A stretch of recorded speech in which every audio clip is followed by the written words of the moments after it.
This is a Ranma fanfic, based off of some speculation from the fanfic news group.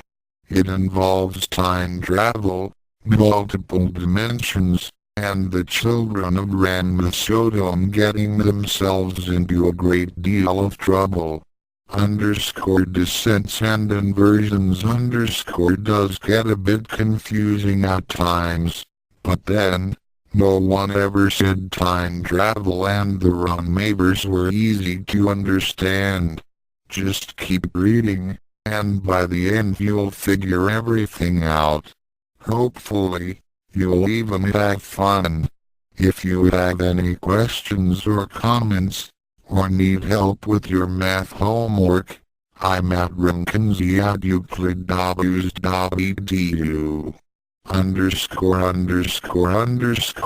B hyphen left curly bracket equals __ part 1. Future potential. It was a bright and sunny school day in Mirima. Two teenagers, school bags in hand, left a dojo and began to walk to Furanken High School. One of them, a boy in a yellow sweater, was staring at the string tied around his right wrist. The other end was tied to the short-haired, well-dressed girl walking beside him. "Tachi, this is embarrassing. What if someone sees me?" The girl turned to her companion. "Godai-kun, do you remember what happened the last time you tried to walk to school by yourself?" The boy frowned. Memories of wandering through a forest filled with giant animals came to mind. The girl persisted. "And do you remember what happened the last time I tried to walk you to school, Godai-kun?" Sweat began to bead up on the boy's face. Images of wandering through Tokyo forced themselves from the back of his mind. "Your mom is paying me to make sure you get to school on time. Nothing else I've tried so far has worked. By hook or by crook, we will reach Furanken High together, before the school bell rings." The girl stared at the cloudless sky and raised a clenched fist to the heavens. "So saith Tachi, the shooting star of Furanken High." In the distance, thunder rolled. "Ni-hao," cried a perky voice. Godai and Tachi looked around, but they couldn't find the speaker. Then Tachi looked up. A Chinese girl was standing on the fence beside them, her hands on her hips. She was wearing a jumpsuit with cats on it, and her long, purple hair was tied in a tight braid that hung down her back. The newcomer studied Tachi and Godai openly. Hello there," Tachi said. Something about the girl seemed familiar, but she couldn't remember what. The girl jumped down from the fence and poked Godai in the chest. He stepped back, out of surprise and embarrassment. Tachi pushed herself between Godai and the newcomer. "What do you think you're doing?" she demanded. "Move out of way, nosy girl. This no concern you." Tachi?" asked Godai. "Be quiet, Godai-kun," Tachi tossed over her shoulder. "I'll handle this." She turned back to the purple-haired girl. "What happens to Godai-kun does concern me. You leave him alone. He means a lot to me." Godai stared at his feet and blushed. "Besides," Tachi continued, "I have a lot of money riding on this." Godai's face faltered. The purple-haired girl cracked her knuckles as she made a fist.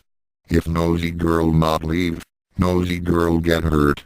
Tachi, I think I'd better know. Leave this to me." The short-haired girl yanked her left arm, snapping the string that connected her to Godai. She slipped out of her jacket, tossed it to the boy, and then drew a long wooden sword that had been strapped to her back. "If we are to duel, it is only proper that I introduce myself." She extended her bouquin towards her opponent. "I am Tendo Tachi, called by many the shooting star of Furanken High." Thunder crashed in a cloudless sky.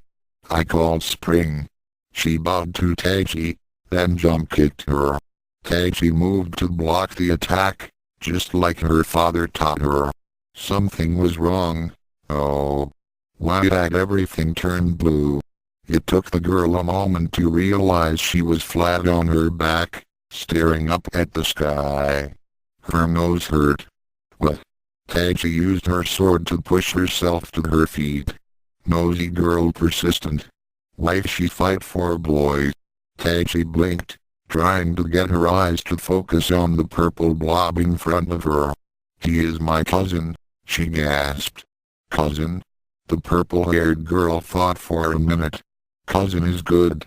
Why is cousin good? Taiji wobbled a bit, still unsteady on her feet. Fighting cousin less trouble than fighting fiancé. Taiji found herself on the ground again. She couldn't remember how she got there. That's enough. Godai cried. You won't pay for hurting Taiji. Not Spring fault, nosy cousin, get involved. I don't care. Godai shouted. He swung a punch at the Chinese girl. Spring caught his fist before his blow landed. Her violet eyes widened in surprise as she was knocked off her feet. She somersaulted in midair, managing to land in a crouch 30 feet away. Boy very strong, she said. Then she rushed Godai. The boy bared his teeth in anger, showing his prominent fangs. He kicked at the girl, but Spring ducked under his leg. She worked up a throw, and this time Godai was the one to go flying down the street. He landed on his face. Spring frowned. Boy very slow. What's that supposed to mean? Godai charged at his tormentor, but Spring avoided all of his clumsy blows. Stand still. Spring stopped dodging, parried Godai's last punch, and kicked him in the face twice before he could do anything about it. Then, as he stood there, gazed, she threw him again. Spring stared at Godai's crumpled form. Boy _to_ slow. She sounded disappointed. Cute, but slow. Spring never find husband at this rate. She reached into her jumpsuit and pulled out a silver necklace. A heart-shaped pendant hung from the chain. Stupid charm no work. Spring say, take me to find strong husband, and this best locket too. But the purple-haired girl yanked at the locket. She snapped the chain with ease and was about to throw the charm away when it began to glow blue. Charm not knew that before. The world seemed to spin. When it settled down, Godai and Taiji were gone. Cute boy and nosy cousin run off when Spring not looking, she decided. Now Spring keep looking for strong husband. Asterisk. It was a normal morning in Mirima, if such a thing can be said to exist. 3 boys, all of them students at Furinkan High, were late for school. They started jogging to make up for a lost time. Every so often the boy in the yellow sweater would make a wrong turn. Whenever this happened, the boy with the pigtail braid would chase him down and correct his mistake. Then they would run even faster, which meant that the pig-tailed boy would have a harder time catching his friend the next time he went the wrong way. The 3rd boy just watched. You know, had we tied a string to his wrist as I suggested, this would not have happened. The pig-tailed boy panted, trying to catch his breath. That's mean, Taiji. Godai can't help it if he gets lost. Taiji brushed at the dust on his fine clothes. Mean? Who cares about mean? We had money riding on our prompt arrival at school, Ryo-kun. Or had the fact slipped your mind? Godai frowned, sweat beading up on his forehead. Ryo saw how uncomfortable his friend was, and turned on Taiji. Give it up, shooting star. This isn't about money. Taiji stood up straight. Everything is about money, he declared. Godai glared at the well-dressed boy, his fangs showing. Taiji-kun, sometimes I think you'd sell your own mother if the price was right. Taiji frowned, and Ryo laughed. Not his mother, said the pig-tailed boy. She'd find a way to come back and sell him. No, Taiji wouldn't sell his mother.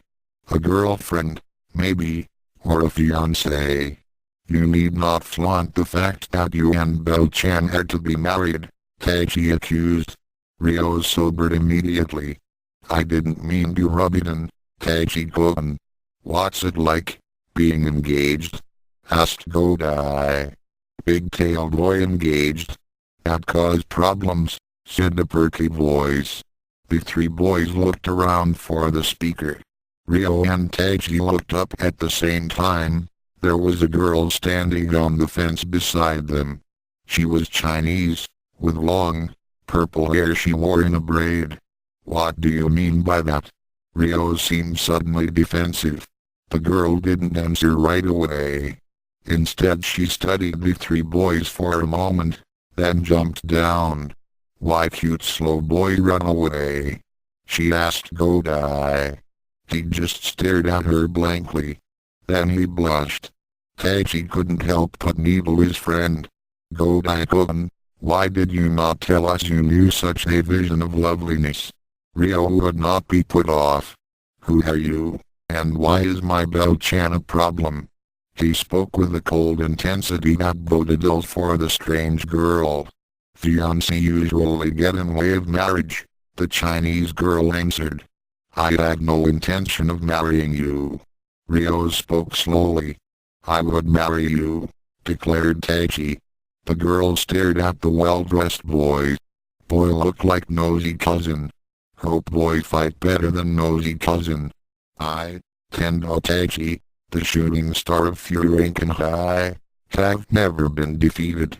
Thunder rolled in a cloudless sky. Spring Hope Star Boy lit up to boast. She bowed to him, her hands pressed together in front of her chest. Then she jump-kicked him. Taiji went flying. That act of violence snapped Godai out of his blissful funk. He roared wordlessly, swinging a fist at Spring.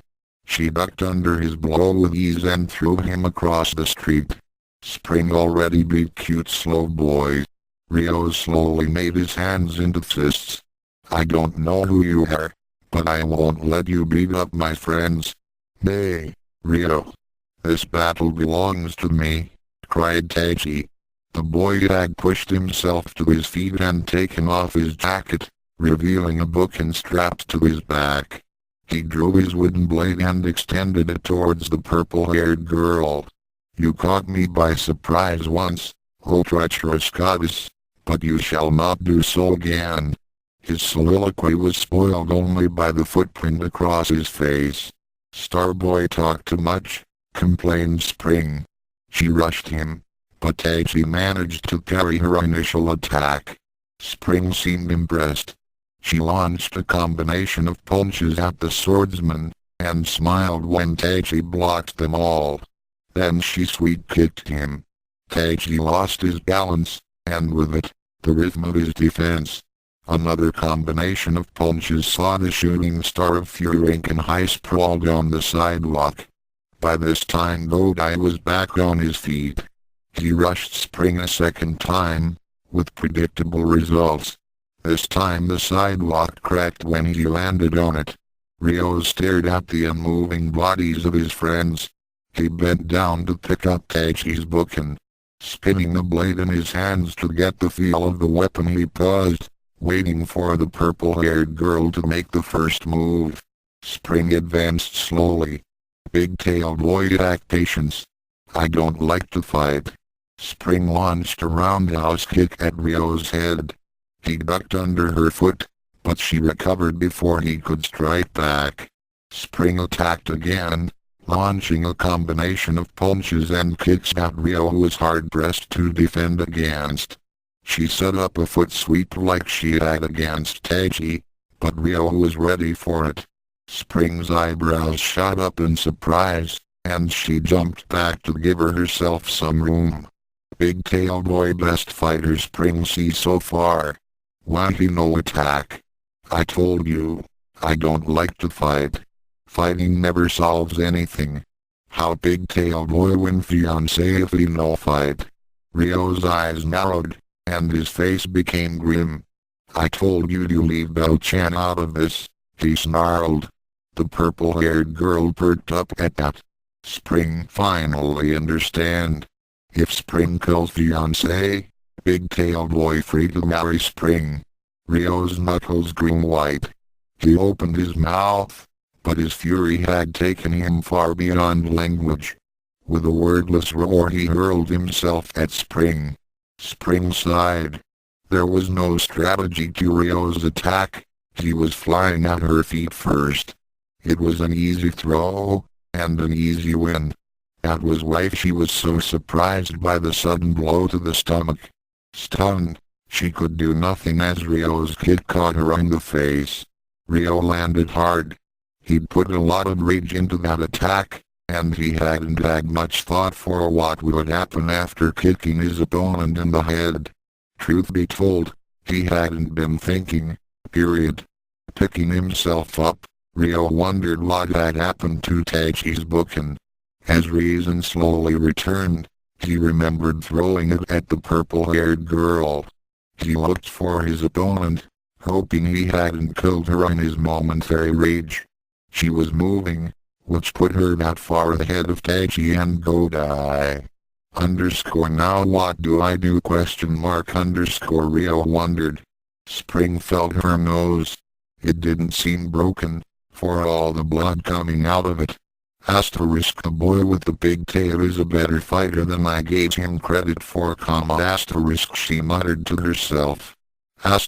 He might actually be a match for me. That thought brought a smile to her face.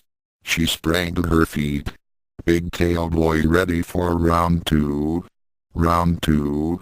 Are you crazy? If we keep this up, someone could end up dead. So? Spring jump kicked him.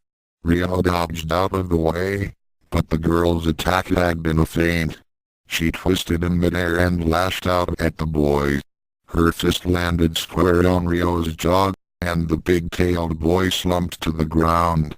Spring pouted when she saw Ryo wasn't about to get up. Spring never find husband at this rate. Best fighter so far only had one good punch in him. She reached into her jumpsuit and pulled out the locket. Locket, come closer this time, but not close enough. Spring want to meet good fighter. Now. Stupid Locket, understand? The charm in her hand began glowing. Spring smiled. The world spun around her. As before, when it stopped, her opponents were gone. Asterisk. Ryo opened his eyes. The purple-haired girl was fading away. Where single quote is she going? She's dangerous.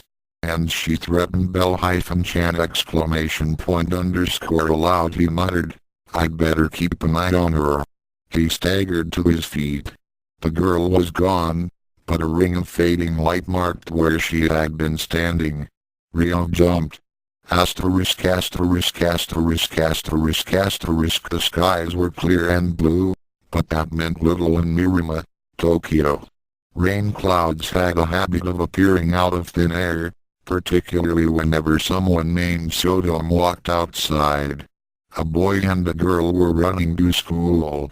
The boy was balanced on the top of a narrow fence, unconsciously practicing his martial arts skills. The girl took the more conventional path offered by the sidewalk. Don't you need to stop by Uncle Tofu's clinic? She called up to her companion. Haven't got the time, the boy called back. His ponytail swung back and forth in time to his steps. We're late enough as an island, and whose fault is that? Look, Taichi, I didn't ask for Ran to show up. He just wandered into the dojo, like he always does. And you had to fight with him, like you always do. The boy jumped down from the fence and ran alongside the girl. What else am I supposed to do with the jerk? I still can't believe I'm engaged to him. I mean, didn't that go out of style last century? Come on, Ranko, Think for a minute. I know you have a brain in there. Use it. Considering our family history, be glad you only have one fiancé. This boy have fiancé, too. Stupid locket make mess of things again, shouted into usually perky voice. Huh?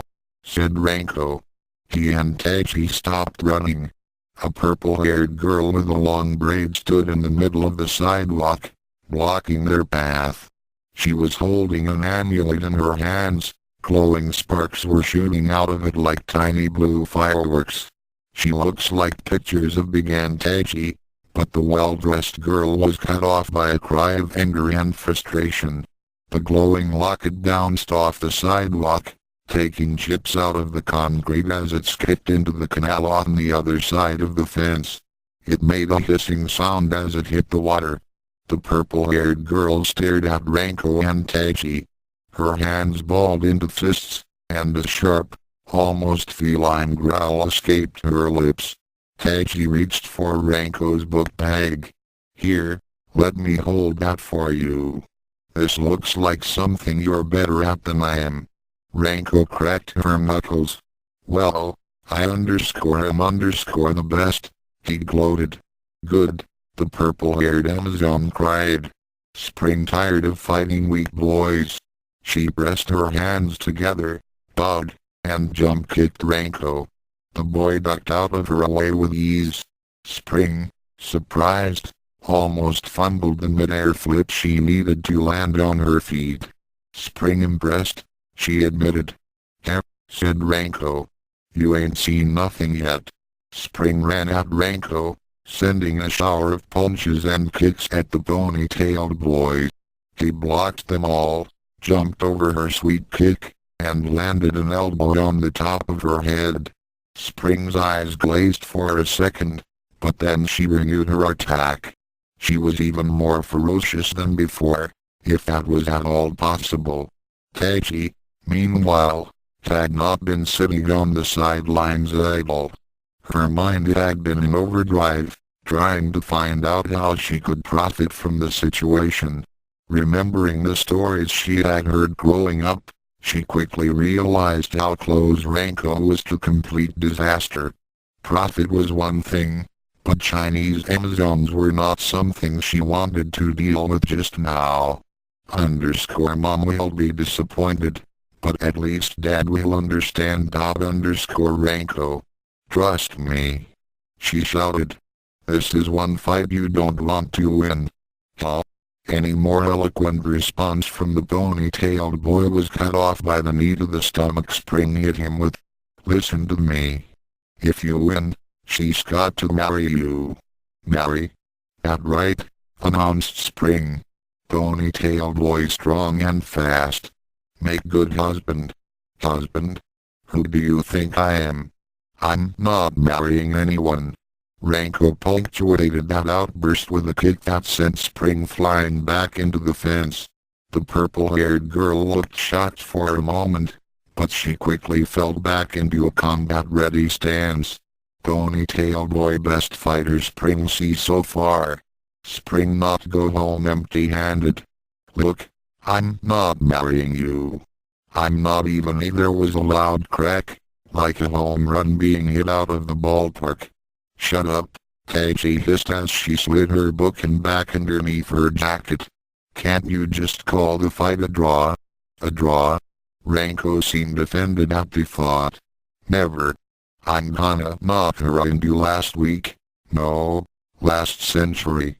Spring want to see you try. I'm warning you, Ranko, this is a big mistake. Ranko said nothing. He rushed at the purple-haired girl, moving so fast he seemed to take flight. Spring caught his first kick, but it was a feint, and Ranko's attack sent them both through the fence. Tachi ran up to the edge of the canal. All she could see was a glowing ball of light somewhere underwater. Idiot. She stripped off her shoes and jacket. And she knows she can't swim. She dove in after the missing combatants. Part 2, Present Confusion. Rio sat up quickly and coughed up a mouthful of water. Looking around, he found himself in a canal. How did I end up? Last I remember, I was fighting a Chinese Amazon ? The big-tailed boy stood up. As he did, his body reminded him quite painfully that he hadn't won the fight. Go die, Taiji, he shouted. Are you guys alright? There was no response, so Ryo jumped over the fence. Godai and Taiji were nowhere to be seen. In fact, there was no evidence of a fight at all. This is weird. I know I'm not dreaming. The watch on Ryo's arm chimed the hour. Damn. I'm dead late for class. And I look like a mess. Should I go to the clinic and get patched up? Or should I go home and change? Home. I wouldn't want Bell-chan to see me looking like this. His decision made, Ryo started running through Nirima. In next to no time he stood outside the door of Ukyou's. Mom, Pop, I'm home. A strange woman stood on the other side of the counter, cleaning the grill. Who are you? She asked. Who are you? Ryo shot back. And what are you doing in my parents' restaurant? There was something wrong about this woman. Ryo could sense such things, but considering who his parents were, gender identification was a survival skill. Wait. You're not a woman, you're a man. You're Tsubasa, aren't you? Mom warned me about you. Ryo made a fist. I don't know what you're playing at, but get out. Now. I'm not Tsubasa, the man said. But if you want to fight, and stay out, was the last thing Ryo heard as he went flying through the front window. The big-tailed boy landed hard on the other side of the street. He wiped his face with his hands. They came away streaked with blood and lipstick. This is way too strange. Pop won't be happy when he finds out I've lost 2 fights in a row. But there's nothing I can do about that now. The big-tailed boy stood up. He wobbled a bit as he walked. I guess I'd better go to the clinic. Maybe I've been hit in the head too many times today.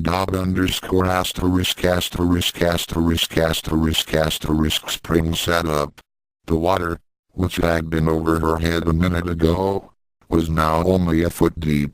There was no sign of the pony-tailed boy, or of the nosy cousin, and there was no hole in the fence. Did I get carried downstream? Spring stood up and twisted her long, purple braid, wringing out a good deal of water. This entire trip has been a disaster. I've been in 3 fights, and I've lost the only boy who came close to beating me. Great-great-grandmother is not going to be happy. Not at all. The young Amazon jumped out of the canal and onto the sidewalk.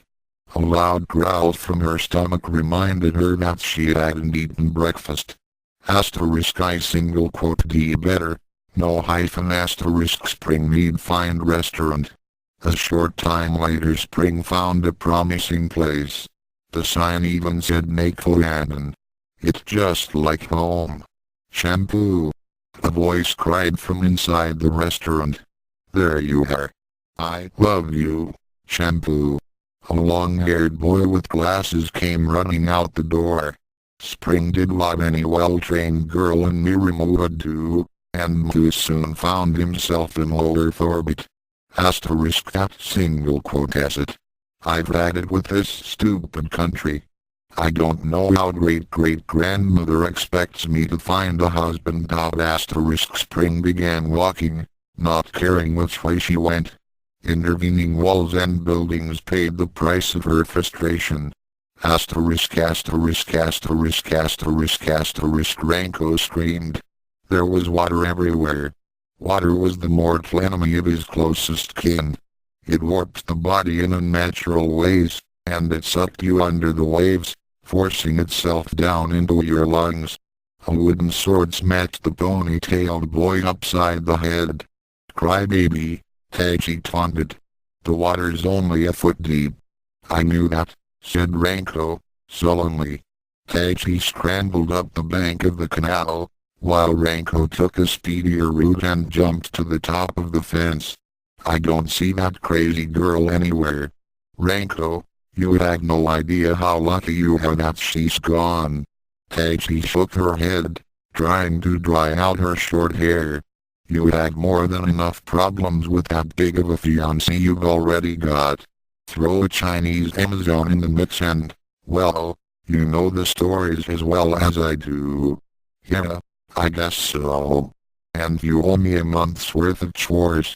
Huh? Ranko face faulted. He almost fell off the fence. What for? While I was playing Baywatch, it seems someone stole my clothes.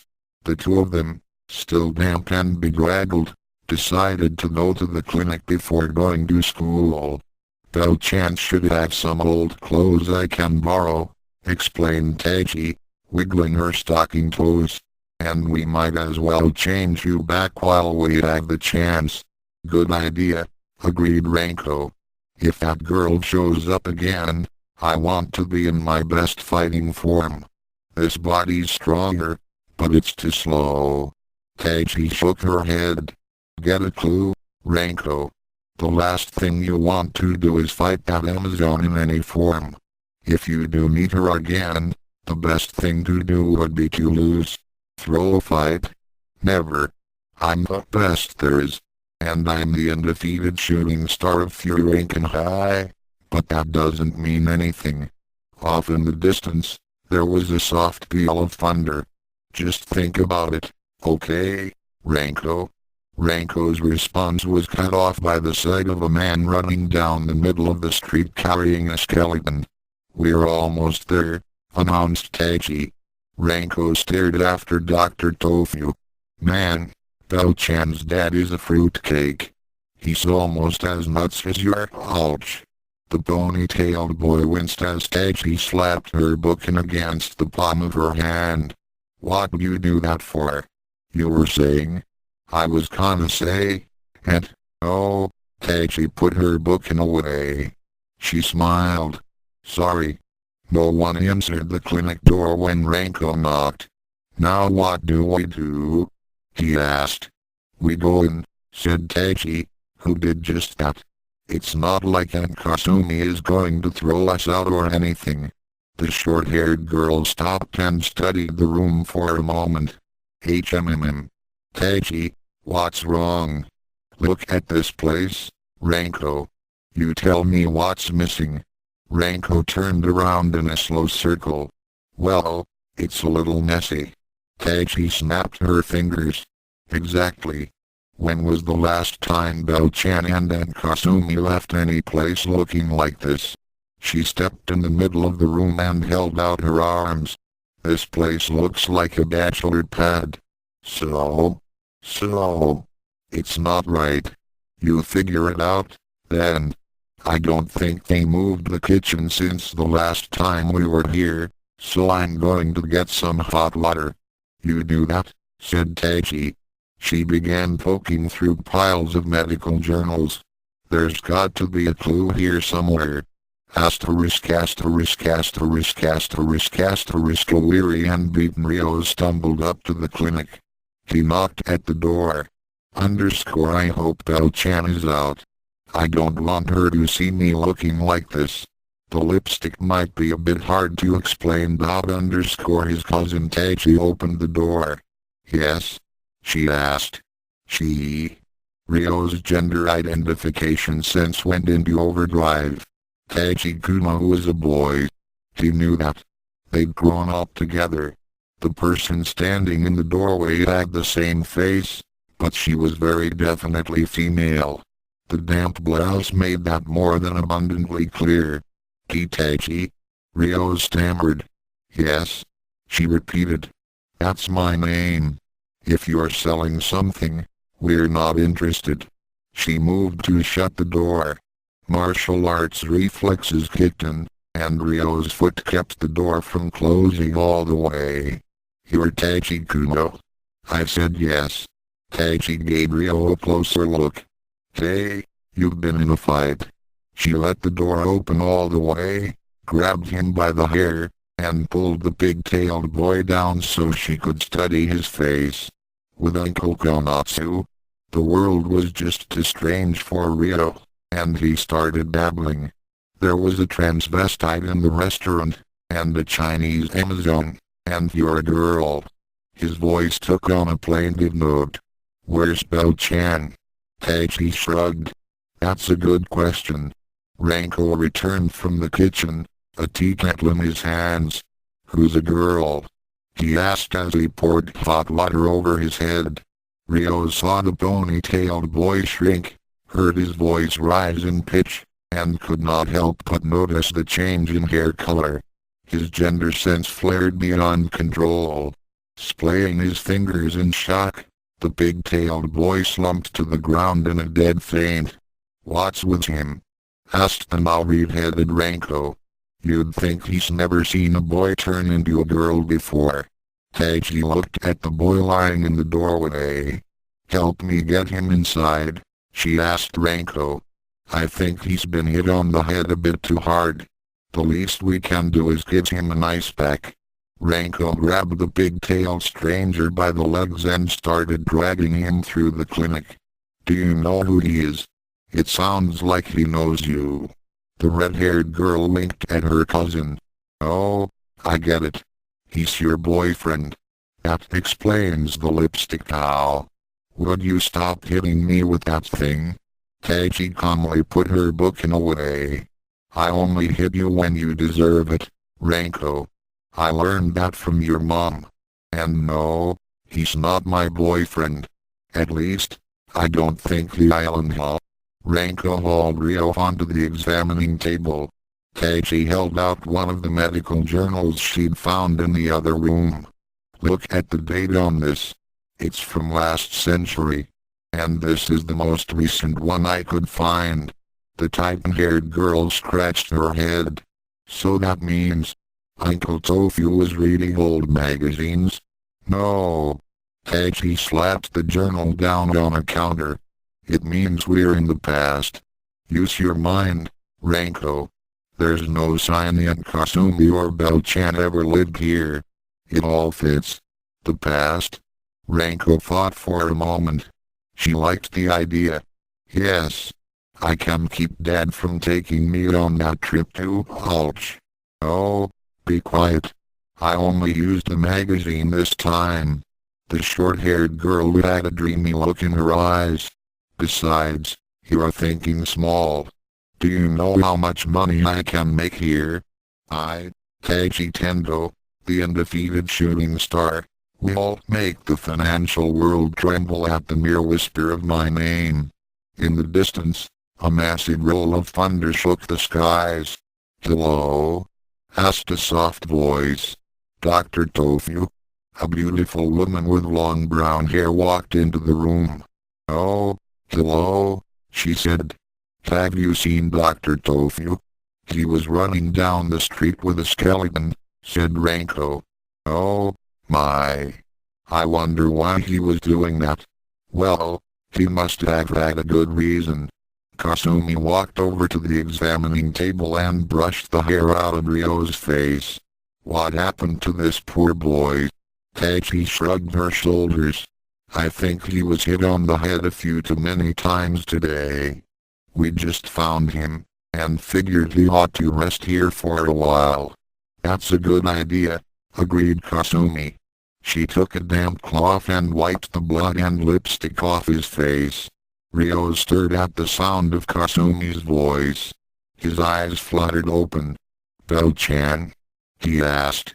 The pig-tailed boy tried to sit up. No, wait, you're not Bell-chan. No, she's not, whispered Taichi. This is Kasumi. Ryo nodded. Kasumi. Taichi is a girl, and this is Kasumi. I understand now. Kodakai escaped from the asylum and poisoned me. That's the only possible explanation. Oh, my. If you had been poisoned, we should do something about that right away. Kasumi looked around the clinic. Oh wow, I wish Dr. Tofu were here. Well, I can make some tea, at least. That should help a little. She hurried to the kitchen, moving purposefully. You haven't been poisoned, Taiji explained. I think you're from the future. Or, at least, a future. Oh, really? Rio slid off the examining table. And what makes you say that? The short-haired girl held up her left hand. First, Ranko and I are from the future. She curled her pinky finger into her palm. Second, you know my name. That means you're not from this world, not any more than I am. Another finger curled down. Third, you're wearing your hair in a rather distinctive pigtail braid. I only know one person who wears his hair that way. Taiji pointed her index finger at Rio. Fourth, who are your parents? Ranma and Ukyou showed him. Hey! Shouted Ranko. Taiji ignored her cousin. And are they married? Rio looked shocked. Of course they are. What kind of a question is that? Taiji made a fist. Where we come from? Ranma showed him married Akane. Rio stared at the two girls for a moment. I believe you. He held his hands out, palm up. I don't know why, but I believe you. Kasumi returned with the tea. She offered the cup to Rio. I apologize if this tastes bad, but there wasn't much I could do about the medicine. Rio took a sip. The tea is excellent, as always. I do not think you could ever make unwholesome food. Thank you very much. He drained the cup to the dregs. And now we'd better be going, said Taiji. But if your friend has been poisoned, you should wait until Dr. Tofu returns. I am afraid we do not have time, said Rio. Yeah we do, countered Ranko. If we're from the future, we have a book into the skull brought an end to the red-haired girl's words. The future? Kasumi studied the trio of displaced martial artists with her innocent eyes. Oh, I do hope it's a nice future. Rio and Taiji stared at each other. I think you'd like it, Taiji said at last. You have a beautiful daughter. Belle-chan looks like you, Rio added. She is a goddess on earth, and I am to marry her at the end of summer. Kasumi smiled. I have a feeling you'll be a fine son-in-law. We do have to get going, insisted Taiji. We need to get to the bottom of this mystery, and fast. Who knows what our being here in the past could do to the future? She gave Rio a warning glance. Any future. Be careful, advised Kasumi as the others left the clinic. We will, Rio assured her. The chronologically displaced teens started jogging. The sidewalk was too narrow for the three of them to run side by side, so Ranko jumped to the top of the ever-present fence. Where are we going? She called down. To Furinken High, her cousin replied. We're going to need help. That means we need my mom. Taiji glanced at her companions. And your dad, I guess. If the stories of his high school days are true, Pop was pretty good at solving problems, said Rio. Taiji frowned. Oh, the stories are true all right. You can always count on Ranma Sodom to get you out of a jam. Under her breath, the short-haired girl added, of course, he was the cause of the problems in the first place. Asterisk asterisk asterisk asterisk asterisk Spring stopped walking. This was a bad thing, as far as the local contractors were concerned. The purple-haired Amazon had left a trail of destruction to rival any of Ryoga's worst rages. Every single wall that crossed her path now had a girl-sized hole in it. This was also a good thing, as far as the Furinken High School grounds were concerned. Ranma and Company caused enough structural damage by themselves. The school board did not need Spring to add to that week's repair bill. Spring was still frustrated and upset. Oh, and she could have cared less for contractors and school boards. Her quest to find a strong husband had been a near total disaster. She'd only met one boy who was strong enough to give her a good fight, and he'd disappeared before they could decide who was the better fighter. And there was no way Spring would settle for anything less than a boy who could best her in a fight. She had a family tradition to uphold. That was, after all, why Cologne had sent her to Japan in the first place. Asterisk asterisk asterisk asterisk asterisk for the average boy, Ranma was a dangerous, depressing place. If you weren't careful, you could end up as collateral damage in a fight between obscenely powerful martial artists. Worse than that, every cute girl was either under Kuno's protection, engaged to Ranma, or both. It just wasn't fair. When Spring arrived at the front gates of the school at lunchtime, the testosterone-driven half of the Ranma population saw their chance. Everyone knew that Ranma spent the first part of the lunch period running from Akane, and the other part in the infirmary. In less than no time, the young Amazon found herself the center of a wide ring of boys, all of them shouting and asking her questions. Who are you? What's your name? I haven't seen you around before. Are you going to school here?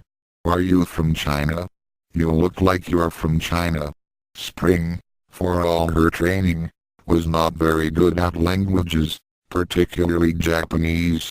The best she could do when confronted by the drooling hordes of Ranma was nod and smile a lot, which only encouraged the lot of them. Then one boy, with a bit more brains than the rest, finally worked himself up to asking the one question his fellows dreaded the most. Are you engaged to Ranma? The crowd instantly fell silent. Spring frowned. Spring no engaged to anyone. Paid me. The crowd roared in unison. Spring was shocked by their enthusiasm. This trip might not be a failure after all. At a school this big there's got to be a decent fighter somewhere.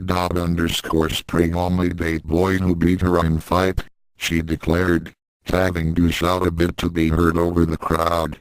The boys of Ranma thought about this for a minute. One of them pushed his way to the front of the pack.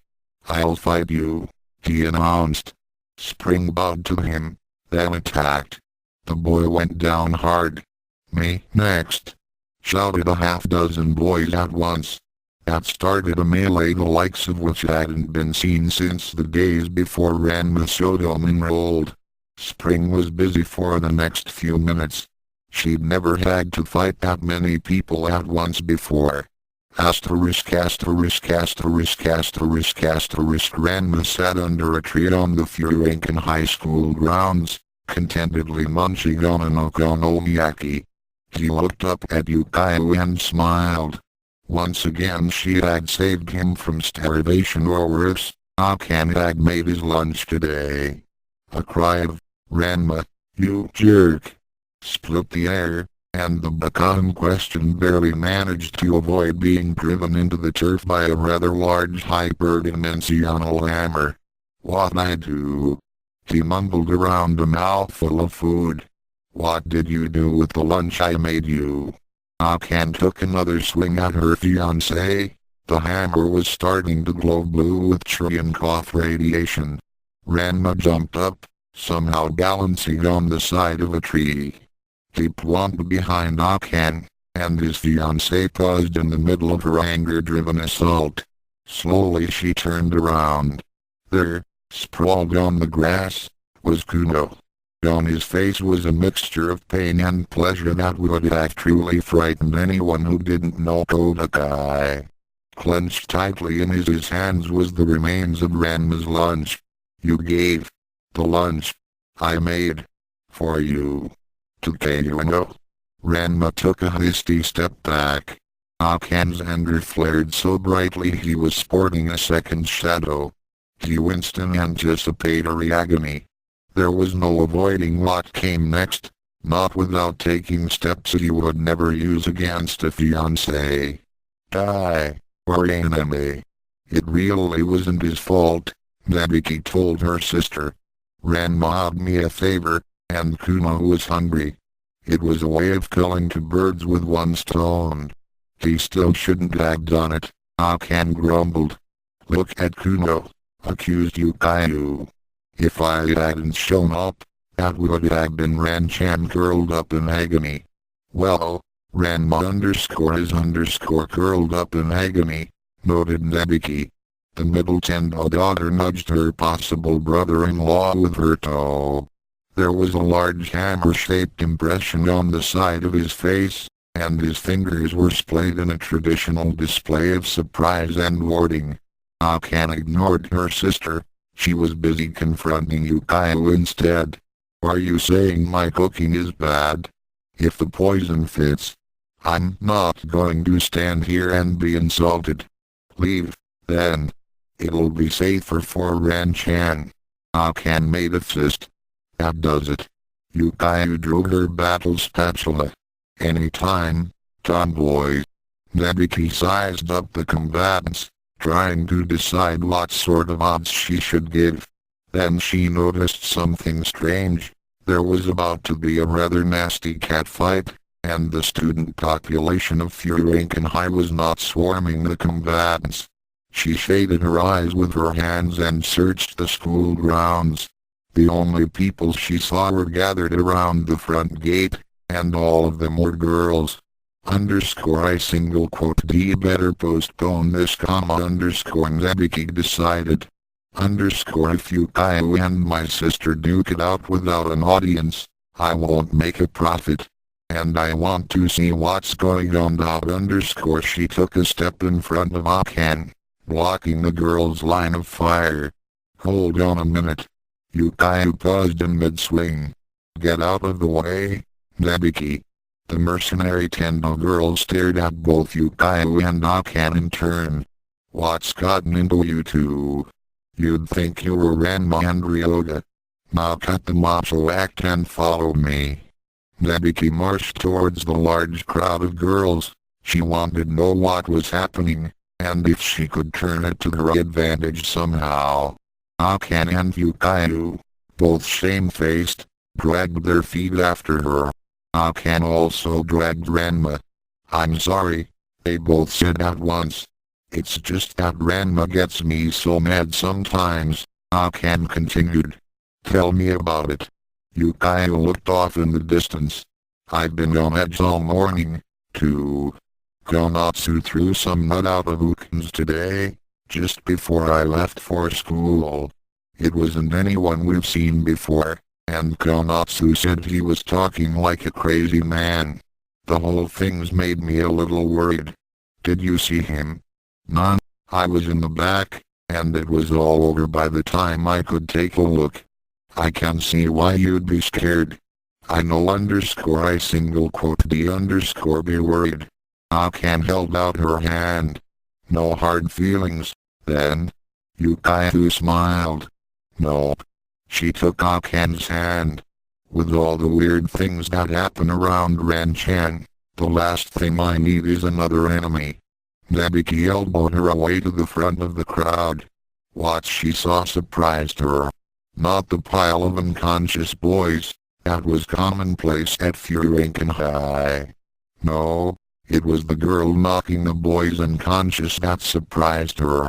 With hair that color, she's got to be related to Shampoo. Who is she? Nabiki asked. She says her name is Spring, answered one girl. I just love her outfit. Too bad about the bloodstains. Don't you wish you had hair like that? If you ask me, that's a dye job. Like, no way. Besides, who dyes hair that long? Where have you seen a braid like that? She's good. Akane, who had fought her way through the crowd to stand by her sister, frowned at that remark. What's so special about her? I can do that. There was a bit of wounded pride in the girl's voice. Oh. No, she's got something, said Ranma, who was once more awake and lucid. I can't quite put my finger on it. Oh. Akane gave him a fist to the kidney. Are you saying she's better than I am? Ranma grit his teeth and forced himself to stand up straight. She's certainly taking her time, noted Nabiki. You were never this slow, sis. In her mind, the mercenary Tendo girl was evaluating Spring's performance. It was a sure bet the newcomer would end up in a duel with someone she knew. I single quote D better get ready to promote the fight.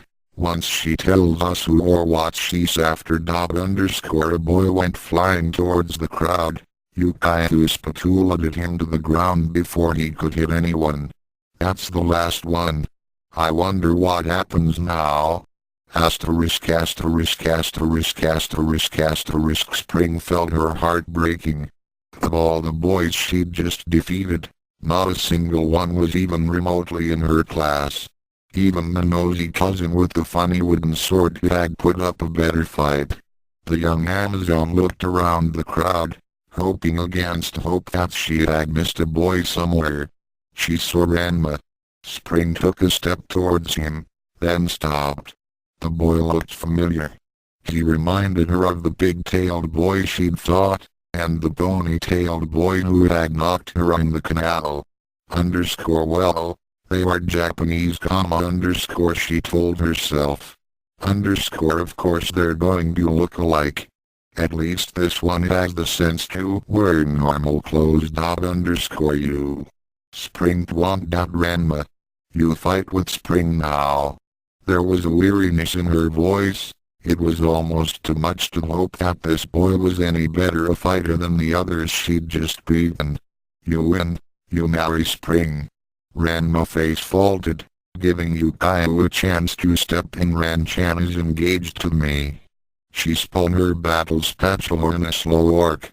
He's certainly not going to marry you. Spring's blue eyes all but glowed with newfound hope. This girl with the funny poleaxe was surely a warrior, and if she was engaged to the boy, then he must have some skill. Fine. Girl fight Spring. Akane, fists clenched, stood in front of Ukyou. If anyone's going to fight over Ranma, it's going to be me. To girls. This boy must be an incredible fighter! Spring was so excited she didn't catch Ranma's name. Fine with Spring. She pressed her hands together, bowed to Akane and Ukyou, then jumped at them. _2-1 odds, thought Nabiki.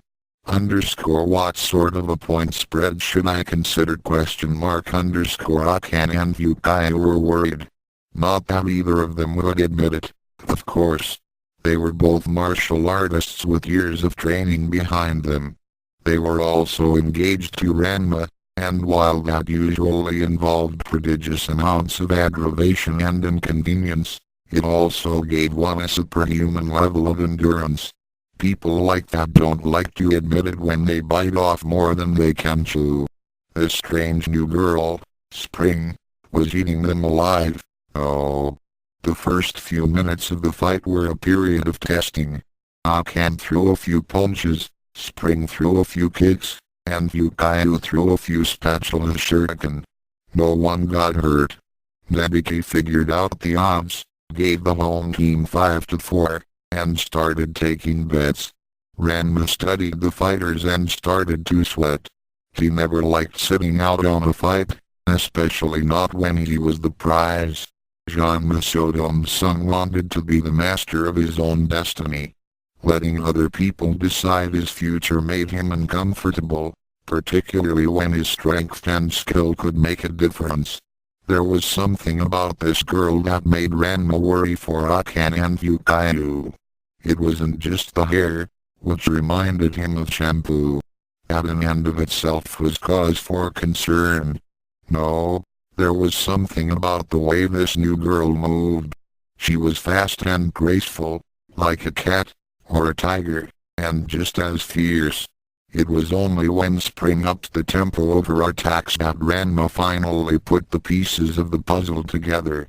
Akane and Ukyou hadn't been working well together. Their styles were too diverse, and they kept getting in each other's way.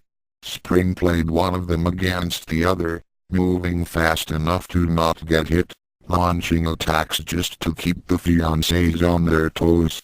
The Amazon was tired from taking on the male half of Ranma, and it had been buying time to get her win back.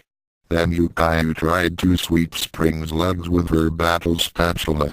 Spring jumped over the attack, landed on the spatula, kicked Ukyou in the face, twisted in midair, punched Akane in the nose, did a backflip, and landed on her feet. Ranma was the only one who saw the whole thing. The Chinese Amazon had moved so fast that the rest of the crowd had only seen a purple-haired blur. Airborne attacks? That's so dumb, Ryu, he whispered.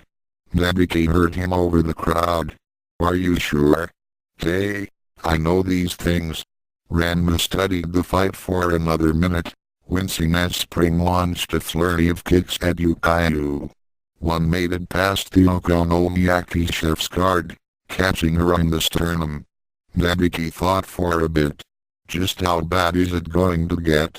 Not very bad, if I've got anything to say about it. Ranma flexed his fingers and made a pair of fists, his knuckles popping like twin bowls of cereal. He took a step into the ring. Akane saw him move. Stay out of this, Ranma, she shouted. Ukyou and I can handle it. Indeed, Akane redoubled her attacks, making Spring get ground for once. Ranma took a hesitant step back. He knew how skilled Akane was, perhaps even more than she knew herself. He also knew she couldn't keep up that pace for very long. Sooner or later she would tire, and then she would make a mistake. Nabiki and the rest of the crowd lacked Ranma's intimate first-hand knowledge of Akane's martial prowess. All they saw was the local talent pulling ahead. More bets were made. Nabiki, envisioning her profits on this escapade, gave Ranma a warning. Don't you dare interfere, Ranma-kun. If my sister says she can win, she will. Ranma said nothing. On the inside he was burning with impatience. Then Akane made her one mistake. It was a small thing, an overextended kick, but for Spring it was enough. Akane's momentum was broken. The purple-haired Amazon began her counterattack. She drove Akane back, and the short-haired girl stumbled over her own feet. Ukyou saw this and swung her battle spatula as hard as she could in an attempt to take the pressure off of her partner. Spring didn't even look at Ukyou's attack. She just reached back, grabbed the haft of the weapon, and continued the swing. Ranma knew the move. He'd seen Akko's do it dozens of times. Ukyou and the spatula went flying. Ranma was ready for action. He jumped and caught her before she hit the ground. Thanks, Ran-chan, she breathed. I thought I was a goner. I should stopped this when I had the chance. That's the last time I ever listen to Nabiki. If Akane gets hurt I'll never forgive my Akane. Ranma unceremoniously dumped Ukyou in the dirt and jumped into the fight. Spring held a dazed Akane off the ground with one arm. The other was pulled back, poised to strike. Ranma moved like lightning, catching her fist in his hand. Spring was strong, but the heir to the Sodom Ryu was adamant when it came to protecting his fiancée. The purple-haired girl's attack went nowhere. That's enough, Ranma growled. Spring agreed. She set Akane down, then grabbed Ranma's hand. Spring win fight. My boy marry Spring, come live to China, happy ever after. The girl was all but bubbling in her enthusiasm. Ranma pulled away. If you think I'm gonna marry you 'cause you nearly killed Akane and Ukyou, you're nuts. Boy not marry Spring.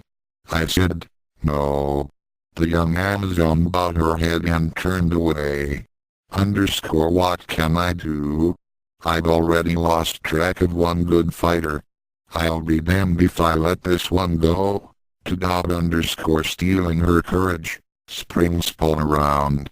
Her thick purple braids streamed behind her, and her eyes flashed with determination. Spring, drag you back to China, get married, even if I have to do it with coffin. Ranma took a step back and brought his arms up in a defensive kata. I don't like to fight girls, he warned. Boy, no fight. Spring, have easy time, take to China. Just try it. Spring, do exactly that. She pressed her hand together, bowed, and attacked. Taiji was slower than Ranko and Rio, and not having any shoes only made the difference in their speeds that much more. Ranko, running atop the fence, didn't notice this. Rio did. Here, let me help. He swept the short-haired girl off her feet and carried her in his arms, all the while not missing a single step. Hey! What are you doing? We need to get to the school as fast as we can, right? I can run faster carrying you than you can run by yourself. Taiji had to admit Rio was right. But won't you get tired? The big-tailed boy shook his head. No. My parents are both very determined people. Pop never gives up, and Mom gave up almost everything she had to track him down. From the fence came a giggle. You two look so cute, sang Ranko. I told you he'd make a good boyfriend for you. Taiji made a face. Ranko was too far away to hit. Rio frowned. I'm already engaged. Besides, I think we're probably cousins. Step cousins, one dimension removed, agreed Taiji. But then you and Ranko are half brother and sister. Ranko snorted. I know Pop always wanted a boy. Taiji laughed. Well, now he's got his wish. Or, at least, half of it. Ranko stuck her tongue out, but said nothing. The three displaced martial artists ran in silence for a moment, each one of them lost in their own thoughts. I'm sorry I tried to shut the door in your face earlier, Taiji said to Rio. I didn't know who you were, but it was still rude. One of my father's lessons to me was to always be polite. Don't worry about it, the big-tailed boy assured her. I was acting a little crazy then. You're all better now, aren't you? Taiji asked. Rio nodded. Unlike Pop, I'm not used to having people hit me in the head. And the sudden change of worlds had me disoriented. Now I know where I am and what I'm doing. I need to get back to Bel-chan, he said gravely, and I'm not going to let anything stop me. That gives me the focus I need. She must be very special. Rio met Taichi's eyes. Your world has a copy of Bel-chan. You tell me. Hey, we're here, announced Ranko. She hopped down from the fence. It looks like there's been a fight. Cool. Taiji slid from Rio's arms. She saw the piles of unconscious boys. How far back in time did we go? I know all of this stopped a few days after Uncle Ranma came home from China. The three of them wandered onto the school grounds, looking for their respective parents. They didn't have far to go. That girl with the purple braid, the one Pop's fighting. She's the one we met earlier. Ranko smiled. I want another shot at her. I don't, Rio admitted. Taiji looked at Spring, then at Rio. You've fought her before? Rio shrugged. I guess you could call it a fight. I went berserk, almost killed her, and then she knocked me out. This is important. Which universe did you fight her in? Mine. Rio looked at Taiji in confusion. What difference does that make? Think. Taiji demanded. That girl's been in at least 3 dimensions. We've only been into a piece. She's obviously a Chinese Amazon, Only I haven't seen any Amazon wear their hair like that. Understanding shone in Ryo's eyes. He grabbed the end of his braid and studied it. But you do know one man who does wear his hair like that. And together Ranko and I account for two possibilities. Tachi sounded grim. You know who had hair that color? Ranko held a fist to her hand and chewed on a knuckle. I think Pop's in big trouble. Asterisk asterisk asterisk asterisk asterisk. Spring was fast and strong. A savage fighter who didn't let up for an instant. Ranma was hard-pressed to defend himself. He'd already taken a few minor hits, and the battle was less than a minute old. Part of that was because he was holding back. Even in a life-and-death struggle, the heir to the Shodan Ryu was reluctant to attack a girl. The other reason was that Spring was simply very good. I single quote never thought a girl this good before Ranma thought. Well, there was Herb, but he was really a guy. And Cologne, but she doesn't count. And I guess Gonatsu was pretty tough, but he turned out to be a -oof. A sidekick slipped below Ranma's guard and knocked him back a few paces. Spring followed her attack with a second kick. Ranma instinctively set up a counter move, one that would use his longer reach to hit the Amazon as she came in. His will faltered at the last minute. Oh, and he pulled his punch. Spring's foot caught him square in the jaw. The purple-haired girl flipped away from Ranma, landing on her feet like a gymnast, ready to launch another flurry of punches and kicks. Why boy hold back? She demanded. Spring no boy could win if try. Boy fight like people back home China, only better. It's not right for a guy to fight a girl, Ranma gasped. Spring not understand. She wailed. If boy fight real and lose, Spring no marry boy. If boy win fight, Spring no able drag boy to China get married. What boy try to do? I told you, Ranma grieved. I don't want to get married. Spring no care what boy want. She charged into battle again. Ranma did his best not to get hurt. Asterisk asterisk asterisk asterisk asterisk. We've got to do something, Ranko told Tachi. If Pop keeps holding back, he's gonna get creamed. That girl's almost as good as I am. SHH. I'm trying to think, her cousin answered. Think fast, then, Ryo advised. I doubt Pop can take much more of. At that moment a gap opened in the crowd, giving the three displaced teens their first view of Akane, Nabiki, and Ukyou. Akane, still dazed from her fight with Spring, was sitting on the ground with her eyes closed. Ukyou didn't look much better. She was leaning heavily on her battle spatula, and it was the only thing holding her up. Nabiki looked stunned. Money was flowing from her hands as people collected their winnings from her. Mom! The teens shouted with one voice. All three rushed past the milling spectators and converged on their respective parents. Nabiki and Ukyou turned to face the newcomers, wondering what was happening. Akane didn't move. It was all she could do to sit upright. Ranko decided that enough was enough. Her mother was in a world of hurt, and her father was getting beat up. I'll avenge you, Mom.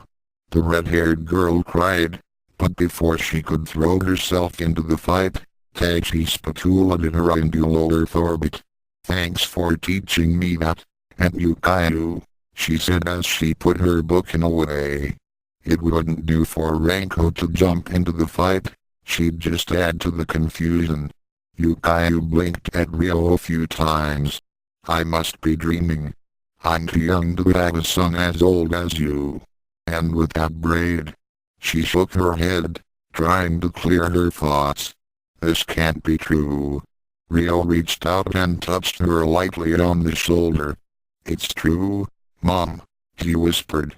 I'm from the future, somehow transported to the past, and I'm as real as you are. I hope that reassures her. Mom's never been fond of the craziness plot generates. They're the only two things in this world that I can count on, and if she falls apart on me now, with everything else that's been going on I'd always hoped.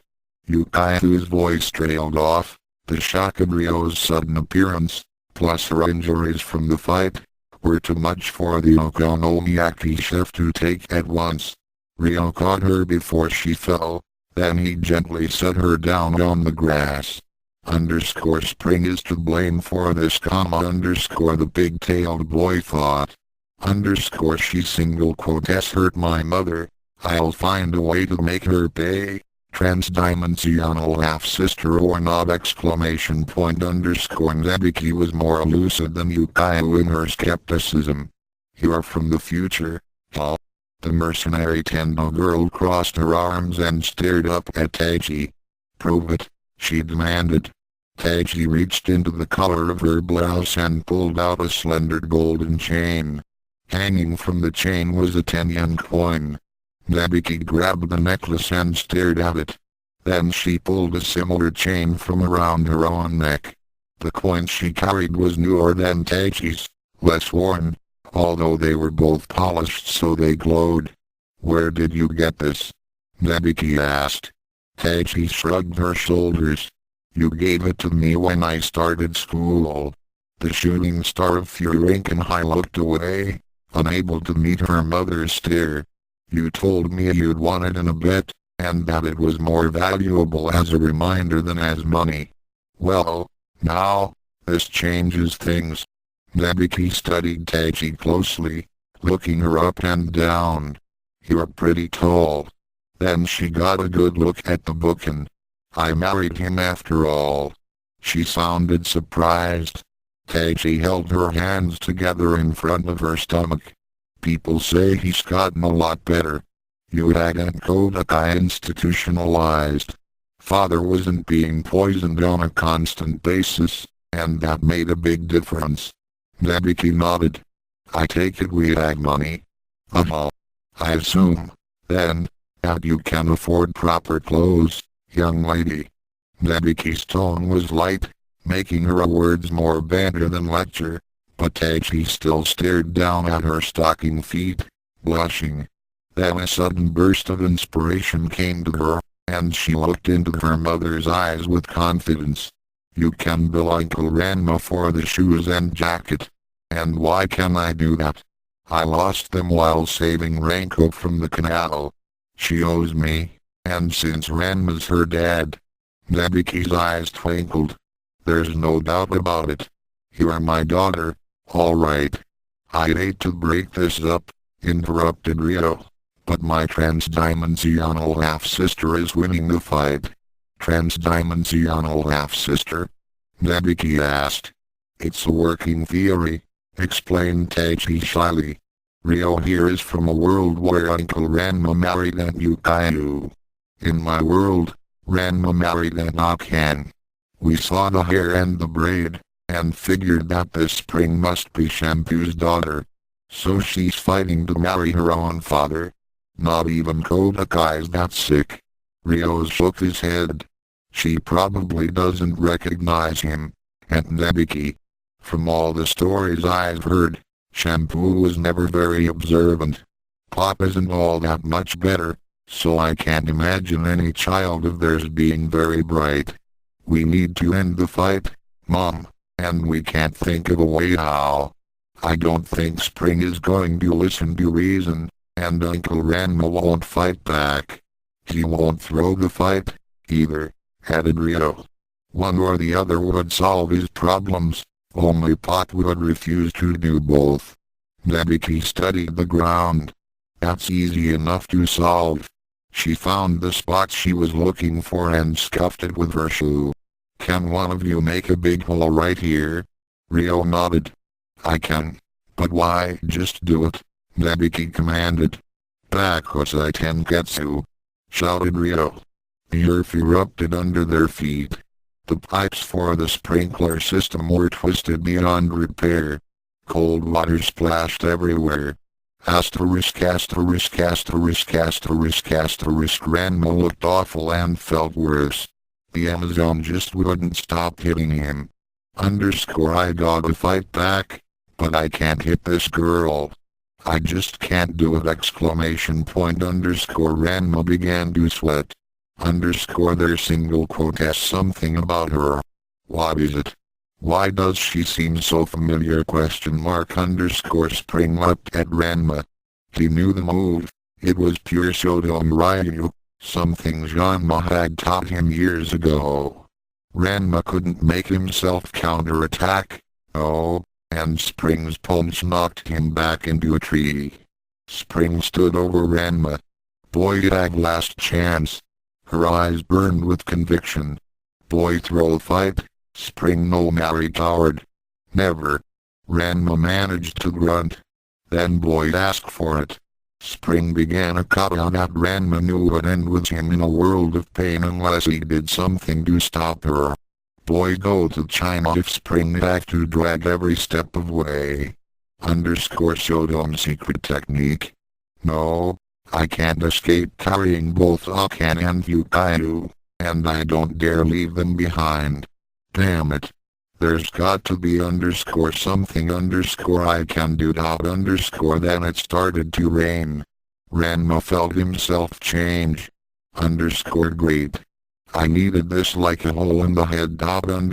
Spring finished her kata. Ranma closed her eyes. Ranma opened her eyes. Spring hadn't moved. Asterisk asterisk asterisk asterisk asterisk. Spring was frozen in shock. The boy she had been fighting was gone, replaced by a girl with red hair. Only now was Spring able to put the clues together. At first she'd been so excited at finding a strong fighter that she'd been blind to the obvious. And then his strange refusal to fight had confused her even more. The law was simple: you got married if the boy won, and you didn't if he lost. This big-tailed, Chinese clothes-wearing, fights like the people from home boy wasn't playing by any rules Spring knew of. But now Spring knew where she'd seen this boy, this girl, before. Only she'd been older, much older. Somehow she'd been fighting her father. No wonder he wouldn't fight back. No. This isn't fair. Can't I find anyone to marry? Spring turned from the bat and ran, leaving her father and the school far behind. Tears rolled down her cheeks, mingling with the water from the ruptured water main. It isn't fair. It isn't fair! Life is seldom fair, little kitten, said the voice like dry leaves. Spring stopped running. She knew that voice. Great grandmother ? She asked. Yes, little kitten, said Cologne. Cold water splashed Akane in the face, snapping her back into full consciousness. Is it raining? She asked herself. But a quick glance at the school grounds showed her the ruptured sprinkler system. The fountain shrank as she watched it. Someone must have shut the water off. Akane also saw her sister and two strangers confronting Ranma.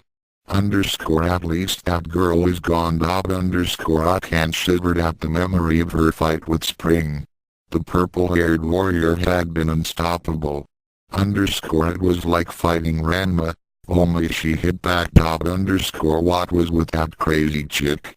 She heard Ranma ask. Nabiki shrugged, then handed Ranma a steaming tea kettle. Oh, nothing much, Ranma-kun. She's just your daughter. Daughter? Come on, Nabiki, you know that's impossible. Why is that, Ranma-kun? Nabiki's smile was mocking. I thought you liked girls. Ranma turned as red as her hair. That's not what I meant. That was mean. Mom, complained one of the two strangers. The other stranger nodded. I agree. And Nabiki. It's not fair to taunt Pot when he's confused like this. Mom. And Nabiki? Pot ? Akane was intrigued. She slowly pushed herself to her feet and staggered over to where Ranma and the others stood. Ranma, being Ranma, missed the implications of the two strangers' words. She was still looking to Nabiki for some sort of an explanation. That girl, Spring, is apparently your daughter from the future, she told him. My daughter. Ranma was still trying vainly to understand what was going on. She poured hot water on her head, instigating a now familiar transformation. But she looks like shampoo. Nabiki clapped. Bravo, Ranma-kun. Ranma glanced quickly at Akane, a guilty look haunting his face. The martially inclined Tendo daughter reached between the dimensions for a very large hammer. You single quote do you better feel guilty if you're fooling around with shampoo ! Rio also saw the momentary shift in his father's eyes. He looked at Akane, but not at Mom. What are you thinking? Pot ? Confusion and hurt waged war with parental respect in Rio's mind, but he carefully kept his thoughts and feelings hidden. He needed to sort them out before acting. Jumping off half-cocked and hasty was what caused most of his father's problems. Rio had vowed long ago not to make the same mistake. Out loud, the boy decided to be reassuring. Spring is only a possible future daughter, Pot. This time, Ranma heard what Rio called him. He also saw the braid. Pot. He doesn't look like shampoo. Akane was right. Two kids by two different mothers.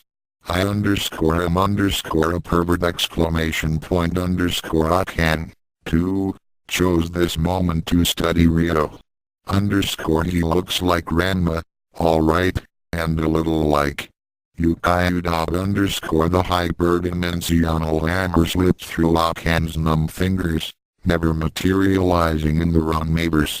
He has a daughter by Shampoo, and a son by Ukyou, and that other girl called Nabiki, Mom, and there aren't any other strange people around. And what could possibly have gone wrong? Tears welled up in Akane's eyes.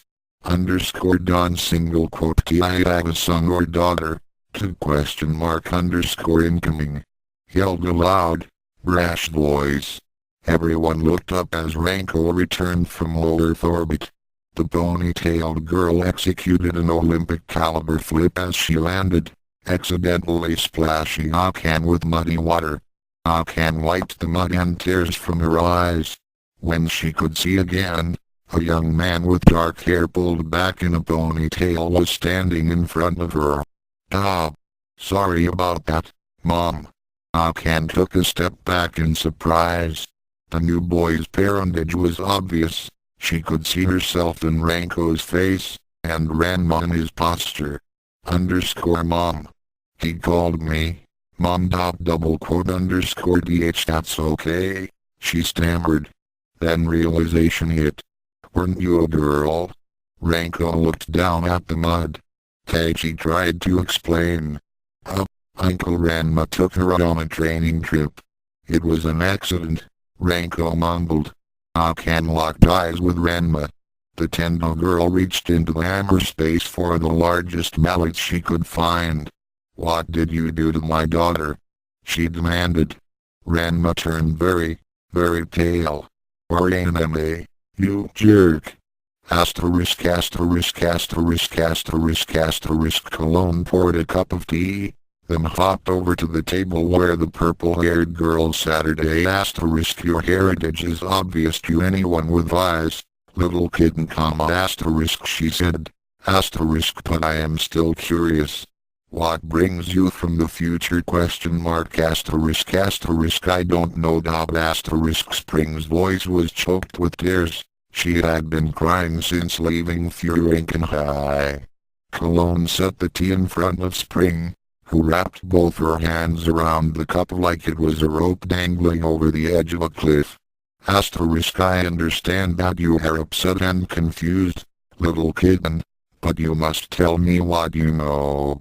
I cannot help you otherwise. Asterisk I was asterisk. Spring couldn't get the words around the lump in her throat. She drank the entire cup of tea, then tried again. Asterisk, I was looking for a husband. There wasn't anyone in the village strong enough to beat me. Asterisk that I do not doubt. Asterisk Cologne gave the girl a smile. Spring was reassured, but any lesser mortal would have nightmares remembering that expression. Asterisk, would you like some more tea? Asterisk yes, please. Asterisk Cologne brought the kettle to the table, and Spring continued her story. Asterisk, you suggested that I should go to Japan, since it was a country of strong warriors. Mother gave me a locket she said would lead me to a strong man. Asterisk Spring shook her head. Asterisk, the locket broke. It wouldn't work right. All the boys I met were weaklings, except for one boy who knocked me in the canal. But I lost him. Then I came here, and some fool called me by mother's name. Asterisk that would have been Thuskama thought Cologne. Asterisk, I was upset, so I ran. I don't know where I went. Asterisk you left a trail even a blind man could follow. Asterisk admonished Cologne. Asterisk, you must learn to be more cautious. I saw your handiwork and went in search of the cause. What if someone else had gone instead? Asterisk I am sorry, great-great-grandmother, apologized Spring. Asterisk, I forgive you, little kitten. You were upset. Asterisk yes, great-great-grandmother. When I stopped running I found myself surrounded by boys, but they were all weak. Then I saw Father. Asterisk and you fought him. I saw your battle, little kitten. You are very skilled. Asterisk but first I fought two girls, great-great-grandmother. One of them used a funny poleaxe and some odd throwing knives. The other was very angry. Asterisk the first sounds like the Okonomiyaki girl, Ukyou. The other must have been Akane. Asterisk did you fight with anyone else, little kitten? Asterisk no, great-grandmother. Asterisk Cologne bowed her head and thought for a moment. Asterisk, you had given me much to ponder, little kitten. Why don't you go upstairs and take a nap? You must be exhausted after your eventful day. Asterisk yes, great-grandmother. Asterisk I would like the locket, before you go. Asterisk Spring stared at her hands. Asterisk I threw it away. Asterisk you what? Asterisk Spring shrank into herself. Asterisk it was broken, and shooting off sparks. I threw it in the canal. Asterisk I see. Asterisk Cologne's voice was as cold and dead as the grave. Asterisk well, there is nothing to be done about it now. Take your nap and let me think. Asterisk Cologne watched the girl's retreating form as she ran up the stairs. Her story is unbelievable, but she could not lie to me, not after drinking so much of my truth-inducing tea. Does she come from my future, or another? I must think on this, and I must find that locket. If son-in-law was to find it first, or, heaven forbid, Taco's eyes. Asterisk Akane swung her hyperdimensional hammer above her head. How dare he get my daughter cursed! Cerulean fire outlined her body as she brought the hammer down, aiming for the top of Ranma's skull. The blow never landed. Akane blinked. The angry blue aura surrounding the youngest Tendo daughter winked out of existence. His surprise replaced rage. She looked with disbelieving eyes at something that had never happened before. Ryo had willingly stepped between her and Ranma when she was about to clobber the backup, and he'd caught her industrial-sized mallet with one hand. Ryo pulled the hammer out of Akane's nerveless fingers. Pot may make mistakes sometime, but that's no reason to hit him. And I won't let you hurt him for something he hasn't even done yet. But he began Akane. I don't care what he may or may not have done. I won't let you hit my father, and that's final. Ryo snapped the haft of Akane's hammer in half and threw the pieces across the school grounds. The head made a respectably large crater where it hit the pavement. The handle made a rather loud crack when it hit Kuno in the face. I thought only the wizard Sodom would dare strike at the great Tatewaki Kuno from afar. Very well, stranger. I accept your challenge. Prepare yourself to face the matchless might of the blue thunder. Lightning split the cloudless sky as Kuno raised his book into the heavens. Tachi blinked. Nervous lines graced her forehead as she studied the man who would one day become her father. Ryo bowed apologetically to Kuno. I am sorry, Kuno-senpai. Please forgive my carelessness. I should have looked before I threw. A humble apology, humbly given, Kuno acknowledged. Had I but appeared a moment later, I would have accepted it. Yet fate has forsaken you, stranger, and destiny smiles upon the house of Kuno, for I have seen with my own eyes the disrespect with which you confronted the noble Akane Tendo. Kuno paused in his soliloquy to study Ryo. Indeed. I note that you, too, wear your hair in the same fashion as the accursed wizard Sodom. Are you apprenticed to that villain, following in his footsteps of lechery and perversion? Be of good cheer, then, for I, Tatewaki Kuno, sense that you have but recently set foot upon Sodom's path of sin. It is not too late to save your spirit from the unholy pursuit of sorcery. Kuno brandished his book and, as the noble son of a noble family, it falls upon me to teach you the error of your ways. Again I say, prepare yourself. Ryo took a step back. I don't want to fight you. I do, declared Ranko. You take back all that junk you said about Ranma Sodom, or I'll feed you your teeth. The ponytailed boy held a fist under Kuno's nose. I am beset with villains, cried Kuno. Yet where righteousness lives in the hearts of men, there also will you find victory. I stand by my words, and I accept your challenge. Nobody picks on my daughter, thought Akane. She pushed her away between Kuno and Ranko. You leave her alone, Kuno. Her. Kuno stared up at the heavens, calling for divine aid. Oh, what a wicked day. Sodom has not won, but two demons apprenticed to his evil, and one has bewitched the beauteous Akane Tendo until she cannot tell the fair sex from the noble.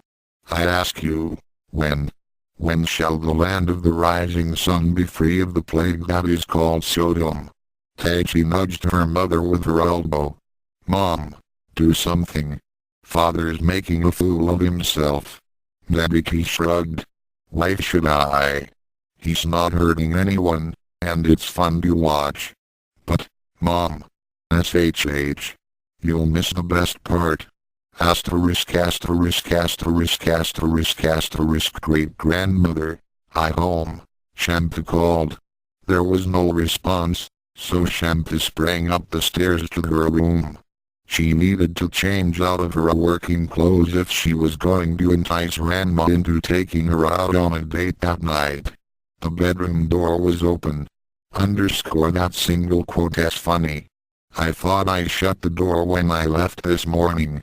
If Moose was messing around in there again. Shampoo quietly slipped her hand inside the room. Then with a burst of speed she turned on the lights and threw the door all the way open. A Chinese Amazon with a long, purple braid was napping on Shampoo's bed. The girl sat up at the sudden noise and blinked her eyes, trying to clear the sleep from them. Who are you? Shampoo demanded. Mother? Spring whispered. What are you talking about? Crazy girl? Shampoo instinctively brought her hands up, fingers held like knives. There's single quotes. No way, you are my daughter. You're just as old as I am. Spring was not daunted. Mother! She cried. The time-displaced Amazon jumped off the bed at Shampoo, her arms open wide. Shampoo was having none of that. Reflexes trained by years of avoiding moves kicked in. Spring's attempt at a hug became a shoulder throw by Shampoo. Only it didn't quite work that way. Shampoo was fast and strong, but Spring was faster and stronger. She twisted in midair, clomping onto her mother as the latter tried vainly to free herself. Moose, who had recently returned from his spring-induced journey to low Earth orbit, ran upstairs when he heard the noise coming from his beloved's room.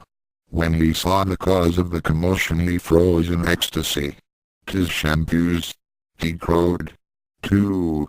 At least one of them must be willing to return my affections." He threw back his head and raised his arms in victory. "Yes. This is a dream come true." Shampoo, stop trying to throw your daughter out the window, commanded Cologne. She hopped over Moose, who she'd casually knocked to the floor with her staff. Little kitten, don't squeeze your mother so tightly. Spring and Shampoo broke apart instantly. Shampoo's yes, great-grandmother was echoed by a yes, great-great-grandmother from Spring. Is it true? Great-grandmother? Asked Shampoo. Is this girl my daughter? Can single quote you tell? Cologne gave the two of them a smile that would have frightened a vampire. She has much of you in her, and much of son-in-law as well. Shampoo gave Spring a second look. She noticed the new girl's braid for the first time, and the blue in her eyes. Throwing her arms around Spring, Shampoo gave a wordless cry of happiness. Spring returned the hug and the squeal with equal enthusiasm. Cologne let the two girls be for a moment, then cleared her throat. Why don't you take your daughter downstairs and feed her? Suggested the old crone. I have a small task for the two of you, but it can wait while you become acquainted. Yes. Great-left parenthesis great-right parenthesis grandmother. If not for the extra word in Spring's reply, their voices would have been in perfect synchronization. Part 3.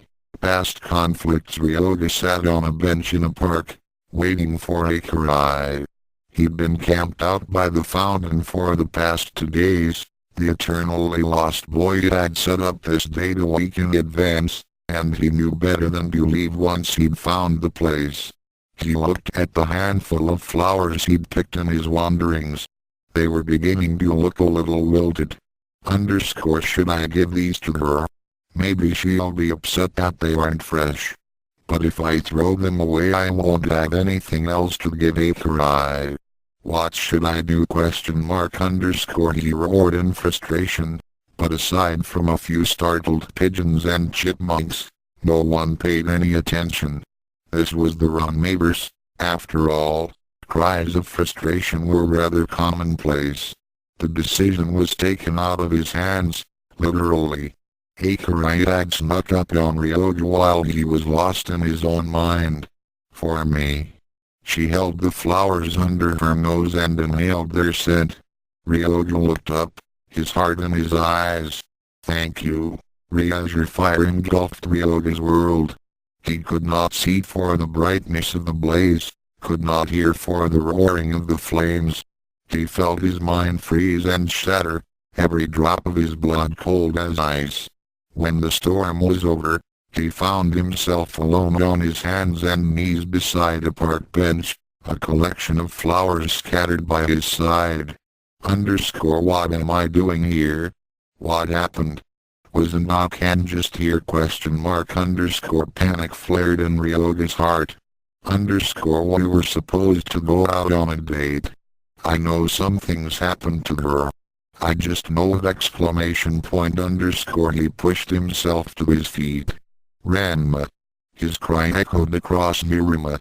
This is all your fault. It must be your fault. Someday, I swear, I'll find my way back to China and make you pay.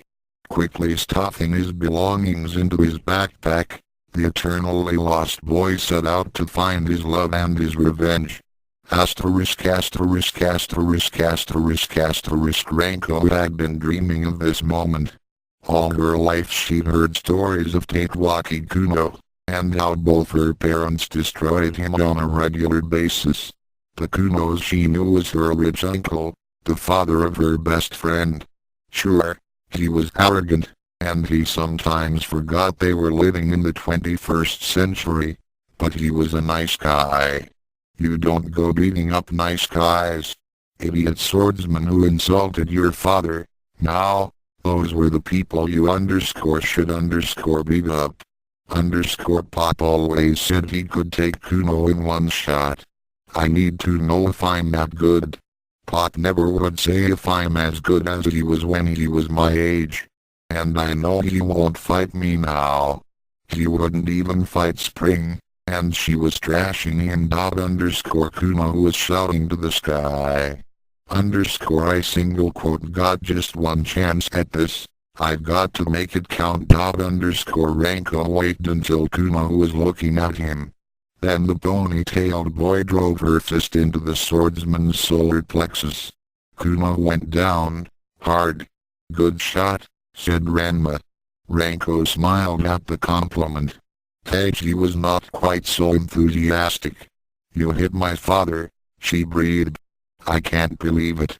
You hit my father. Ranma knelt down and grabbed Kuno by the hair. Hey, it's only Kuno.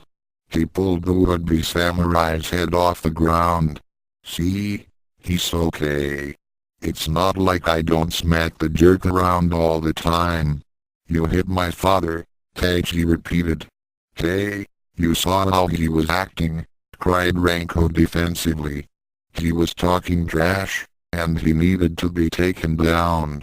And you, Taiji accused Nabiki. You let them do this. The chronologically displaced girl took a step away from her mother. How could you? Nabiki sighed.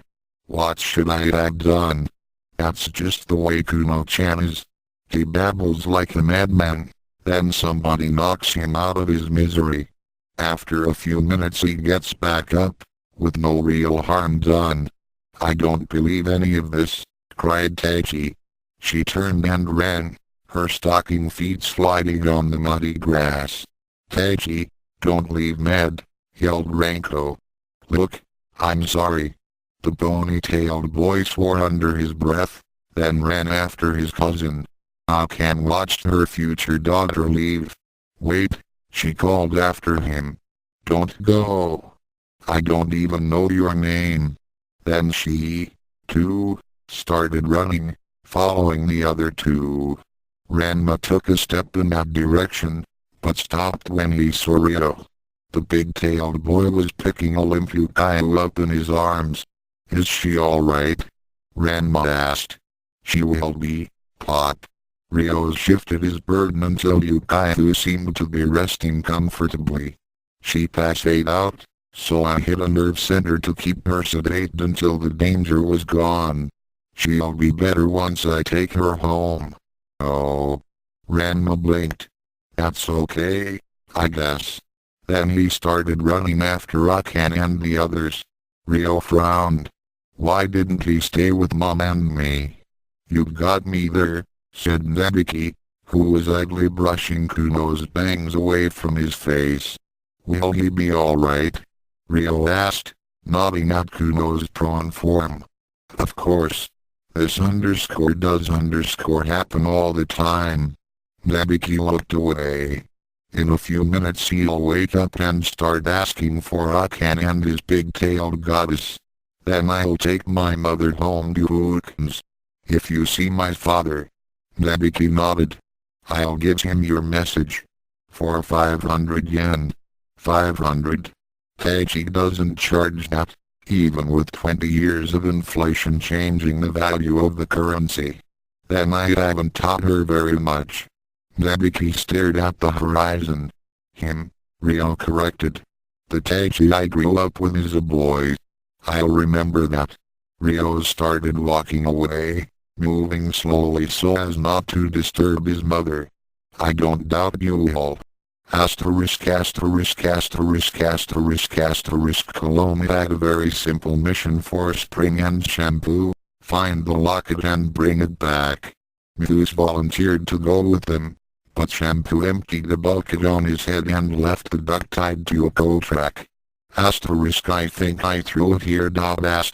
Spring wanted to a stretch of the canal. It's hard to tell.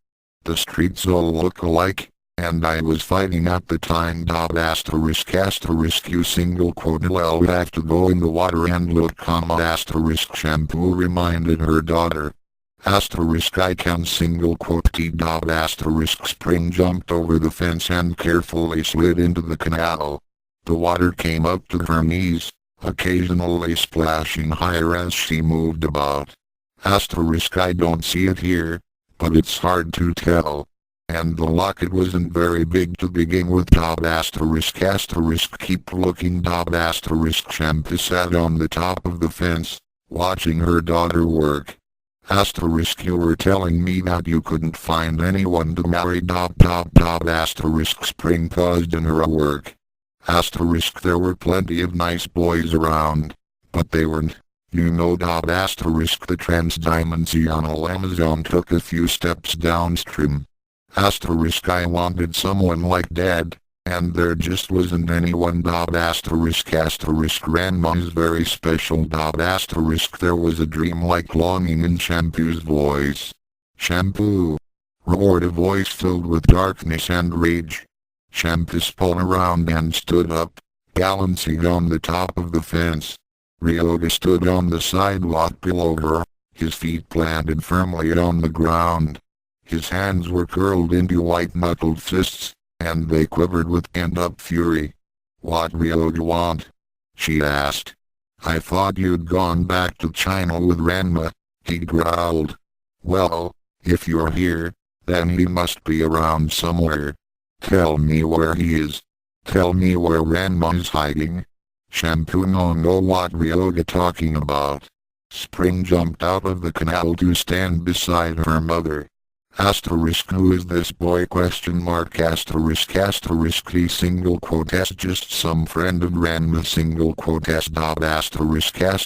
Is he related to us? There was a determined intensity in Spring's voice. Him? Shampoo sniffed. No. Good. Spring cracked her knuckles. "Where is Ranma?" Ryoga demanded a second time. Waves of anger radiated from his body like heat from a bonfire. Shampoo suddenly realized what Spring was up to. I do not want Ryoga as a son !law! Sorry, mother. Spring swept Shampoo's feet out from under her, knocking the Amazon into the canal. I need a husband. And he is cute, in an animalistic sort of way. Meow. Screeched Shampoo. "If you won't tell me where Ranma is, I'll make you tell me," shouted Ryoga. His face was an ugly shade of red, and he was baring his fangs. Spring glad to tell where is Ranma. After fight, she pressed her hands together in front of her chest, bowed, and leapt at Ryoga. Her foot caught him in the nose, but it was like kicking a rock. Asterisk ouch exclamation point asterisk fine, snarled the eternally lost boy. Spring dodged his punch, but the chain link fence behind her was torn apart. Ryoga grabbed one of the support posts and pulled, ripping free a large section of metal mesh. He threw this impromptu missile at his assailant, trying to net her like a fish. Spring dodged that attack, too, but just barely. The Amazon smiled. He single quote s good exclamation point she danced under Ryoga's guard and punched him a few times, but her blows didn't seem to be affecting the enraged boy very much. Any normal human would have required hospitalization by now. Ryoga, on the other hand, was just breathing hard. Boy make good husband, Spring told him as she avoided another pilot refer-like punch. Spring so happy find good fighter not already in family. Husband? Screamed Ryoga. Is that what this is all about? Has Ranma decided to ruin my life by dragging me back to China with him? Ryoga's fist punch missed Spring and shattered the sidewalk. I won't go. I finally have a chance to be happy here, and I won't let Ranma, you, or anyone else take it away from me. Ryoga started glowing. A wall of solid air slammed into Spring, knocking her across the street and into a retaining wall. If the Amazon girl knew what a Mack truck was, she would have been able to make the comparison. Instead, she just passed out. What was that? Wondered Ryoga. He wobbled a bit, took an unsteady step forward, then fell to his hands and knees. If I can do that to Ranma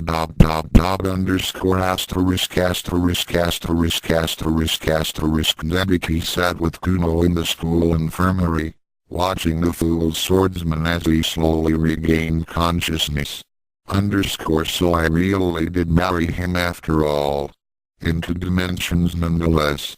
Looks like I have to do something drastic about Kodakai.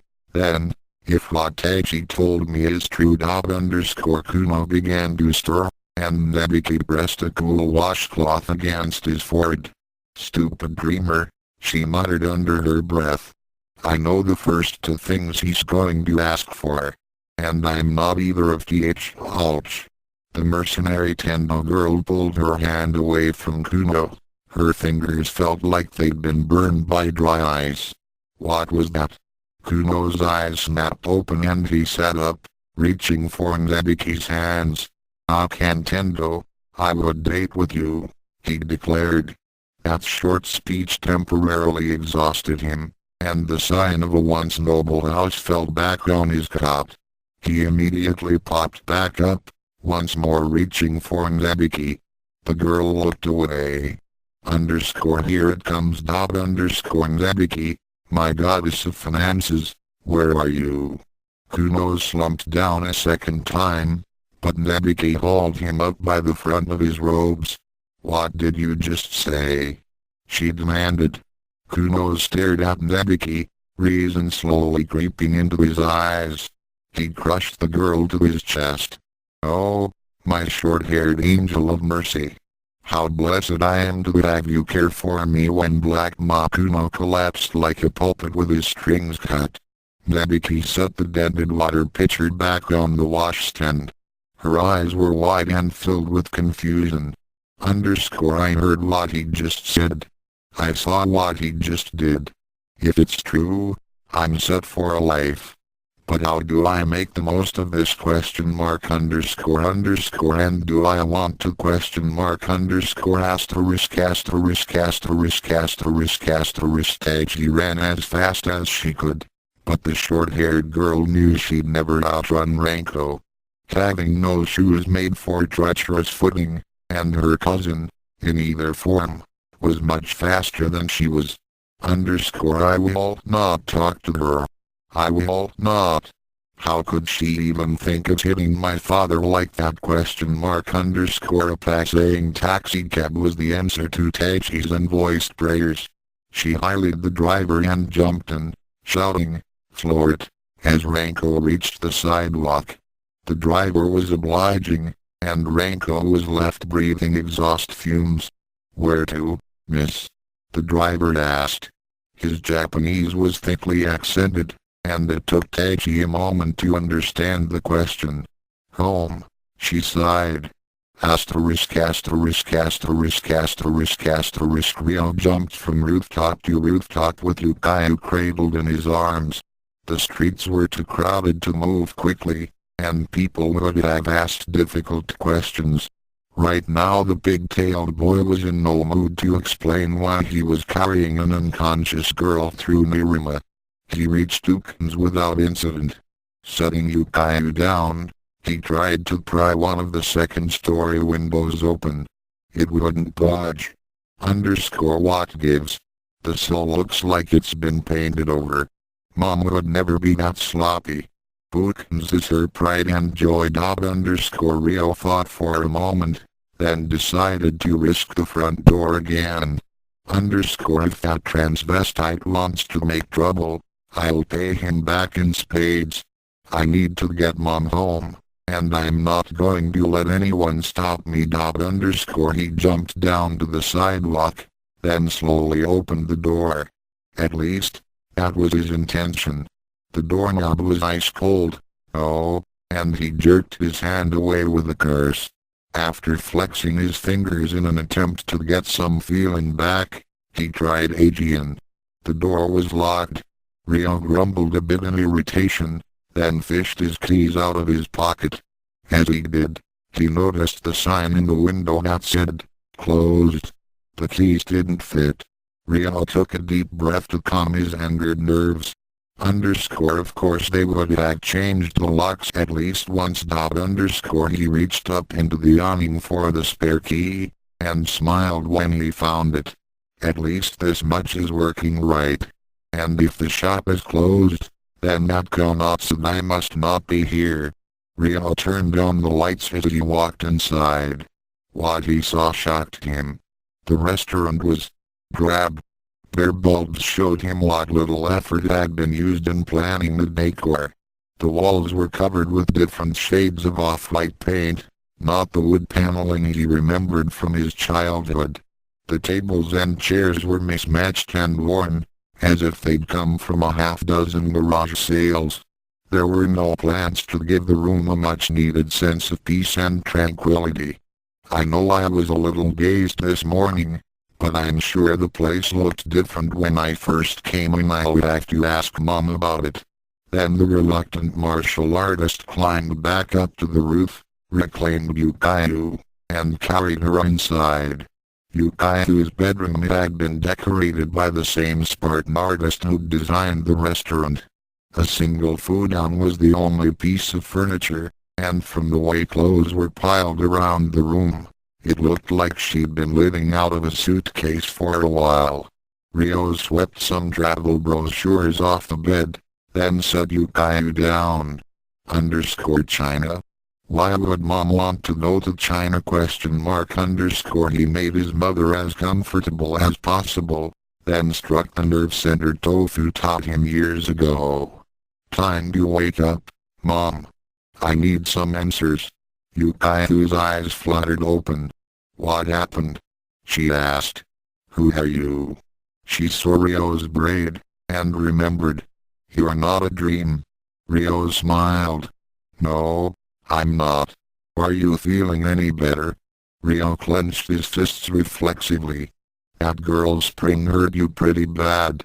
Ukyou stretched, wincing at her bruises. I'll be okay. Her eyes wandered a bit, taking in the room. Where are we? Rio frowned. I brought you home to the restaurant. Ukyou shook her head. This isn't right. She ran her fingers along the wall, wrinkling her nose as the cheap paint flaked off. Where's the wallpaper I put up last month? And these aren't my clothes. The okonomiyaki chef grabbed a shirt from one of the nearby piles. I'd never wear something this threadbare. Suspicion flashed in her eyes. You see, you're from the future. She reached for her spatula. Tell me again how you got here. Rio grabbed her hand. Mom, calm down. Let go of me. Rio backed away. All right, Mom, he began slowly. I thought a Chinese Amazon named Spring. I saw her disappear in a ball of glowing light, and I followed after her. Somehow this brought me to the past. Ukyou did not look convinced. Prove it. Rio thought furiously. I need to tell her something no one else could know, but I can't tell her something that hasn't happened yet. She and Pop are still living in Mirima, so the Gambler King hasn't shown up yet. When you and Pop were little, you met a man named the Gambler King, he began. So, said Ukyou. Everybody knows that. The story came out when Ranma beat him and won the dojo back. Rio turned very pale. Pot 1. If he won, then he didn't lose Ukens. And if he didn't lose Ukens, then he and Mom never got married. And if they never got married. Ukyou saw what effect her words had on the young man. Hey, what's wrong? You look like you've seen a ghost. I have, Rio whispered, and he's swearing my face. The taxi stopped when it reached the gates of the Kuno mansion. Taiji reached for her wallet to pay the driver, then froze when she looked at her money. He won't accept this. I forgot they redesigned all the bills at the turn of the century. Let me run inside and I'll get the money to pay you, she said, shutting the cab door to keep from hearing the driver's reply. The gate was secured by an old-fashioned electronic lock, not the optical scanner Taiji had been expecting. Climbing over the wrought iron bars was no challenge. Oh, and the shooting star of Furinkenhai quickly found herself standing firmly on the grounds of her family home. Taiji bypassed all the traps with ease, even avoiding some that Satsu couldn't build for another decade. The front door was unlocked, and Taiji pulled off her muddy socks before she tracked footprints throughout the house. All right. Satsu hides the housekeeping money in the pantry. Or, at least, he does 20 years from now. Taiji found the cash she needed, turned off the security system, appropriated a pair of Kodakai's shoes, and walked back out to the waiting cab driver. She gave him a good tip. Nabiki would have objected, but Taiji was not very happy with her mother just then. She single quotes almost as bad as Ranko, letting father make a fool of himself that way! Taiji stomped through the house, noting all the changes that would be made in the next 20 years. Mom wasn't kidding when she said that Kodakai was a few yen shy. Look at all the pictures of Uncle Ranma. You'd think the house was a shrine or something. Taiji's random wandering eventually led her to what would one day become her bedroom. She couldn't resist peeking inside. What? She let the door swing open in surprise. Why didn't they tell me I had Kodakai's old room? Ranko swore as he saw the cab peel away. He tried chasing after the car for a while, but that was beyond even his limits. He slowed down after a few blocks, and then he stopped. Damn it, Taiji. I only wanna apologize. Why's she always got to make things so hard? A cry of anime shook the air throughout Mirima. The anger in the shouter's voice made Ranko shiver. That sounds like Ran. I hope that pig isn't wandering around in the past, too. Damn. It wouldn't surprise me if it was him. He gets lost trying to go to sleep. Ranko looked around quickly, reassuring himself that Ran was nowhere around. There was no sign of his fiancée anywhere, but there was also no sign of Taiji. Think, Ranko, think. If I was Taiji, where would I go? In an aside to himself, the ponytailed boy muttered, if I was Taiji I'd let me apologize. There you are, gasped an out-of-breath Akane. Huh? Ranko looked up. His parents were standing a few feet away from him. Ranma was looking away, his hands behind his back. Akane was still trying to catch her breath, but she was smiling. Oh, hi, Mom. Geez, you didn't have to chase after me. But I wanted to talk with you, Akane managed to say. You left in such a hurry. There are so many questions I want to ask you. Dog, Mom, come on. Don't go all mushy on me now. I've gotta go find Taiji and apologize. I don't want her to stay mad at me. Oh. Akane took a step back, her eyes full of hurt. Ranko stared at the ground and played with the end of his ponytail. Now I've done it. I've made Mom cry. Today is going great, just great. Ranma stared at the young man who claimed to be his daughter. He looks like me. And he talks like me. Ranma could see the tears starting to form in Akane's eyes. Does it hurt Mom and Pop as much when I say things like that to them? Does it hurt Akane? Without meaning to. Ranma took a step closer to his fiancée. She leaned on his arm. Ranma felt her tears on his shoulder. The three of them stood that way for a long time, letting their thoughts go unspoken. The wind picked up, blowing leaves around them in tiny whirlpools. Then Ranma looked up and noticed the clouds racing across the sky. Up, we'd better go somewhere, he said, breaking the silence. Ryoga was confused, angry and lost. That wasn't new, but it wasn't common anymore, either. Ryoga's world had recently become a much nicer place. He and Akane were dating. Ranma was gone, dragged off to China by Shampoo. All the bandana-clad boy needed now was a cure for his curse, and then his life would be like heaven. The fall back down to hell had taken less than an hour. Akane was missing. Shampoo was in Japan. Ryoga was not particularly clever, but he knew that 1/2 + 1/2 = 1. Ranma must be in Japan.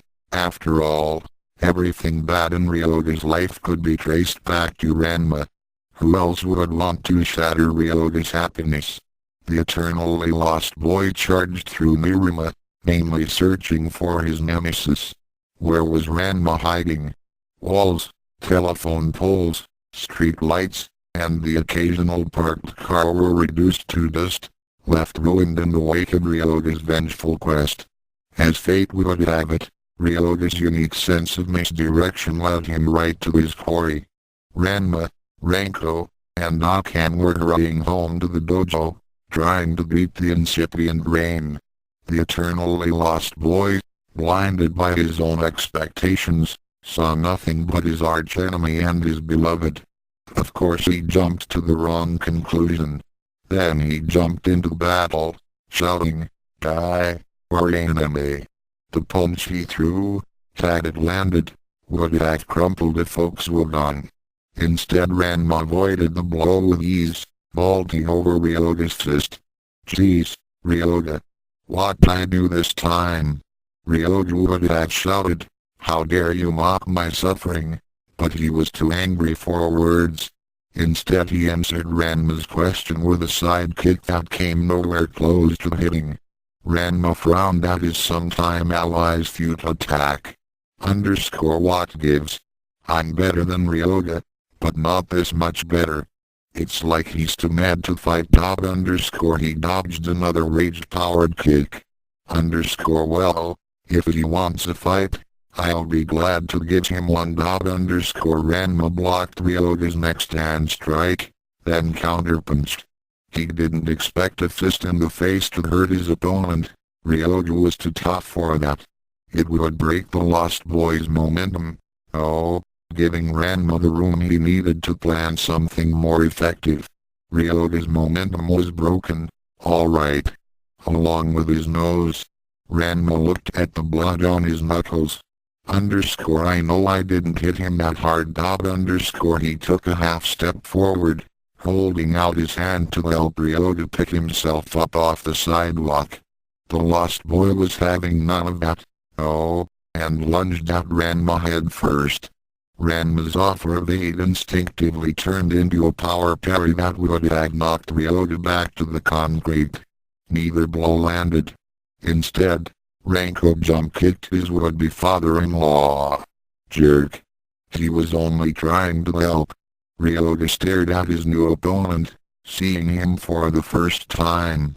The pain and the anger roaring inside his skull made thinking difficult, but Ryoga managed some, albeit limited, logical thought.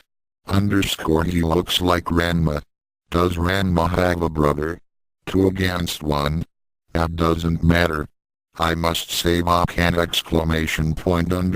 The bandana-clad warrior pushed himself to his feet. Ranma, I will make you pay for what you've done to Akane. Ranma shrugged.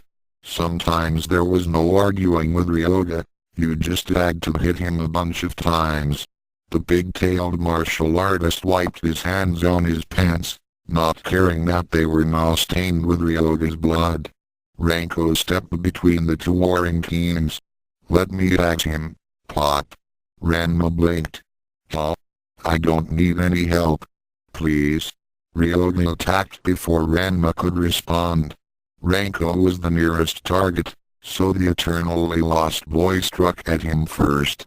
Ranko blocked the attack, not as easily as his father had, but well enough to keep from getting hurt. Then the fight began in earnest. Nabiki was confused, and she didn't like it one bit. She could deal with strangers showing up out of nowhere. She could deal with losing money, although she preferred having her teeth pulled. She could even deal with a girl who claimed to be her daughter from the future. A Kuno who wanted her was something else altogether. Sure, he had money. And he had looks. And he had a way of making a girl feel like the sun, moon, and stars all rolled together. And if what he said was true, he even had a personality underneath all that clueless arrogance.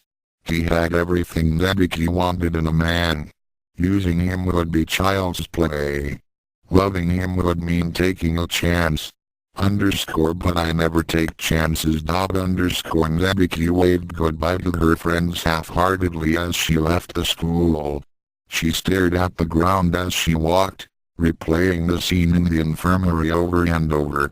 Goddess of finances, he called me, and, short-haired angel of mercy. He wasn't joking. Kuno never jokes about love. And he never mentioned Ranma once. Nabiki stopped, frowning. And I had to hit him in the head. She looked up, staring at the swirling clouds for inspiration as much as anything else. Then she noticed the large, girl-shaped hole in the wall next to her. Nabiki blinked. That's new.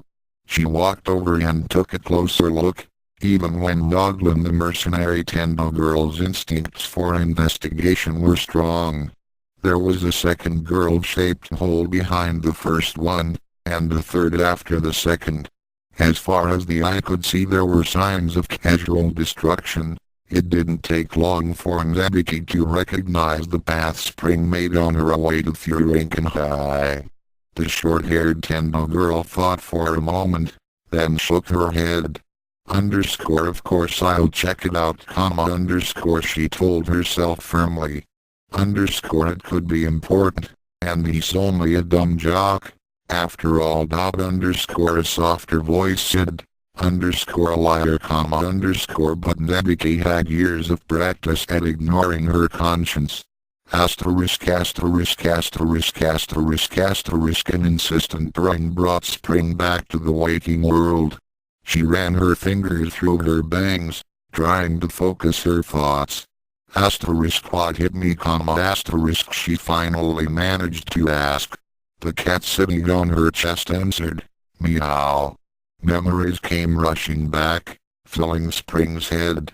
Underscore he beat me dot underscore the purple-haired Amazon rolled to her feet, unceremoniously dumping her mother onto the sidewalk.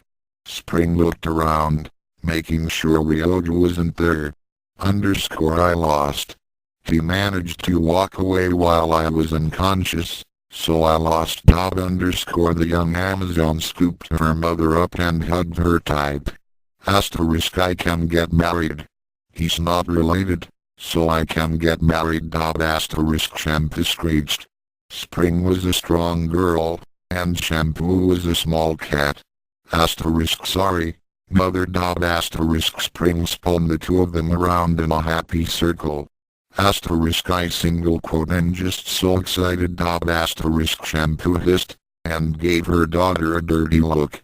Asterisk I single quote I'm sorry you don't approve, mother, but give me time. I'm sure you'll come to love my husband as much as I do dot asterisk if cats can look skeptical, Shampoo managed to do so. Spring didn't care. Asterisk I can't wait to tell father. And great-grandmother dot asterisk at the mention of cologne, Spring's sense of responsibility reminded her of her other unfinished task. Asterisk I guess we'd better find the locket first, though dot asterisk she didn't sound happy about that. Shampoo's answering, meow, lacked enthusiasm, too. Ukyou stared at Ryo. Ryo stared at nothing. Underscore they single quote Ray not married. They're not going to get married. This isn't my world. I don't belong here dot underscore he grit his teeth in an effort to avoid tears. Underscore I don't belong here exclamation point underscore Ukyou reached out with her free hand and grabbed Ryo by the chin. This has really got you spooked. She leaned her battle spatula against the wall, the business end gouged a splinter out of the bare floor. Look, I know I sounded rough a minute ago, but I do trust you. She shrugged. Call it mother's intuition, but I have a feeling that you're telling me the truth. This isn't what I remember. Ryo relaxed a little, the tension oozed out of his shoulders. I know that Taiji, and Ranko, and Spring come from other worlds, but somehow I thought that mine was the real one, and there's the illusion. His voice was filled with uncertainty. Everything I know, everyone I care about, is different in some way. You, Pop, Bookins. Where does Ryo's Sodom fit in? Ryo's eyes misted over again. I don't even know if Bell-chan belongs to this world or not. Bell-chan? Ukyou couldn't mistake the emotion in her son's voice. Until recently, she heard it every time she said Ranma's name. My fiancé, Ryo answered. Your fiancé? You only have one, right? Ryo laughed, a bit raggedly, but a laugh nonetheless. I may be Ranma Sodom's son, but that doesn't mean I have always bad habits. What's she like, Ryo? Ukyou folded her hands in her lap, eager to hear all she could about her son and his future. It was like listening to your own daydreams, pleasant, and without consequence in the waking world. She is a goddess on earth, kind, loving, beautiful. Ryo paused, lost in his own memories. She's the daughter of Kasumi and Tofu Sensei, so she brings peace and healing wherever she goes. She sounds too good to be true, Ryo. Ukyou liked the sound of her son's name. She island mother and son sat in silence for a moment. What will you do now, Ryo? Ukyou finally asked. Ryo looked around the room.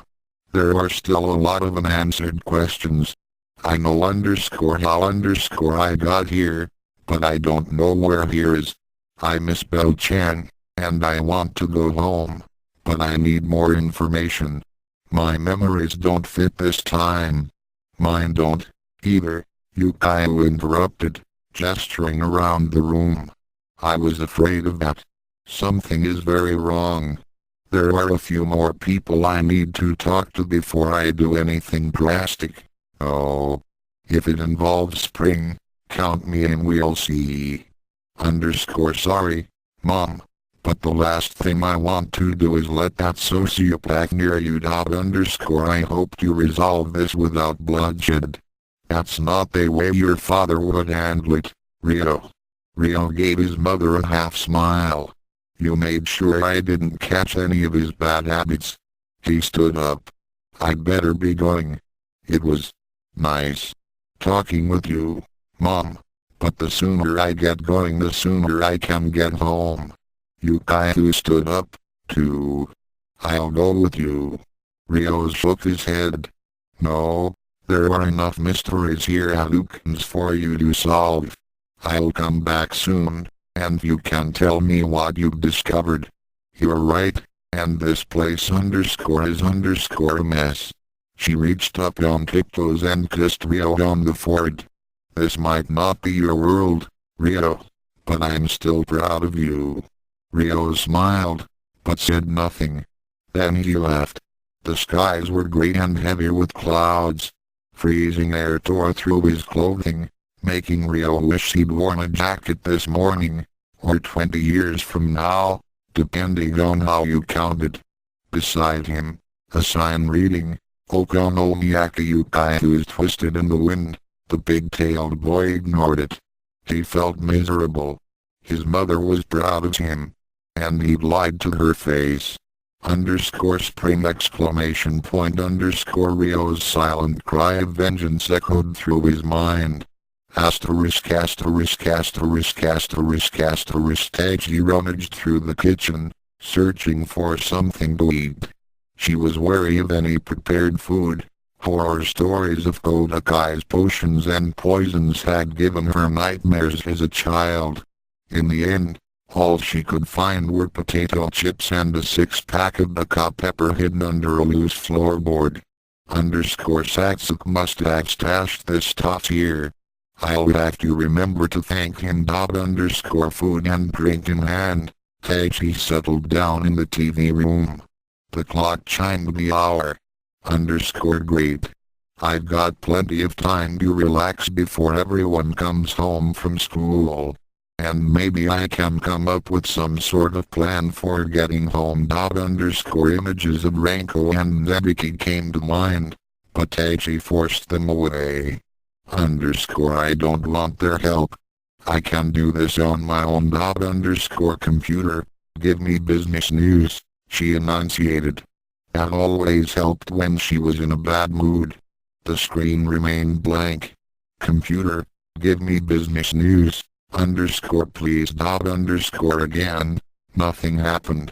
In the name of the House of Kuno, I command thee, servant of electrons, to present for my viewing pleasure business news.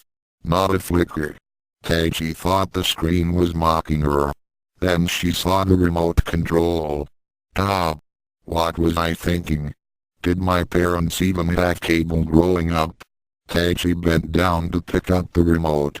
She saw something dark and slender reflected on the television screen. That gave her the split second of warning she needed to avoid the ribbon that snapped at her like a whip. What have we here? I shall have to punish Satsuki for his negligence.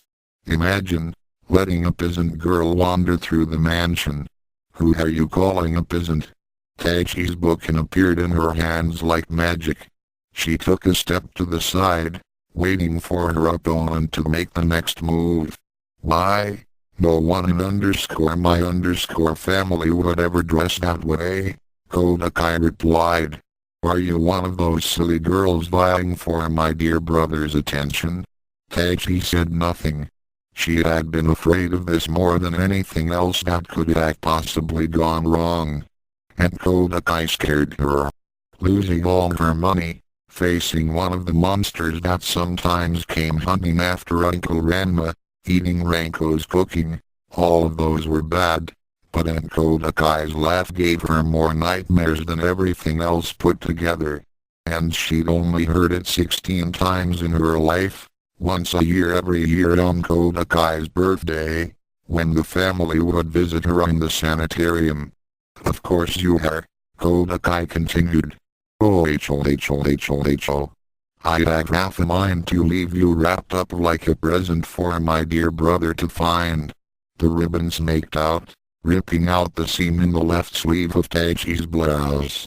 At least you would be better than that cow Kantendo, or her greedy sister. Oh ho. Tachi paled. Nabiki bribed the hospital staff to keep Kodakai trunked to the eyeballs, but nothing could keep the woman from laughing. I know you have half a mind, she taunted. It was the best she could come up with, and it kept the fear from overwhelming her. Kodakai's ribbon tore open the other sleeve. Why you little harridan. You take that back. I have to keep her talking. Tachi let her aunt's ribbon wrap itself around her blade, then pulled, hoping to yank Kodakai off balance. And what if I told you I had eyes only for Ranma? It was a dangerous gambit, but it might work. Anything was better than that laughter. You in love with my Ranma-sama? Kodakai's eyes grew even more wild. A feat many would have thought impossible. She pulled back, and only as Tachi's bouquin was ripped from her hands did the shooting star remember why people called it the strength of a madman. In desperation, Tachi threw the first thing she could find at her aunt. Alt shot the ribbon, slicing cleanly through the six-pack of baka pepper. Bittersweet carbonated syrup covered Kodakai from head to toe. Oh, you'll pay for that, witch. I never pay for anything. Tachi closed the distance and punched her aunt in the solar plexus. It was the exact same move Ranko had used on Kuno. Kodakai sat down hard with the wind knocked out of her. Tachi, as pragmatic as her mother, kicked her opponent in the face before she recovered. The Black Rose didn't get back up. Even an unconscious Kodakai was frightening. Oh, so Tachi ran. Instinct led her back to the bedroom. She went inside. There was an open suitcase on the bed. Kodakai had been packing. Curiosity made Tachi look. Plane tickets to China. What was she planning? And Kodakai wouldn't willingly get herself cursed at Juzenkyo. Would she ? Tachi looked up, thinking for a moment. She caught a quick glance at her reflection in the mirror hanging from the ceiling. Revulsion at the possible uses for such a device quickly turned to an appraisal of her own appearance. I sure look like a mess. Tachi fingered the tears in her clothing, then looked at the half-packed suitcase. I should have thought of this earlier. 10 minutes later, a well-dressed Tachi quietly snuck out of the Kuno mansion. I still need a plan, and I can't come up with anything on my own. Once again Ranko and Nabiki came to mind. Alright, I can't stay mad forever. Ranko was a born fighter. Ryoga had the strength and rage of a monster. Neither could get an advantage over the other. Ranko's skill balanced the lost boy's stamina. Ranma, who was studying the duel with the Ivy expert, couldn't tell who would win. That worried him. Ryoga was acting strange. Well, stranger than usual. His parries were too slow, and his attacks, while still earth-shakingly powerful, lacked the focus Ranma had come to expect from his friendly foe. There was no denying the fact that Ranko was very, very good. That much was obvious, and Ranma could not but feel proud of his supposed daughter. Good as Ranko was, the Ryoga Ranma knew should have wiped the newcomer all over the street. Akane slugged her fiancé in the back of the head, bringing an end to Ranma's analysis. How can you stand there and let Ryoga fight with my daughter? Ranma winced as he probed his new bruise. And what do you expect me to do about it? It's not like I made her fight. She volunteered. But she could get hurt. Akane protested. Of course she could get hurt. If you never take any risks, then you'll never learn the true martial arts. Ranma won at the battle. The combatants had migrated to the other side of the street.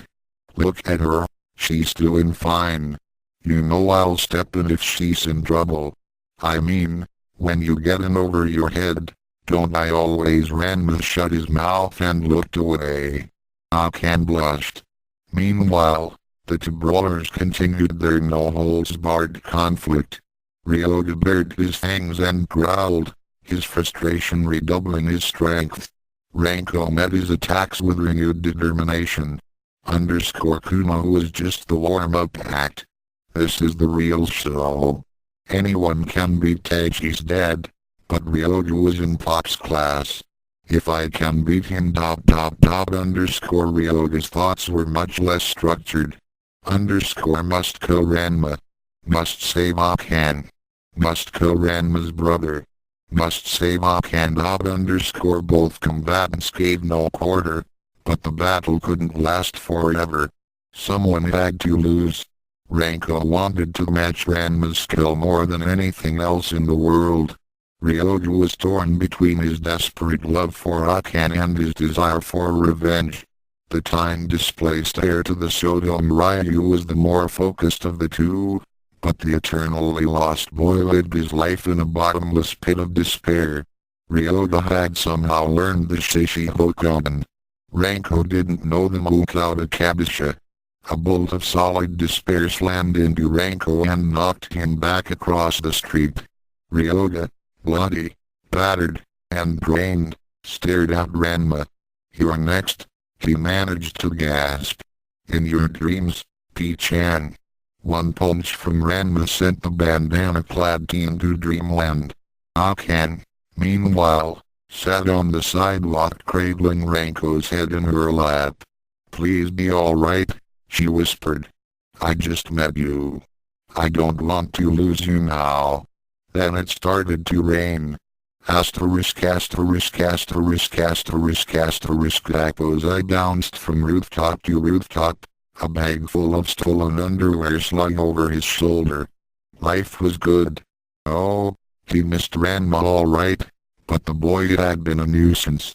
And disrespectful. Sun and Janmo would never have dared to hit their master, and they certainly wouldn't have interfered in any of Rapo's plans. Maybe I'll look Ranma up in a few years, but for now, it's panty-time! A canal cut through Rapo's path, causing the dirty old man to stop for a moment. He thought about jumping across the waterway, but that seemed like too much work. Then he saw blue glow coming from under the waves. Like a crow spotting something shiny, Taco's eye made a beeline for the source of the light. The master pervert left his bag of precious unmentionables on the bank, then carelessly waded into the canal. Now and again the cold water splashed over his head, so it was a choking and sputtering Taco's eyes that returned to shore. The source of the blue glow turned out to be a simple silver locket.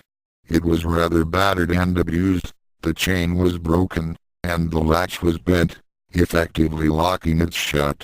At the moment, Taco's eye didn't care. The locket was obviously magic, and the old fool had a craving for all things arcane. "Oh, you find locket for spring," said a perky voice. "Thank you." Taco's eye looked up. And up. The owner of the voice was balanced on the top of the fence. She was a young, beautiful woman. Taco's eye craned his head back for a better view, almost falling over in the process. The girl hopped down, then held out her hand. "You please give spring locket?" she asked again. Taco's eye started to drool. A beautiful girl was standing next to him, and she wasn't running away. "Shampoo?" in cat form. They nestled in the crooked spring's other arm. The cursed Amazon hissed a warning at her daughter, a warning Spring didn't understand until she got a better look at Akko's eyes. *U! Revulsion filled her normally cheerful voice. Me. Akko's eye agreed. Me what? Spring remembered dirty old man. Great-great-grandmother chased you out of village. Spring kicked at Akko's eyes. A vicious blow that would have launched him into lower orbit had connected. The master pervert was on his guard. Oh, and avoided her attack with ease. What fun! Cried Akko's eye as he danced around the purple-haired girl's attacks. This was almost as good as fighting with Ranma. You give Locket back now. Spring shouted. You want this? Akko's eye stopped his mad dodging for a moment and dangled the locket by its broken chain. Yes. Then you'll have to catch me. Akko's eye took off running. No man of his height and age should have been able to move that fast, but the ancient Handa was a master at breaking the rules. Spring chased after him. She wasn't about to let the panty thief steal her locket. Besides, this was Akko's eyes, and every woman born or cursed, in her father's case, had the right to beat him to a pulp. Rio ran through Nerima. He knew where he wanted to go, and there was no sense in wasting time. She single quote as the only other person I haven't talked to. I hope she can shed some light on what's going on. The house wasn't as old as he remembered, but Rio had been expecting that. He studied a sapling growing in the middle of the yard. His mind saw it 20 years older, with a swing hanging from one of the branches. This is the place. He walked up to the front door and knocked. A middle-aged woman, handsome despite years of separation from her family, answered the door. Yes, may I? Her voice trailed off as she studied Rio's face. Ranma? Rio swallowed. No, I'm a friend of his. He watched the hope in Nodoka's eyes die, and cursed himself for not thinking. This would cause her pain. Oh, would you like to come in? Yes, please. Nodoka set him down in the living room, then went to the kitchen to fix some tea.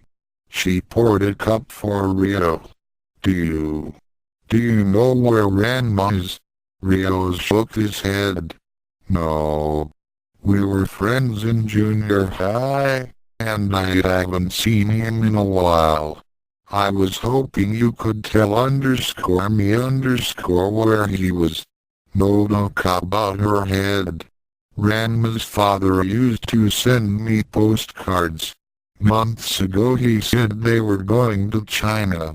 That was the last I ever heard from them. Rio could hear the tears frozen in his Nodoka's voice. I single quote lied to my mother. Now I've lied to my grandmother. I knew Pop hadn't seen Nodoka until he and Mom returned to Nerima, but I still came, and I still asked her questions. This must be like torture. What kind of a monster am I? Ranma once mentioned a Tendo dojo. Do you know anything about that? Ranma's father, Janma, and soon Tendo used to be good friends. Nodoka set her teacup down. Poor Mr. Tendo has not been well. He has been bedridden, and he hasn't spoken in months. Oh. I needed to know that. I need to know everything I can find out. But did I need to hurt her so much? I guess it won't do me much good to ask there, then. Rio and Nodoka sat in uncomfortable silence for a moment. Then, finally, she spoke.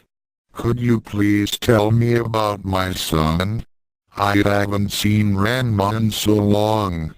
I can't stay.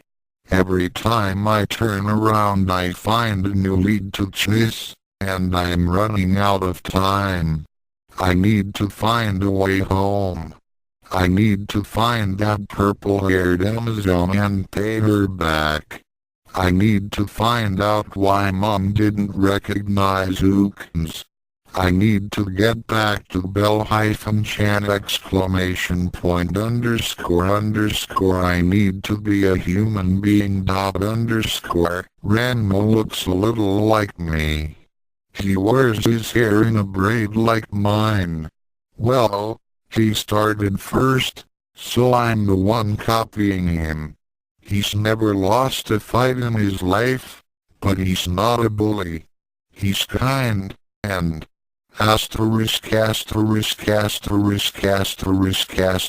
Ranma, now in girl form, picked an unconscious P-chan up by the bandana.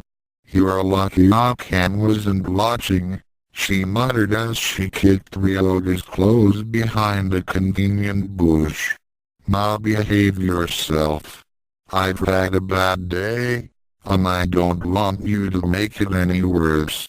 Ranko, meanwhile, was slowly stirring. What was? Who hit? Keiichi, did you get the number of? The air of the Sodomrai you can't lose. Akane brushed at Ranko's bangs. SHHH. You'll be alright. Ranma joined his fiancée and would-be daughter. Geez, Akane, who'd ever think you'd be so mushy? This is all your fault, the youngest Tendo daughter accused in a hushed voice. If you'd stopped the fight like I told you, my daughter wouldn't be hurt. She's not hurt? Well, not bad, anyway. Ranma knelt down. Right, Tiger? Ranko opened his eyes, and Ranma nodded. See? I told you. Any kid of mine is gonna be a fighter. She can take a hit or two. I'll be alright, Ranko muttered. He sat up slowly. Where'd Mr. Hibiki go? I want a rematch. That's my B-girl, Ranma crowed. She playfully slugged Ranko in the shoulder. Now come on. I hate standing in the rain. Akane tried to help Ranko to his feet, but the pony-tailed martial artist shook her off. I'm fine, Mom. Really? But Ryoga hit you so hard. It's nothing. Akane took a hesitant step back, while Ranko turned away. The rain hid the future girl's tears, but even so, she did not want her parents to see her cry. Rio ran through Nirima. Now I see why Pop insisted I spend so much time exercising. It seems like I've spent all afternoon jogging from one place to another. And this rain certainly isn't making my life any easier. Fa fa fa. Can't catch me, a gleefully dirty old voice shouted. Rio, when he heard those words, stopped dead in his tracks. Of course he'd be here.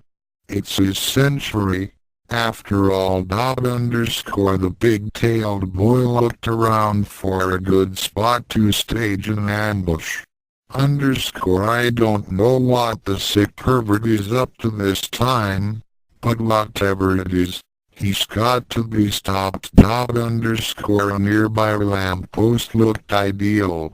And I'm the only one I know who can take him down at will. Rio clambered up the rain-slick metal pole, then waited. In less time than he would have preferred, I came bounding along. The old man was dancing madly through the puddles, letting a purple-haired girl get close enough to launch a futile attack at him before dodging away. Purple-hair. That's spring! Rio growled, baring his teeth much as Rio would have. You are mine. The big-tailed boy tensed, ready to pounce on the Amazon and avenge the hurt she'd caused his family. Then reason hit him, and he stopped. Spring was chasing hackos. I was the dirtiest old man alive. No. This isn't fair. Spring deserves a thrashing, but then I escapes. To get my revenge, I'd have to throw justice away. Can I do that? Mom could. She buried her entire past for revenge. And Pop, he never gave up once in his whole life. Rio shivered, his body reacting to the stress of thinking so hard. I thought I could be cold. I thought I could be ruthless. I could lie to Mom.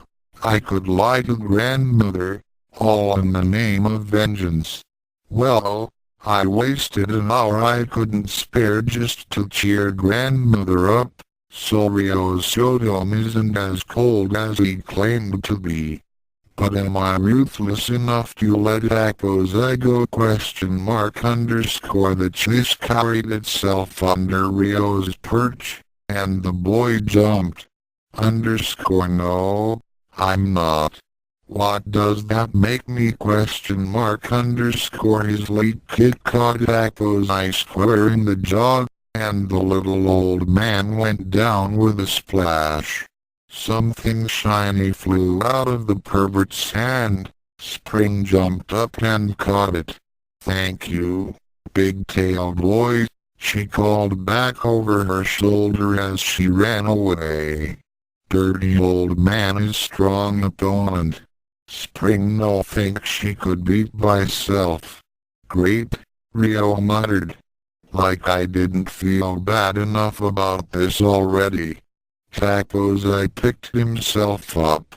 I don't know who you are, he said menacingly, but you spoiled my game. Someone needs to teach you to respect your elders. He threw a hapodaicarin at Rio. Rio was ready for that. He caught the bomb in his left hand, licked his right index finger, then pinched out the fuse. Ordinarily, I don't like to fight. He tossed the now useless bomb away and took a step closer to Echo's eyes. I don't even like to fight with you. He cracked his knuckles. But you're a disgusting old pervert, Echo's eyes, and if I don't stop you, no one will. Oh, really? Echo's eye narrowed his eyes at Rio. And what makes you think you can stop me? The old man began to grow, swelling like a balloon until his head was level with the surrounding buildings. Rio held his ground. Because you've tried for 3 years to break into Bao-chan's bedroom, and in all that time I haven't let you succeed once. Really? Not once? The giant seemed impressed, and puzzled. I don't remember any girl named Bao-chan. Oh. It hasn't happened yet. I'm from the future. Rio's tone of voice shifted slightly, becoming more conciliatory.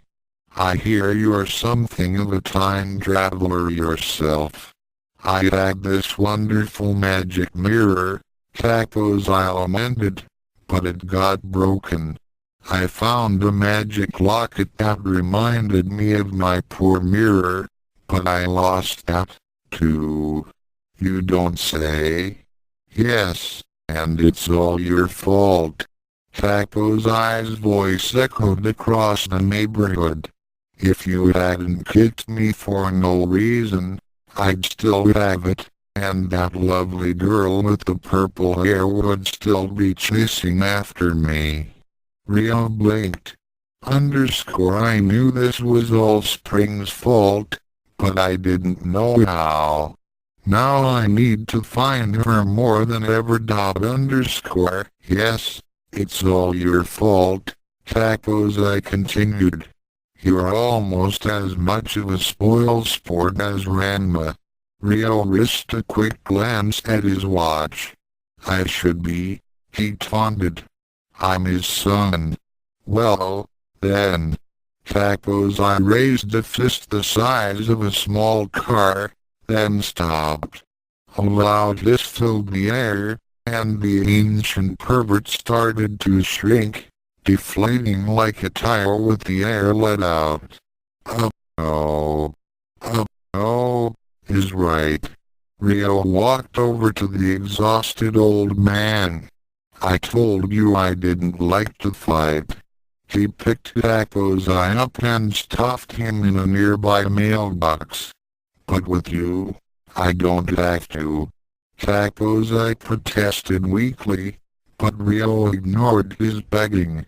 I know you'll be back, but for now, at least, you won't be bothering anyone. The mailbox, who was Rio e.t.c's disguise, disagreed, but by then Rio was gone, sprinting through the wet streets in search of his Amazon half-sister. The rain started coming down harder, so Ranma, and Akane ran the rest of the way to the dojo in silence. You'll want to get out of those wet things and into something dry, Akane told her daughter once they were inside. You take a warm bath, and I'll find something for you to wear. Yeah, Mom, the time-displaced teen said listlessly. Ranma stared after her departing fiancé. In the future, is your Moe's Akane so? Ranko wandered in the direction of the bathroom. Good, Ranma thought to herself, although she didn't know why. P-chan sneezed. I'm just gonna warn you one more time, Ryoga. Be good. He tossed the pig to the floor. P-chan stared at her evilly, then raced off towards Akane's room as fast as his little legs could take him. Filthy pig, Ranma muttered. She grabbed a towel from the linen closet and dried herself off as best she could. At least that much is normal. I mean, I carried the stupid pig home the whole way, and I don't think Akane even noticed once. Kasumi, her arms full of folded laundry, walked into the room. Oh, hi, Kasumi, Ranma said. Wait till you hear what happened to me and Akane today. Kasumi stopped. She blinked once. Oh, my, she whispered. What? Did someone rip my shirt open again? Ranma checked his clothing. It was torn from his fight with Spring, but not in any revealing manner. It's nice to see you again, Ranma, Kasumi said slowly and evenly. When you went back to China with Shampoo, we were all sure you were never coming back. Went to China? Shampoo? What are you talking about? Kasumi put a hand to Ranma's forehead, checking for a fever. Ranma pulled away. Kasumi, what's going on?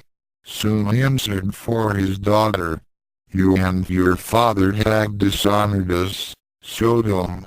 He cried from the top of the stairs. The Tendo patriarch looked thin and haggard, and his robes had seen better days. How dare you show yourselves here? The man's voice was thin and dry, like a skeleton left chained to a dungeon wall. Ranma tailed. Akane's father sounded unpleasantly like cologne. Asterisk asterisk asterisk asterisk asterisk. The door to the Nakfuanden flew open and Spring rushed in asterisk. I single quote am home.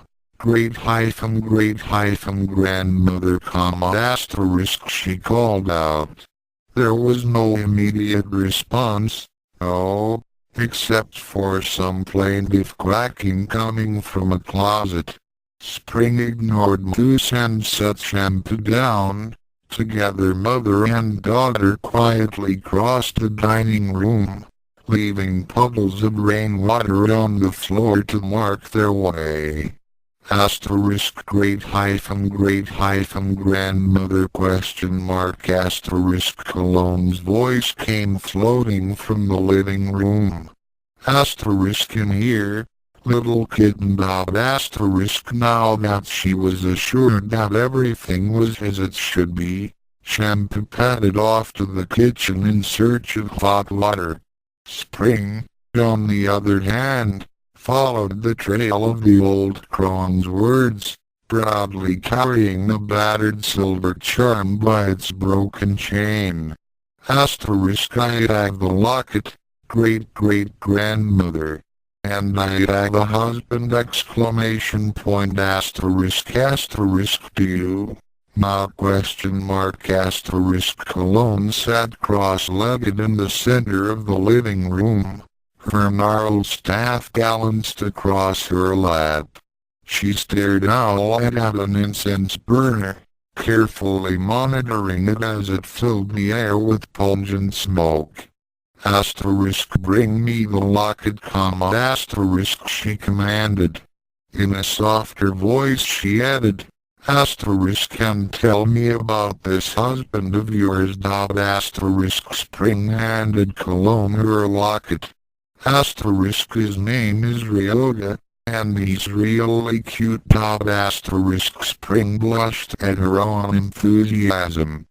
Asterisk I mean, he is handsome, great-great-grandmother, and very, very strong dot asterisk. Who would have thought that the old fool could have crafted something like this? Cologne asked herself. Asterisk go on. Little kitten dot asterisk asterisk. He is untamed, like an animal, and he has powerful kai exclamation point asterisk. The power to change worlds, Cologne muttered, fashioned by the hands of a pervert. What purpose could he have intended? She shivered. It is best not to dwell on such things. Asterisk I know this Ryoga, little kitten. He will make a fine husband for you dot asterisk asterisk. No. Shampoo shouted. She rushed into the living room, still only half dressed after changing back to the human form. Asterisk I will not have Ryoga as a son hyphen in hyphen law exclamation point asterisk asterisk. Be silent, Shampoo exclamation point asterisk. Cologne demanded. Shampoo opened her mouth to respond, but said nothing. It didn't pay to defy Cologne. The only sound in the room was the continued drip of water coming from Spring's braid. Then Cologne shattered the silence. You may come out now, Nabiki Tendo. The mercenary girl proudly strolled into the living room, acting as if she was an invited guest and not an eavesdropper. She fanned the air in front of her face, trying to dispel the cloying scent of the incense. You wouldn't happen to have a towel, would you? I left my umbrella at school today. An oversight, true, but today was a bit unusual. Cologne nodded, and Shampoo dashed over to the linen closet. After a short fight with Moose, she returned with an orange and white striped towel. Thanks, Nabiki said. What is your business here, Nabiki Tendo? Cologne asked. Nabiki shrugged as she toweled her short hair dry. Everything is my business. Do not waste my time with games, child. Cologne locked eyes with Nabiki. For them it was as if the rest of the world had been set aside. I have little patience at the moment. Having Ranma's daughter arrive from the future could be a bit inconvenient. Yes, Nabiki agreed. My daughter and I had a disagreement that's left me confused all afternoon. Your daughter? Cologne tried to hide her surprise, but Nabiki had trained herself to spot any crack in an opponent's defenses. Underscore that single quotation opening exclamation point underscore. Yes, my daughter. For the right price I'd be willing to tell you all about her. You know how parents are, always eager to brag about their children. I am not Ranma, to fall for your extortions, Nabiki Tendo. You will tell me about your daughter, be sure of it. Nabiki swallowed, but managed to hide her nervousness behind the towel.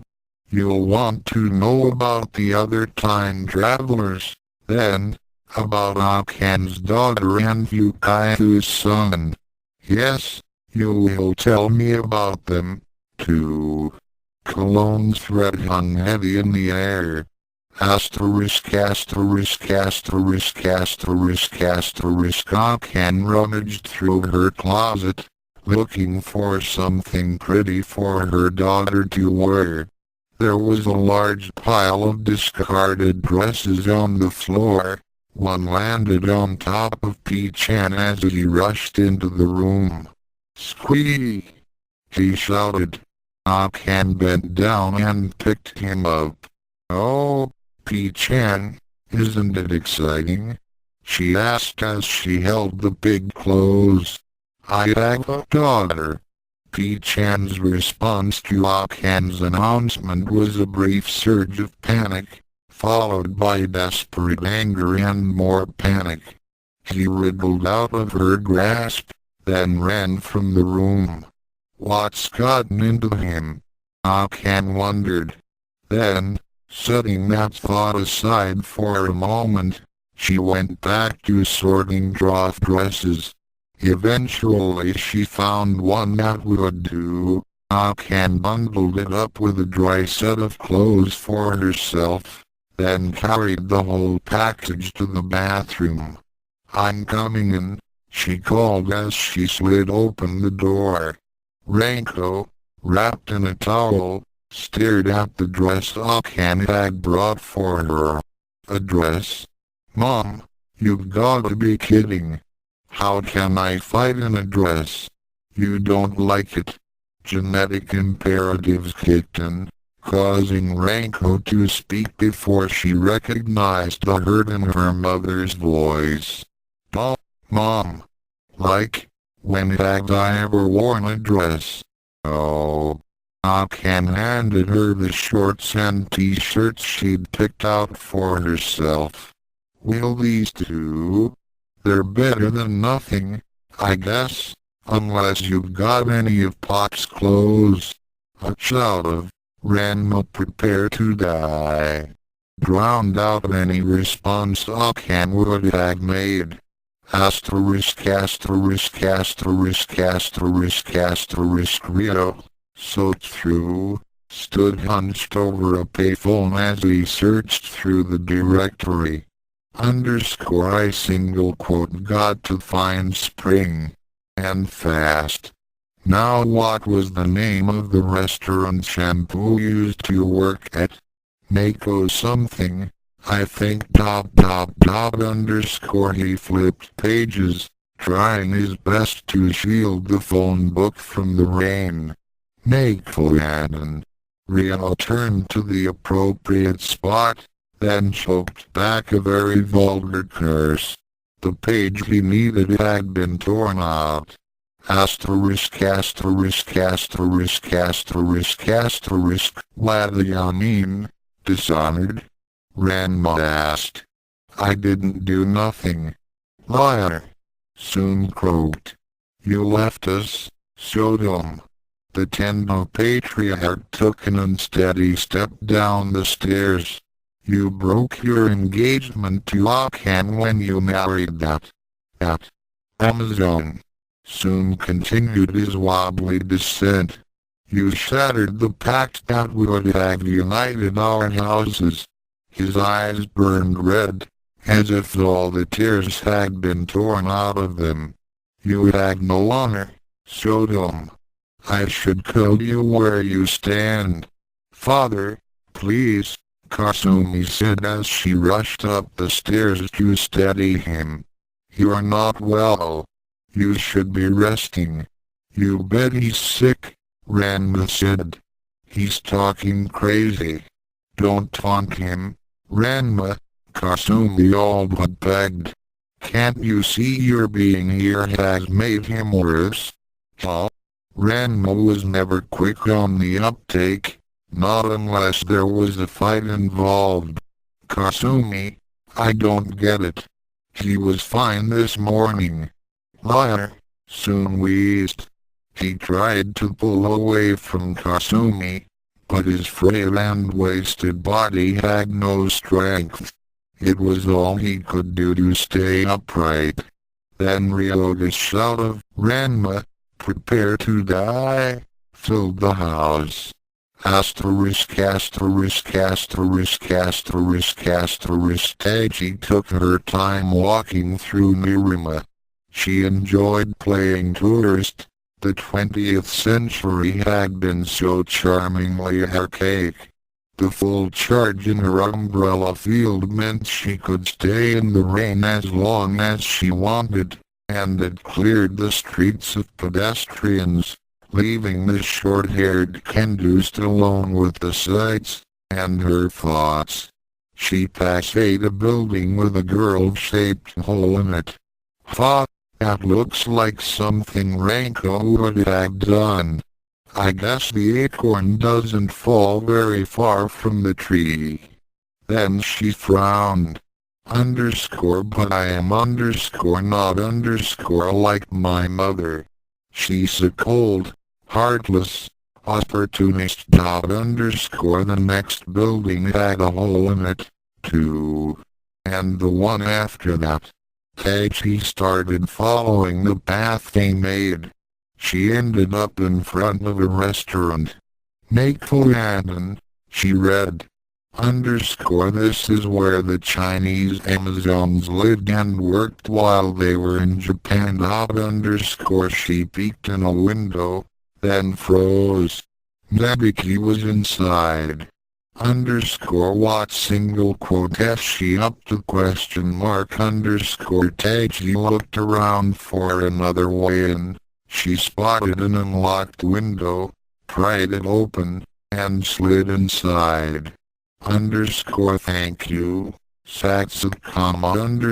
She thought as she silently dropped to her feet. Father was wrong. Ninja training does have its uses. Taiji could hear Nabiki's voice coming from another room, so she stealthily crept through the house in search of her mother. Something in the air made her lightheaded, but she fought it off by reciting the Firenji rules of acquisition. backwards. This house, this restaurant, now belonged to another time, she heard an old, dry voice explain. You would not want to be left standing in an abandoned building, would you? I guess the incense stays, Nabiki agreed. The voices were coming from the other side of a door. E.t.c was out of high-tech tricks, so she resorted to the time-honored method of sticking her ear to the keyhole.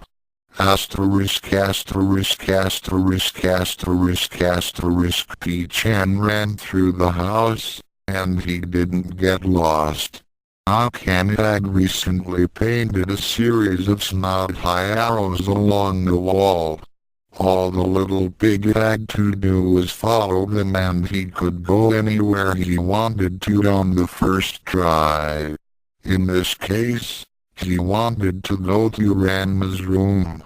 No, it's not Ranma's room, not anymore. It's my room now. Now and forever! A hot tea kettle sitting on a low table was P-chan's objective. He appended the furniture, transformed, and dressed as quickly as he could. Ranma, prepare to die, he shouted.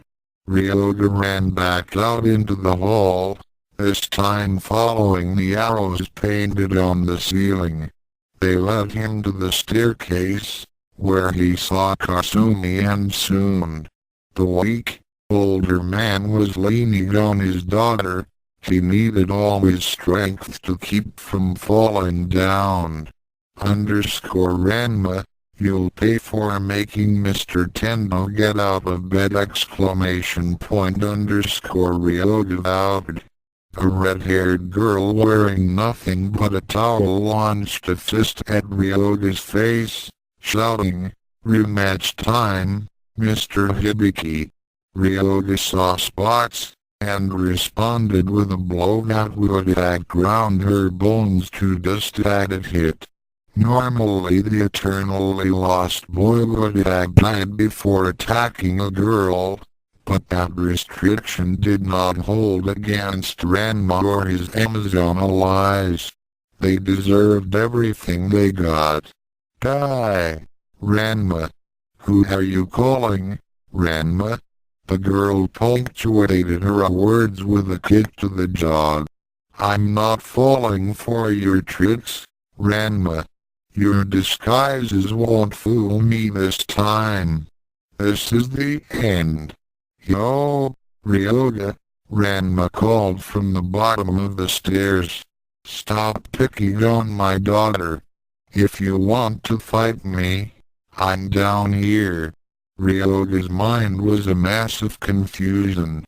That single quote as Ranma down there.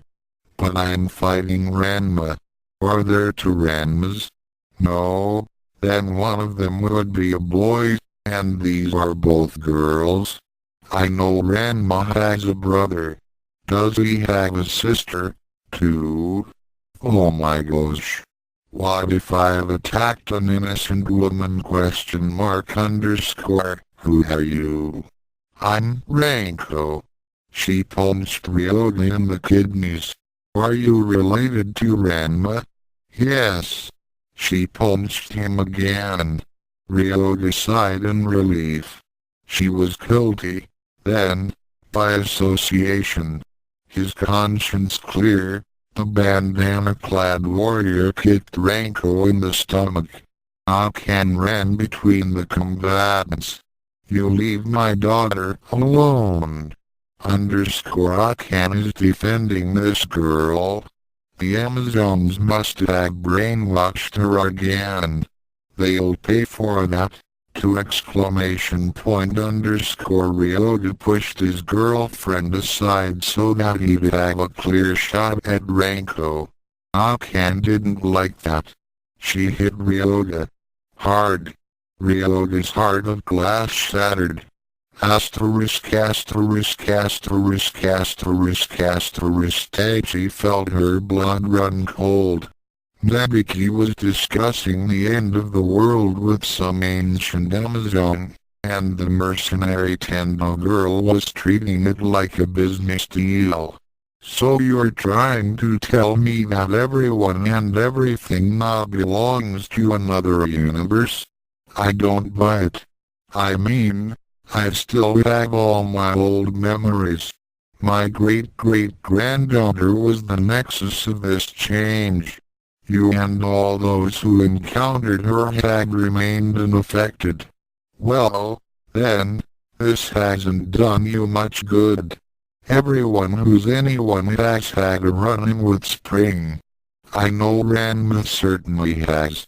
True, Nabiki Tendo, true. But now, I have the power. I will become the nexus of the new reality. Son-in-law is not here. He will remember only the world I want him to remember. What about Ranma's other children, or my daughter, Keiichi? I do not know. Perhaps they will return to their own worlds. Perhaps they will cease to exist. Cologne's lack of emotion made it clear that either outcome was acceptable to her. I know you are the new Nexus. I'll remember everything. Perhaps, whispered Cologne, or perhaps not. Time out here. No need for threats. What do I care if Ranma marries Shampoo and moves to China? Spring is a nice enough girl, a bit short-tempered, true, but that's genetics for you. No, your plan sounds fine to me. I've got it on good authority that my future looks bright, no matter which reality I live in, Keiichi gasped. Her mother had just sold out the entire universe. I had not expected you to be so reasonable, Nabiki Tendo. Please. I know a winning side when I see one. True. Shampoo, please show our light to the door. Keiichi frantically scrambled away from the keyhole, but there was nowhere to hide. Light from the living room caught her, framing her like a model posing for a photographer. What you doing here? Shampoo demanded. Up, Girl Scout cookies. Keiichi bluffed. You spy! You die! Keiichi drew her book in. You won't find the shooting star of Furinkenhai to be easy meat.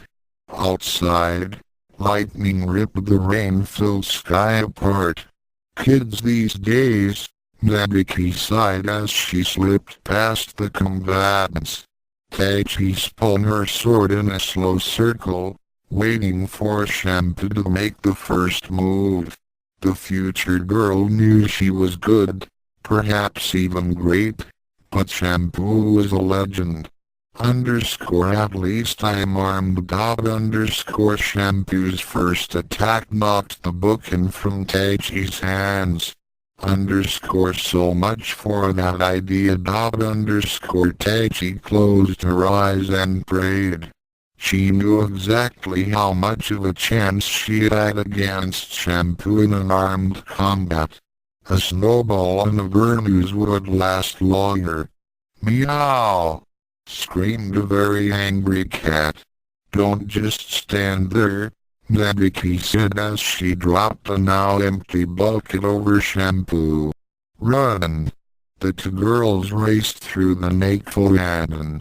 I thought you'd betrayed us, Keiichi sobbed with relief. Oh, please.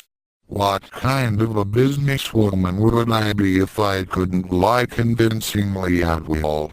You know be dead, Spring answered. Time for Plan B, Nabiki decided. She yanked the door of the linen closet open as she ran past, and Moose flew out. The blind duck arrowed in on Spring like a heat-seeking missile. That should buy us some time, she said as Moose and the Amazon collided. Once outside, the two girls ran for the dojo as fast as they could. "How much did you hear?" Nabiki asked her daughter. "Everything. Good. We'd better split up, then." Nabiki shielded her eyes with her hand, trying her best to see through the downpour. "At least one of us needs to make it back to Ranma. We're both way out of league, and he's the only one with a chance of stopping Cologne." Taichi smiled. "Mom, for the first time today, I think I agree with you."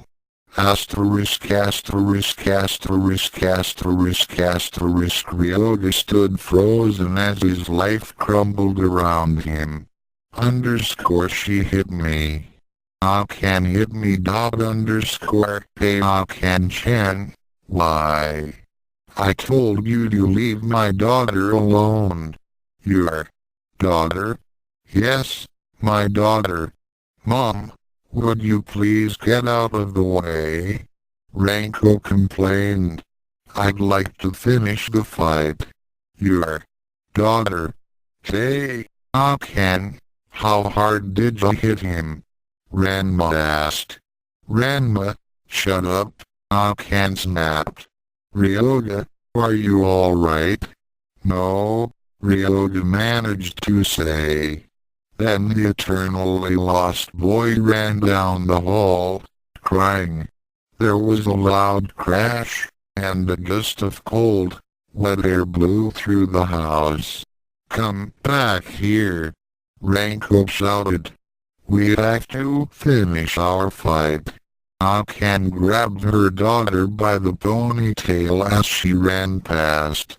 You are not going outside dressed like that, young lady. But, Mom. No buts. Get dressed. Now she decides to act like normal, Ranko grumbled as she marched back to the bathroom.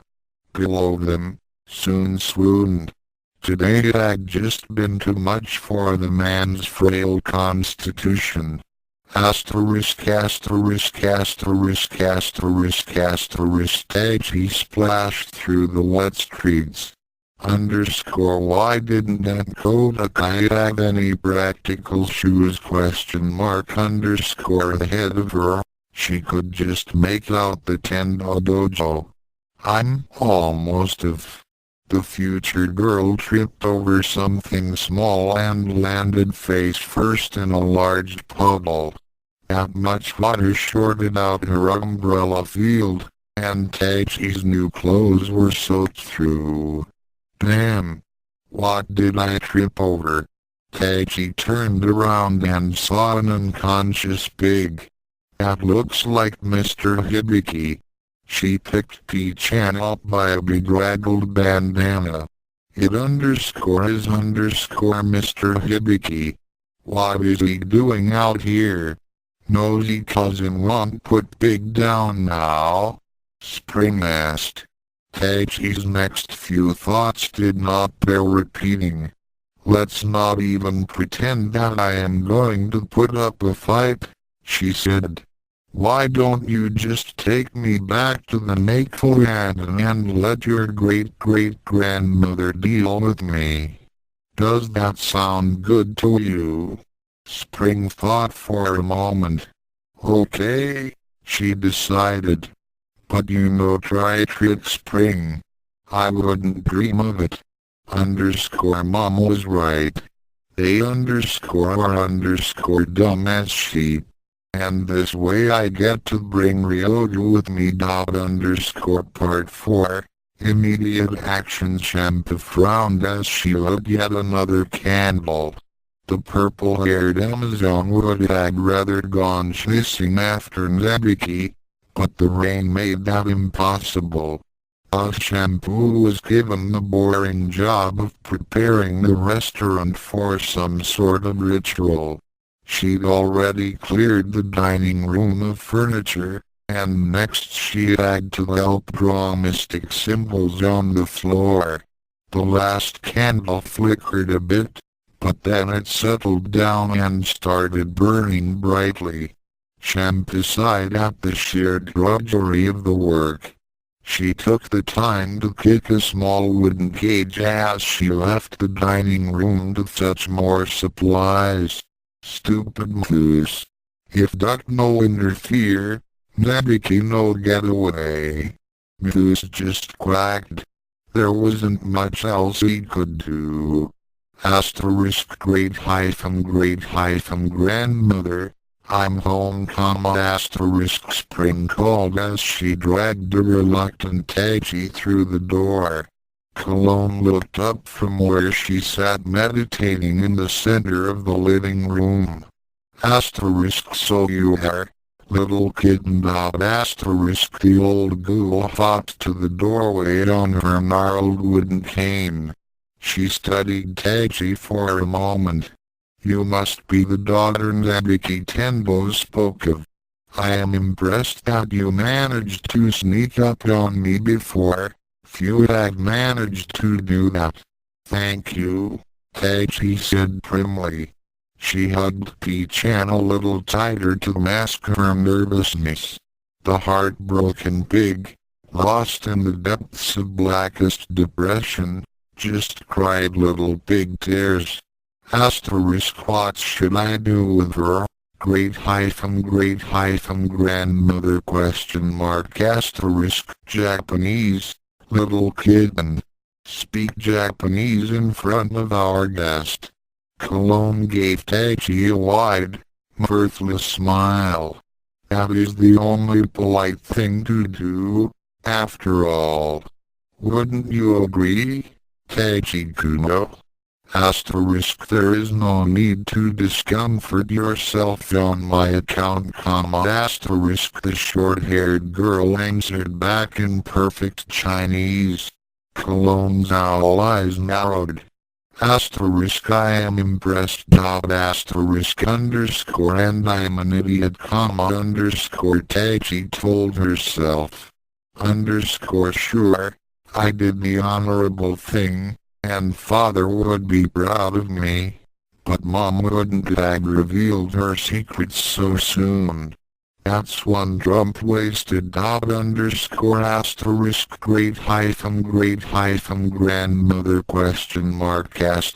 Spring asked. Your parents have a bad habit of ruining the best of plans. Tachi Kuno. Cologne openly had the Kendus up and down. I see you have acquired many of their traits. I will not risk the chance that you have inherited that as well. Tie her up, little kitten, and leave her with Moose. Tachi smiled ruefully. I suppose a hot bath and a change of clothing is out of the question. Then we are Amazons, Tachi Kuno, not barbarians. A hot bath can be arranged. Cologne held out her hand. The pig, however, stays here. Spring needs to spend time with her husband. Tachi gave P-chan to the ancient Amazon. There goes my last ace. I hope mom made it to the dojo alright. Otherwise I'm in big trouble.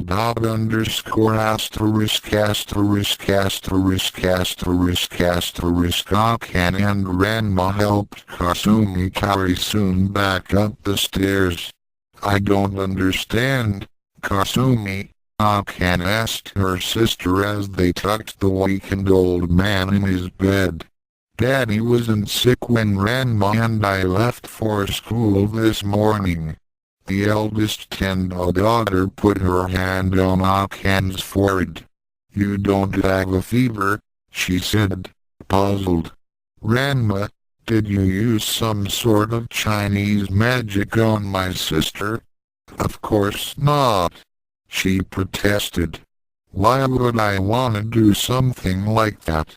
Nothing's wrong with my mind, Kasumi.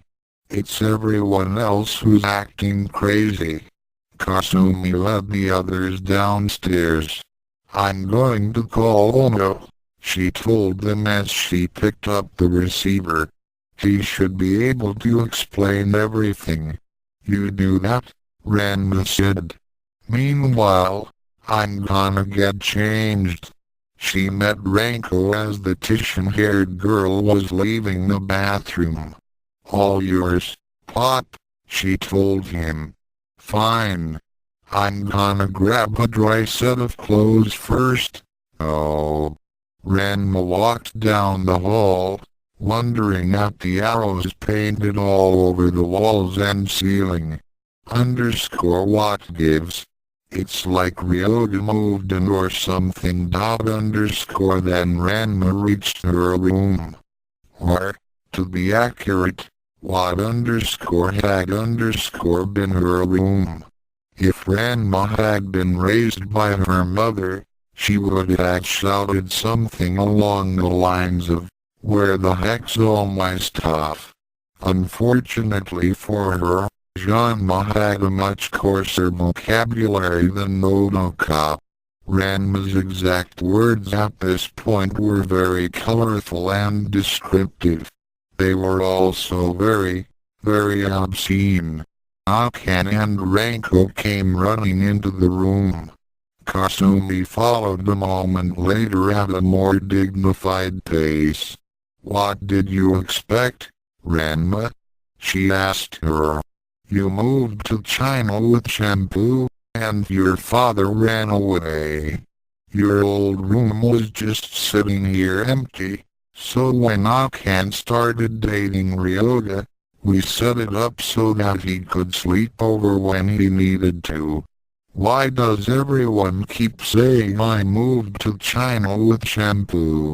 Ranma still sounded angry. I never did that. I'd never do that. I don't know. She choked back her words and glanced at Akane. You'd better believe you'd never do that. Akane muttered. You'd better not have done that, Ranko echoed. And what's this about you dating Mr. Hibiki, Mom? The man's a pig. Kasumi blinked. But you did go to China, Ranma, and you are dating Ryoga, Akane, and yes, of course he is a pig. Oh, I'm sorry, I don't know your name. It's Ranko, same as it was when I ran into you this morning at Uncle Tofu's clinic. But I haven't gone to see Ono today. We were supposed to go out later tonight. Arg! Ranma shouted. This is nuts. Can somebody please tell me what's going on? I think I can explain, Nabiki said as she walked into the room. Ranma sighed. At least someone can. She dug into her pocket. How much is this gonna cost me? Nabiki shook her head. This one's on me. She looked around. Has Tachi been here? No. Ranma drawled. And why are you being so generous all of a sudden? I was afraid of that, Nabiki said softly. And as for your last question, Ranma, let's just say this one is personal. Cologne poured hot water over an unresponsive P-chan, turning him into an unresponsive Ryoga. I had need of you, boys. I don't care, he muttered. The eternally lost boy just sat on the floor, hunched over himself. Akane hit me. She doesn't love me. Without her, the world is an empty place. I might as well turn back into a pig and give myself to Azusa.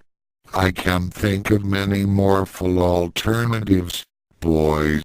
Cologne circled Ryoga, whispering, "You know who is responsible for your sorrows. I can give you your revenge.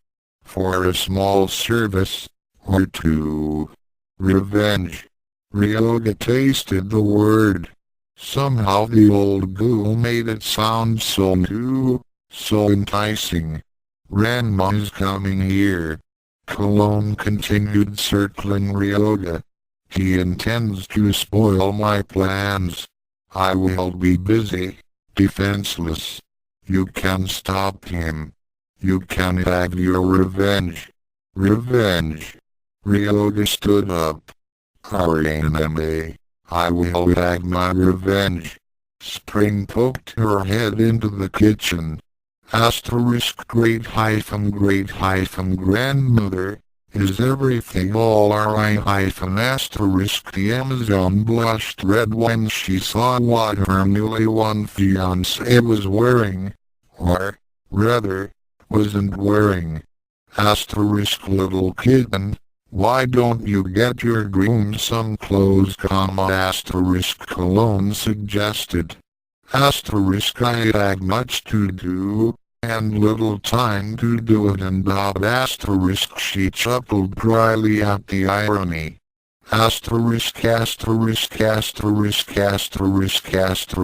Ranma, now boy, and dressed in a set of Ryoga's clothes, scratched his head as he tried to understand Nabiki's story. "So you're saying Cologne's to blame for all of this?" "No," Nabiki explained for the third time, Spring is to blame, but Cologne is going to make the problem worse. If we don't stop her, you will end up married to Shampoo in China, and Akane will really start dating Ryoga. And what about me?" Ranko asked. "You probably cease to exist. We can't let that happen." Akane cried. "We have to do something, Nabiki. That's why I'm about to call in some favors," said the mercenary girl.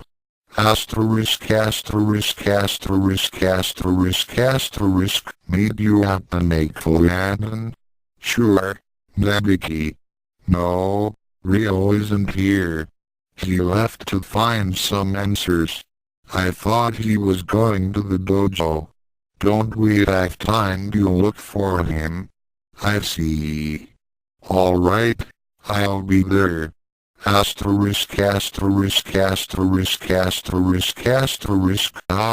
my angel of business acumen. Hearing your voice is the sweetest of pleasures. Surely heaven itself's meet you at the Naked. Why, surely would I date with you, my goddess, but I do not know where that is. And my accursed sister has good sacks at running an errand for her, so I cannot call upon him for life. Certainly, I have a pencil handy. What true samurai would be so unprepared as to not keep an implement of writing near the ph? Very well, then. 3 blocks from school. And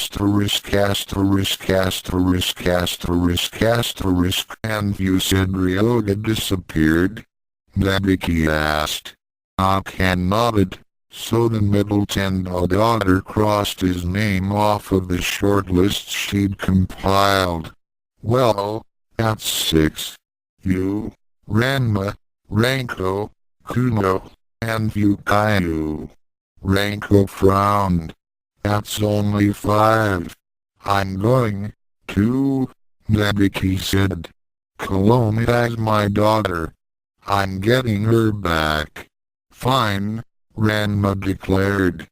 But can 6 of us take Cologne, Shampoo, and my daughter? I can handle any one of them, but that leaves the other 2 for the rest of you.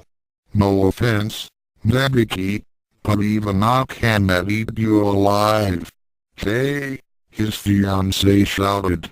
What's that supposed to mean? There's no problem, Ranko interrupted. I mean, I can hold my own. I hope. But if I couldn't beat Mr. Hibiki the pony-tailed girl clenched her hands into fists to keep them from trembling. Rio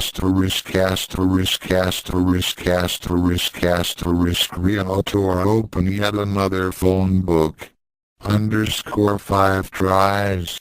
Who would have known that 5 people would want the same stupid page? Was the restaurant really that good? He flipped the book to the appropriate spot. He blinked. It's single quote S here it's here. He grabbed the page and started to rip. What am I doing? Rio read the address to himself aloud twice, making sure he had it committed to memory. Spring. There's no escape for you this time! Kodakai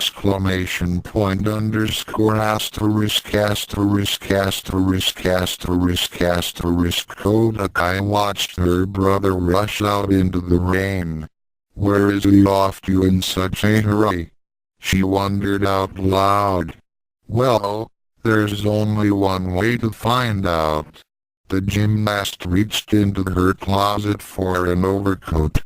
And if there's any justice in this world, I'll meet that spiteful little wench who ruined my best leotard.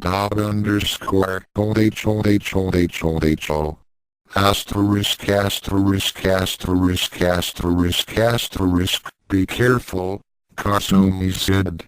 Ranma shrugged. This'll be a piece of cake. I only wish Ono wasn't on duty today. I had him paged, but he hasn't called back yet. I know he could help you. Akane hugged her sister. Don't worry, Kasumi. We'll be fine without him. Mom, Pop, are you ready? Ranko asked from the door. She was carrying one of Ryoga's transuranic umbrellas to ward off the rain. Yeah, I'm ready, Ranma called. Akane nodded. Let's do it, then, said Nabiki. Taichi tugged at the ropes that bound her hands behind her back, but they were tied tightly, and there was no way the Kendust could break them. Her sonic knife was in the purse she'd appropriated from Kodakai, and the purse was hanging from Moose's cage. It might as well have been back in the future for all the good it was doing her now. Ryoga, dressed in one of Moose's spare robes, stood by the front door. He was growling a lot, and his eyes were glazed. Taichi couldn't tell if he had been drugged, or if he was just fatally depressed. With Mr. Hibiki, you never knew. Shampoo and Spring, at Cologne's direction, were putting the finishing touches on a circle of power.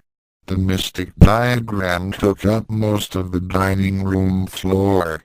Taichi looked desperately for any flaw in the pattern, an object she could knock over to disrupt Cologne's plans.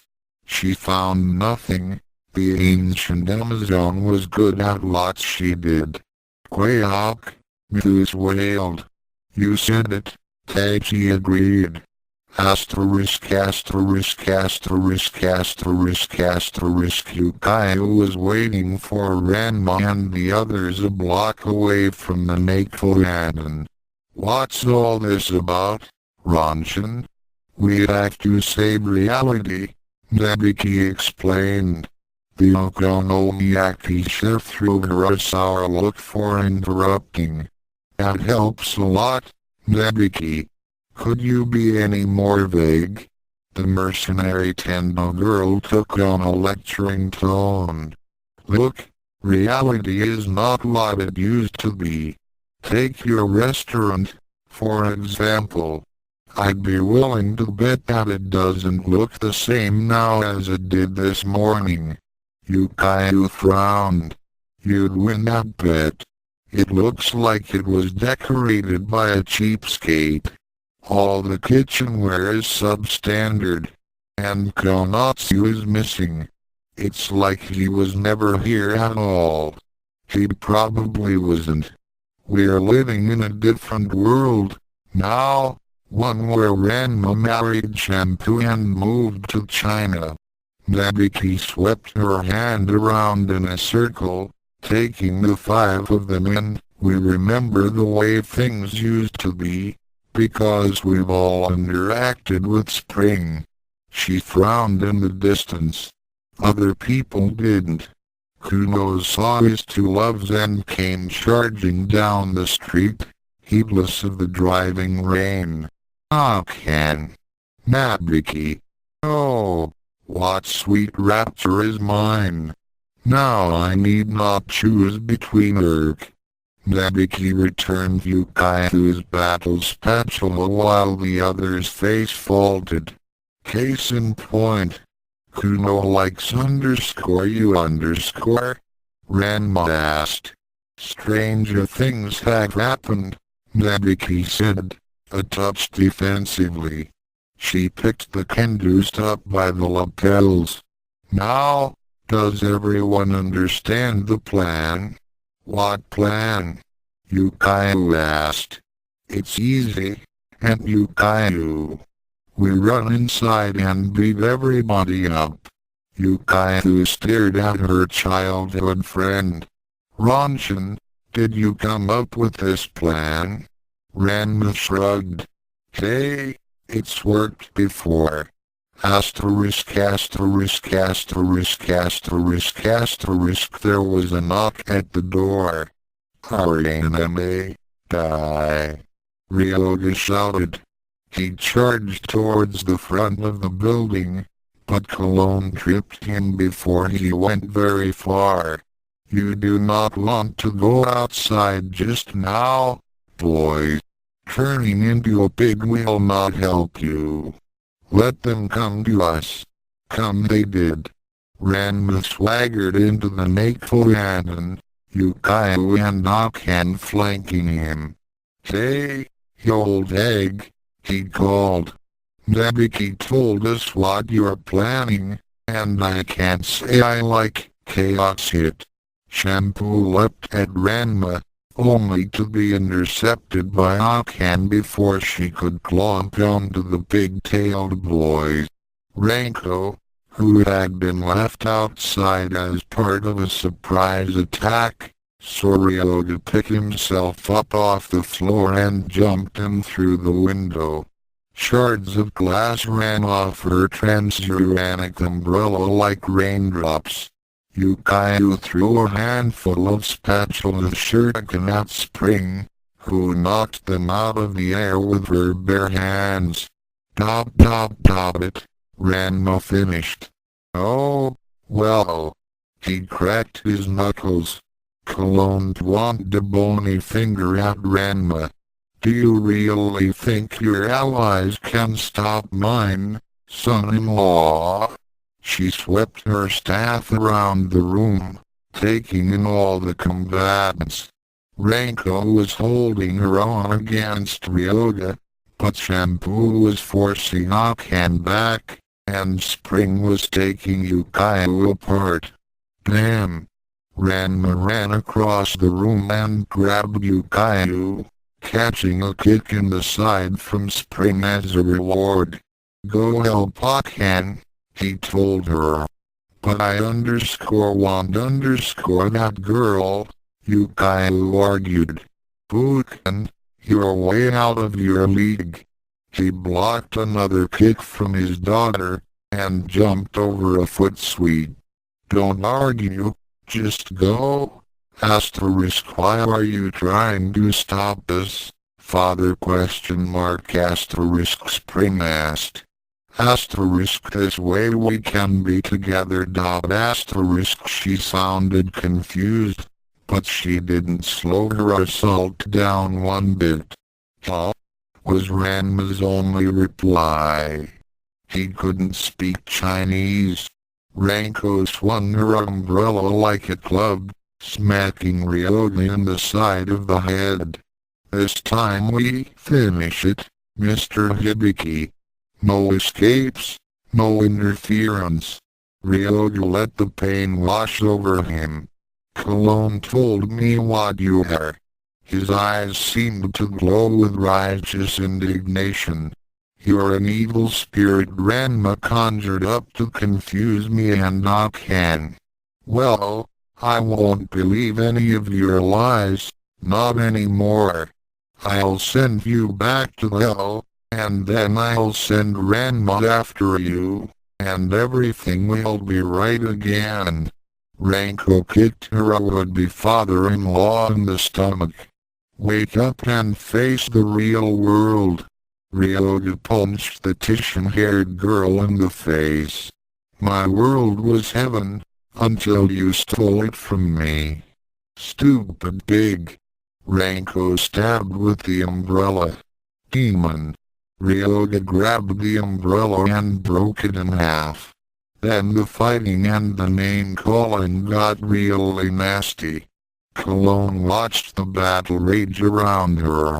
Ranma had his hands full with spring.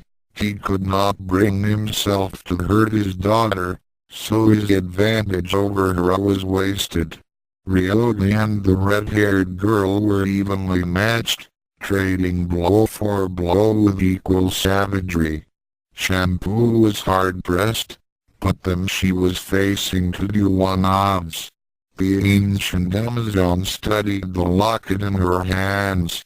The battered silver caught the candlelight at odd angles, making the charm seem to glow with azure fire.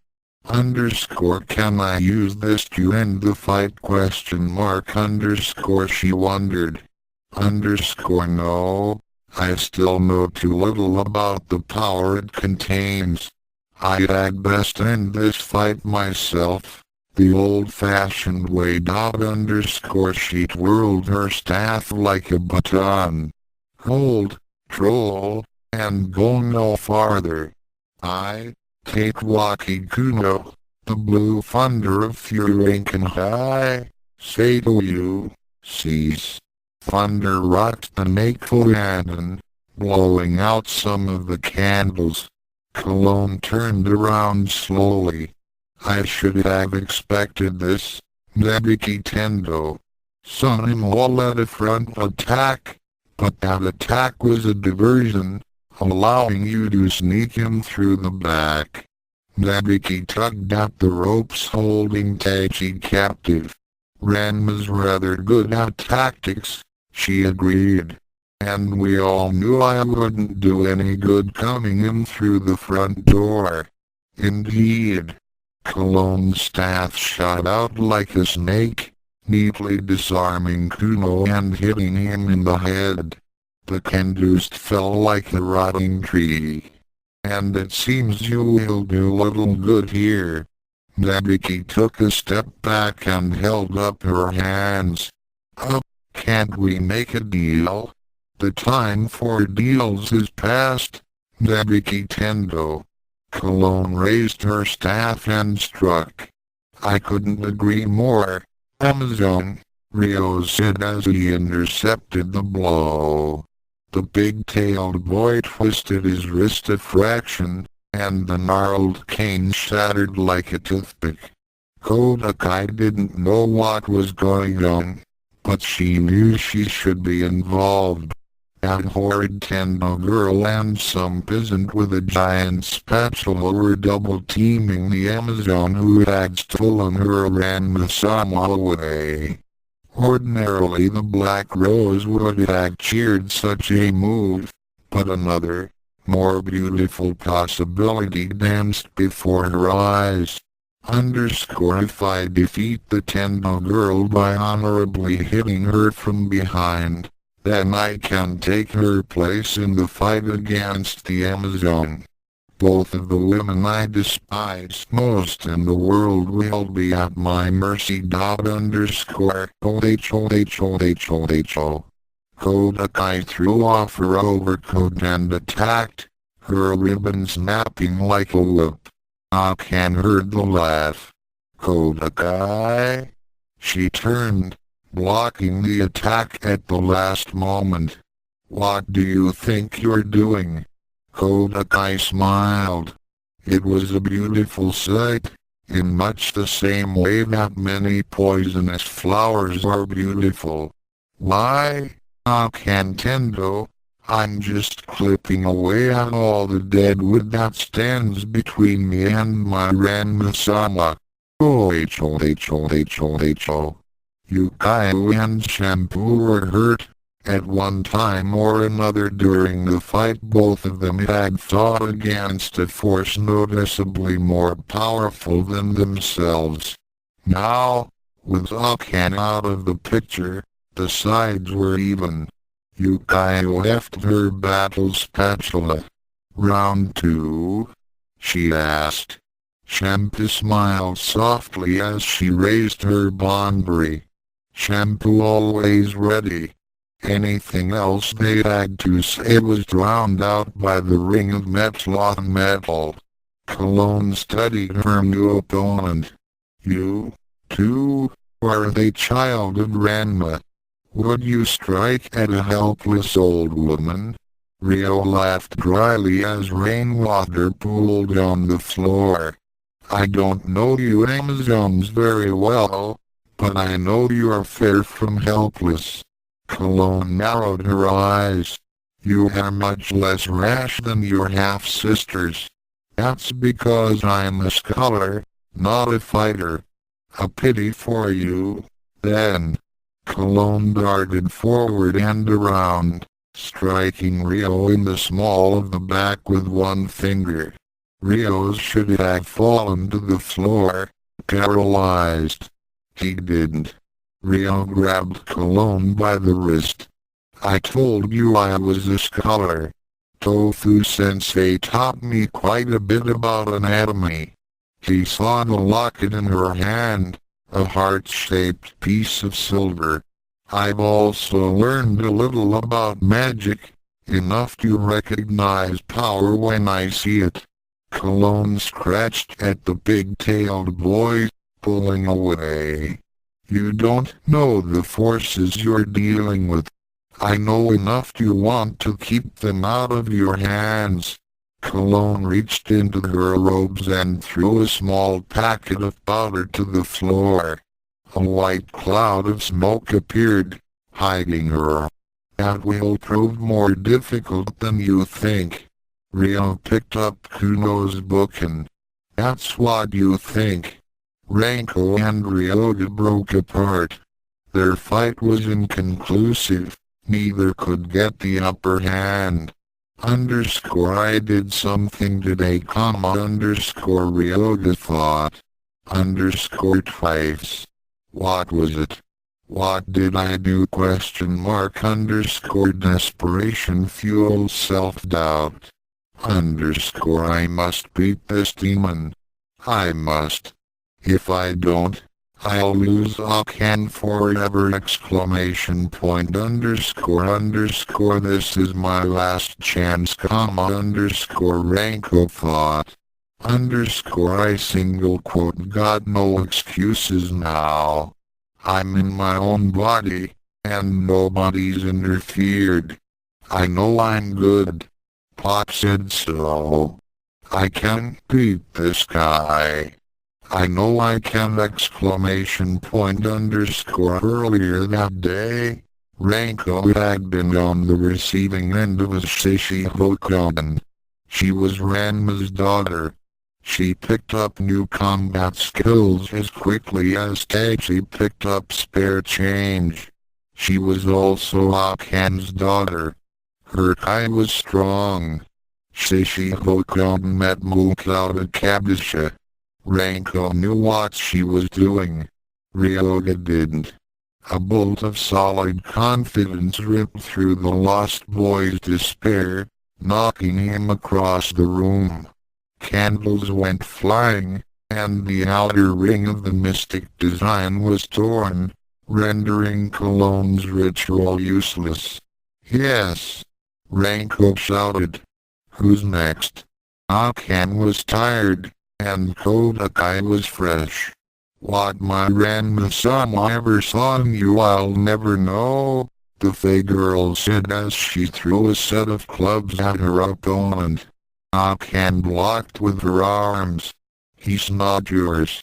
Oh, the island. Akane had to dodge a razor hoop. He just doesn't know it yet. Oh. If that's so, why don't you have a child here fighting for you? Akane taunted. A child? The gymnast frowned. Akane's obvious lack of breeding had obviously taken its toll, and the poor girl's mind had cracked. Still, the idea of having a child with Ranma-sama did have its obvious appeal. Look! Akane wandered past Kodakai just as Ranko polished Ryoga off. Kodakai smiled. My dear Akane Tendo, not even I would stoop to such an obvious ploy.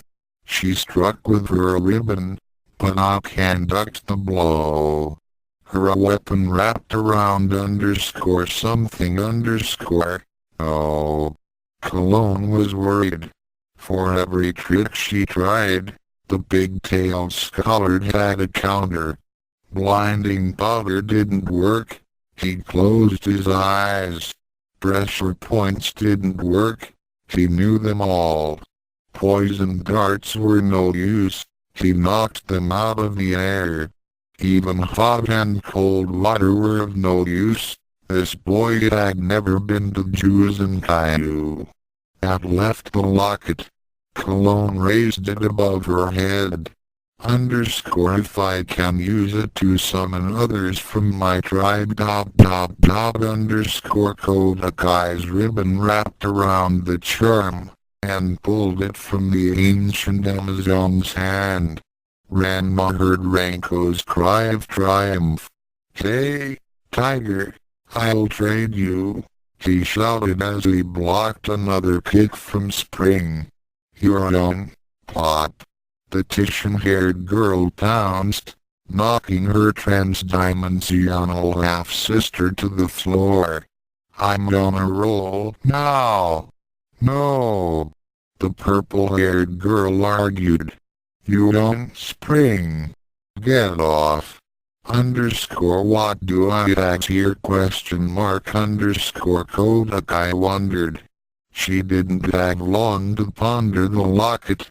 Oh, since Akane wasn't above attacking a distracted opponent. That was how she hit Ranma most of the time, after all.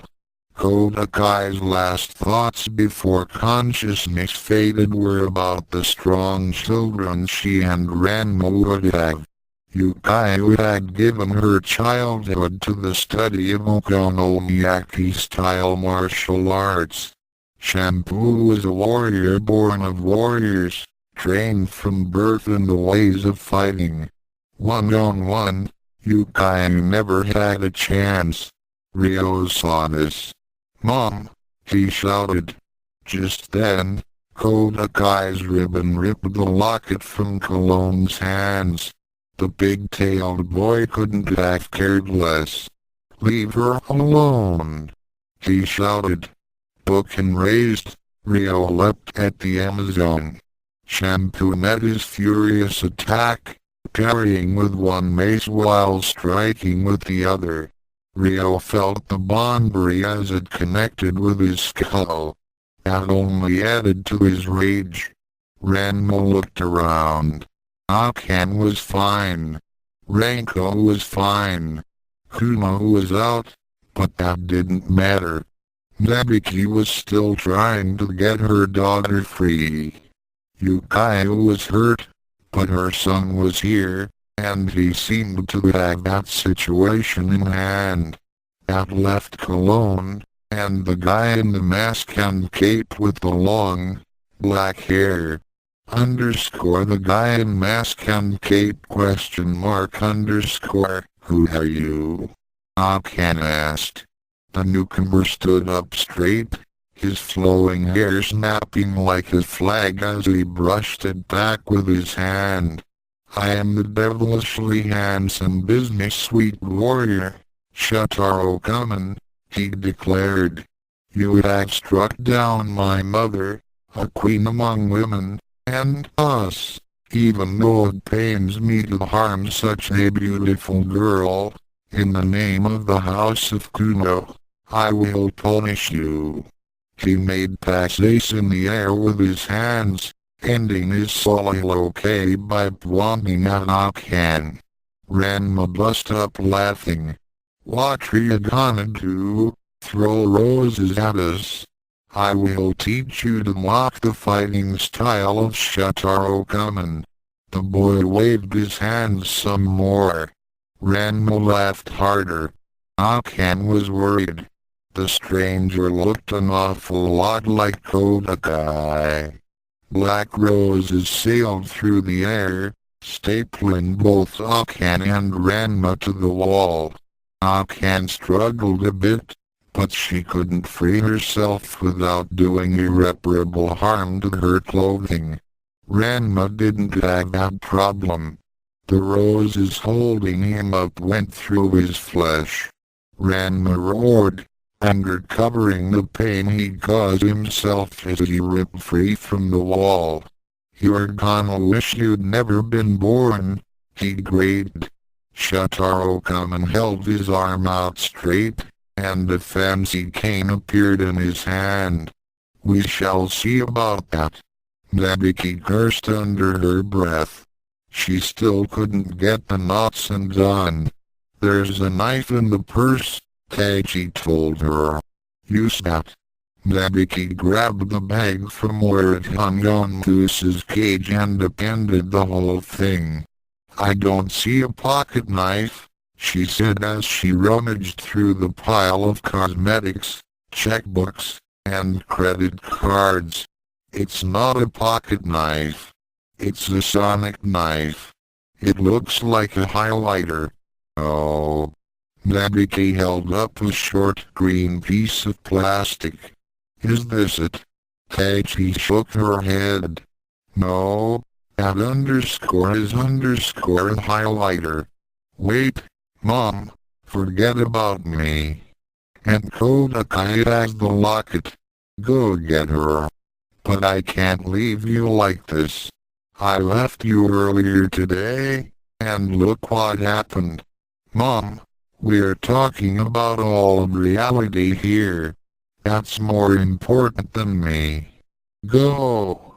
That depends on your priorities, Nabiki said. In the future, I might disagree, but for now, anything to make my little girl happy. Mom.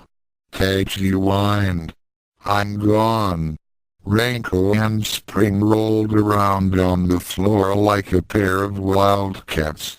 All normal rules of combat had flown out the window. The two girls had been reduced to scratching, biting, and pulling hair. Neither of them had ever trained in martial arts catfighting, so Spring's superior martial legacy was of as little use as Ranko's greater confidence. Ranko did have one advantage. Oh. Spring's braid was waist length, while her own ponytail only reached her shoulder blades. That gave the Japanese girl more hair to pull. Give up. Give up. Ranko said as she tried to yank her opponent's braid out by the roots. Aye! Spring cried. Give up. The Amazon sank her teeth into Ranko's arm, revealing her advantage over the Titian-haired girl. The Musk dynasty knew what they were doing with their eugenics program. Shampoo had given her daughter a fairly sharp set of fangs. Rio had stored up a lot of anger during the past few hours. He was lost in a strange world, separated from his fiancée, and helpless to do anything but watch as his mother was assaulted. Shampoo was good, but she'd been hurt, and Rio wasn't holding back. The apprentice healer took a moment to make sure his mother would be alright, then looked around the room for anyone else to vent his rage on. Spring and Ranko were locked so close together that he could barely tell where one started and the other began. Cologne was nowhere to be seen. That left the guy in the cape fighting his father. Guy in a cape ? Rio studied the stranger. He looks like pictures he showed me of his aunt. And he looks like Pop. Oh, no. Not another one. How many brothers and sisters do I have ? Ranma was mad, and he was making mistakes. Not big ones, but this masked guy took advantage of all of them. He was fast, he saw everything, and he thought dirty. Enough of this, Ranma grated. Ukyou Kabisha.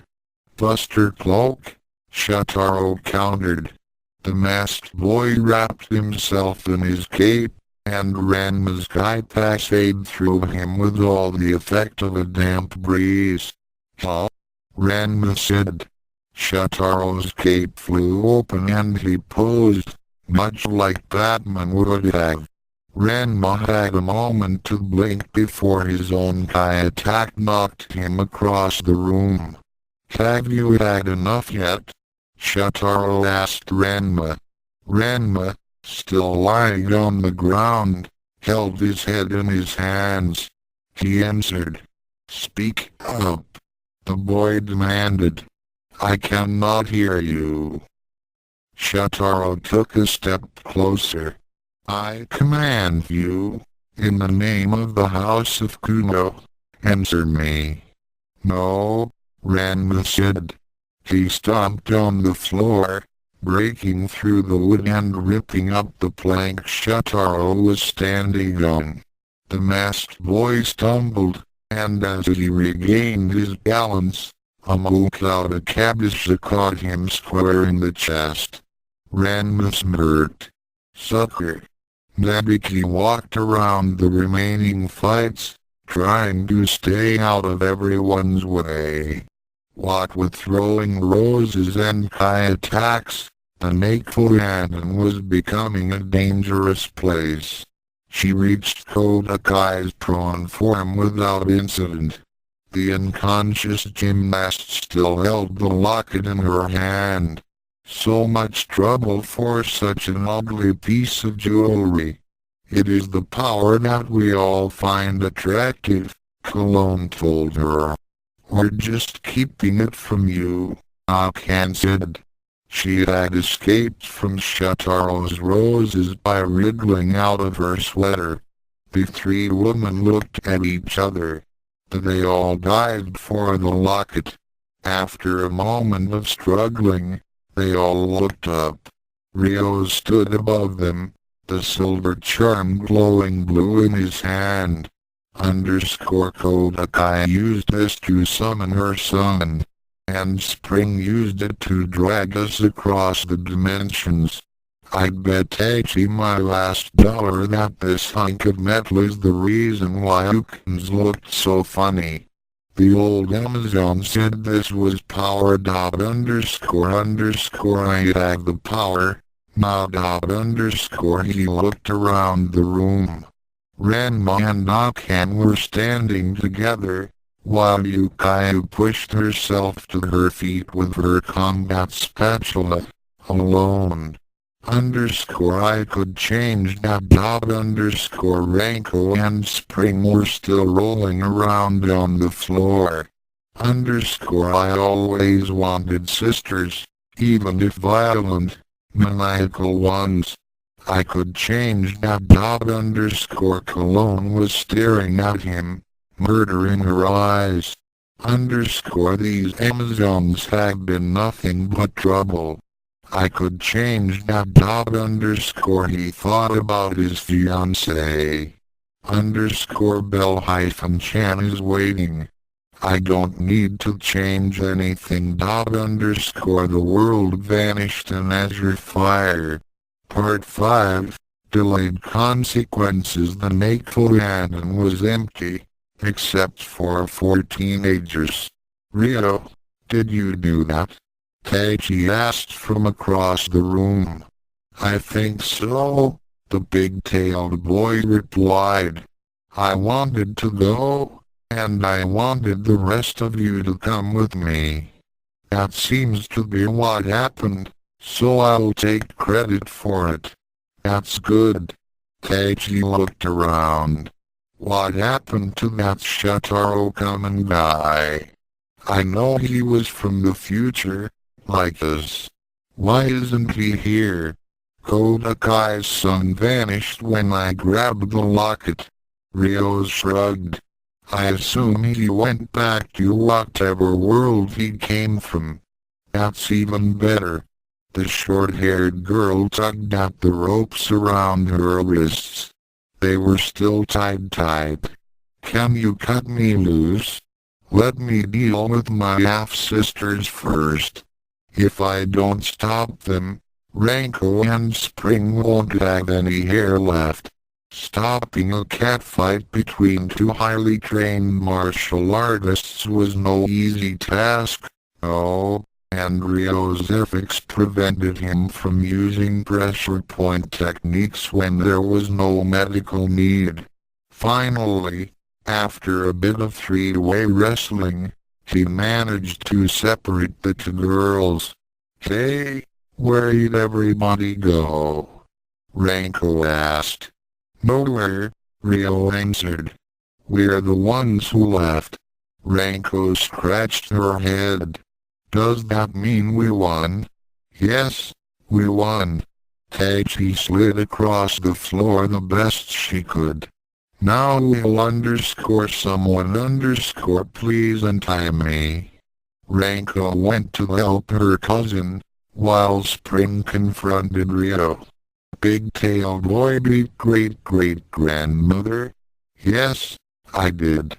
But Big-tailed boy is not strong fighter. Big-tailed boy think too much. How Big-tailed boy win? Taichi stood up and rubbed her hands together, trying to restore circulation. He won because he thinks so much. Thinker beat fighter? Ryo nodded. Spring pondered that for a moment. Then Spring no need to find strong fighter to marry. Spring need find strong thinker.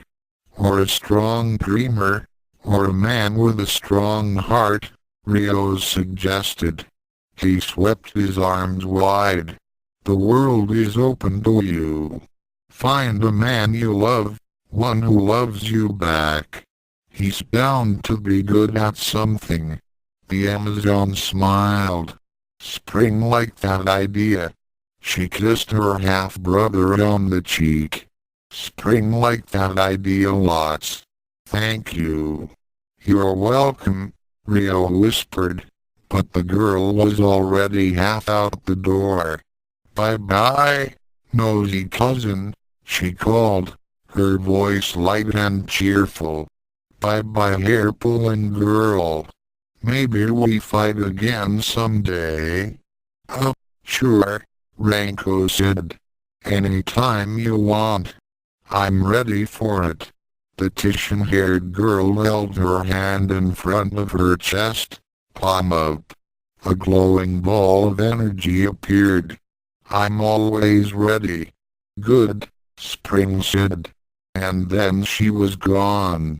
Is it a good idea to let her loose like that? Taichi asked Ryo. The big-tailed boy shrugged. It's her world. He held up the locket. And I have this.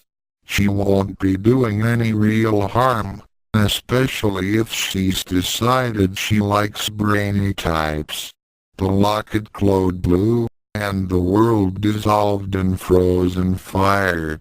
Asterisk asterisk asterisk asterisk asterisk Rio, Taiji, and Ranko stepped out of thin air and into the middle of a dimly lit restaurant. I think this is where you want to be, Rio said as he looked around. I'm not sure, I've never been here before. Knowing what you want seems to be the key, but the Nakeful Hand doesn't exist in my world. Taiji nodded. This is the place. And the century. My mom made my father take us here 2 days ago. They still haven't changed the decorations. Lucky you, grumbled Ranko. Pop's idea of eating out is going to Hawkins.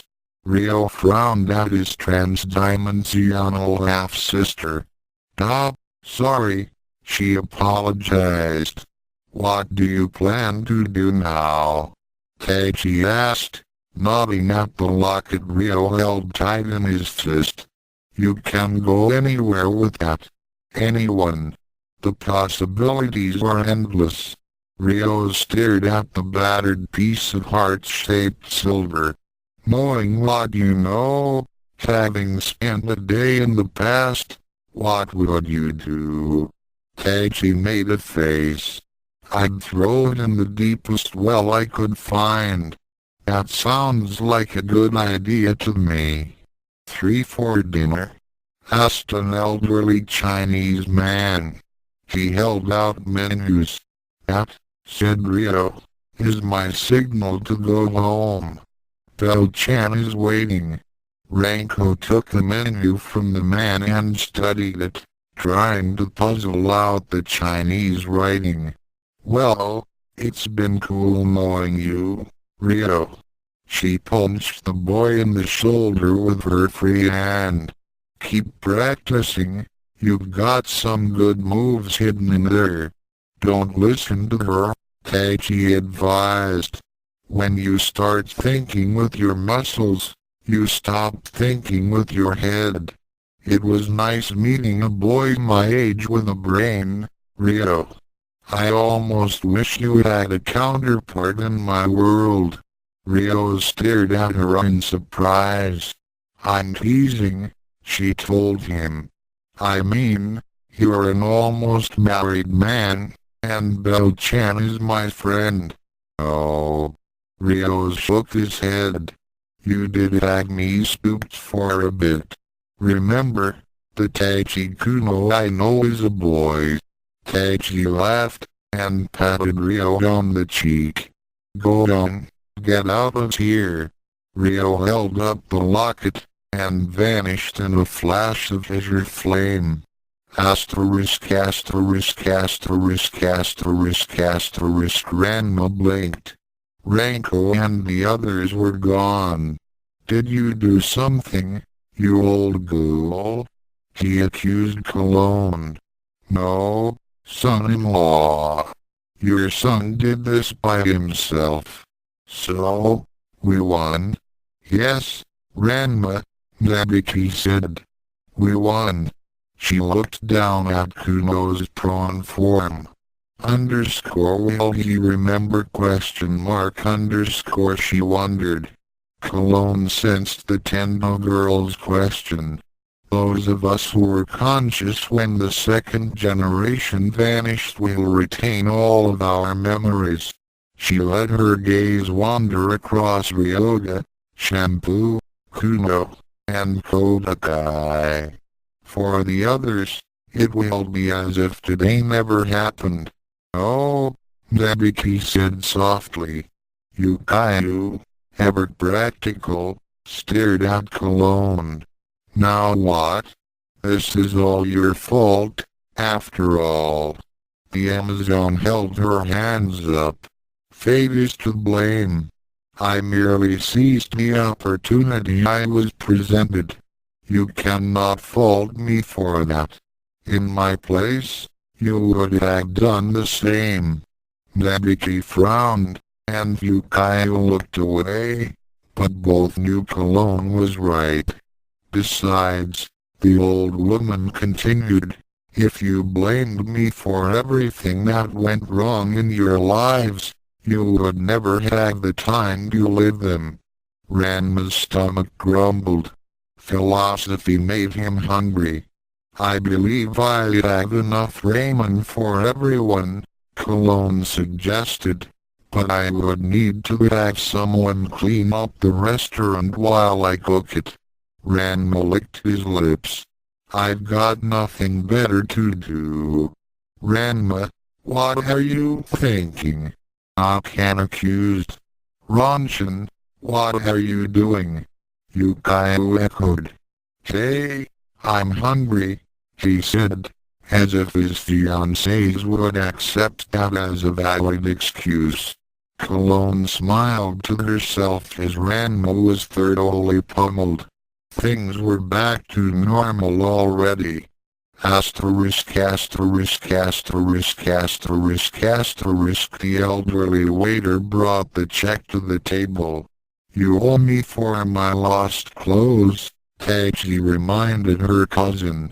Ranko made a face, then dug into her pockets. She came back with keys, a half a pack of gum, and some loose change. e.t.c gave the red-haired girl a resigned smile. I'll just add it to your tab. She reached over the back of her chair for her purse. It wasn't there. She checked under the table. Still no luck. Oh, expletive deleted. Ranko blinked, not understanding. Huh? My purse. Mom dumped it out all over the floor, and I didn't get a chance to grab my stuff before Ria brought us here. And that means, I hope you like doing dishes. She turned her pockets inside out. As it stands, you've got more money than I do. Excuse me, miss, the waiter interrupted. I almost forgot. Your mother asked me to give this to you the next time you came in. The old man handed e.t.c a brightly wrapped box. She said it was a surprise. e.t.c and Ranko exchanged confused looks. Then the short-haired girl opened the package, carefully sliding the ribbon off to save the bow. Inside was a purse, 20 years out of style, and attached to the purse was a note.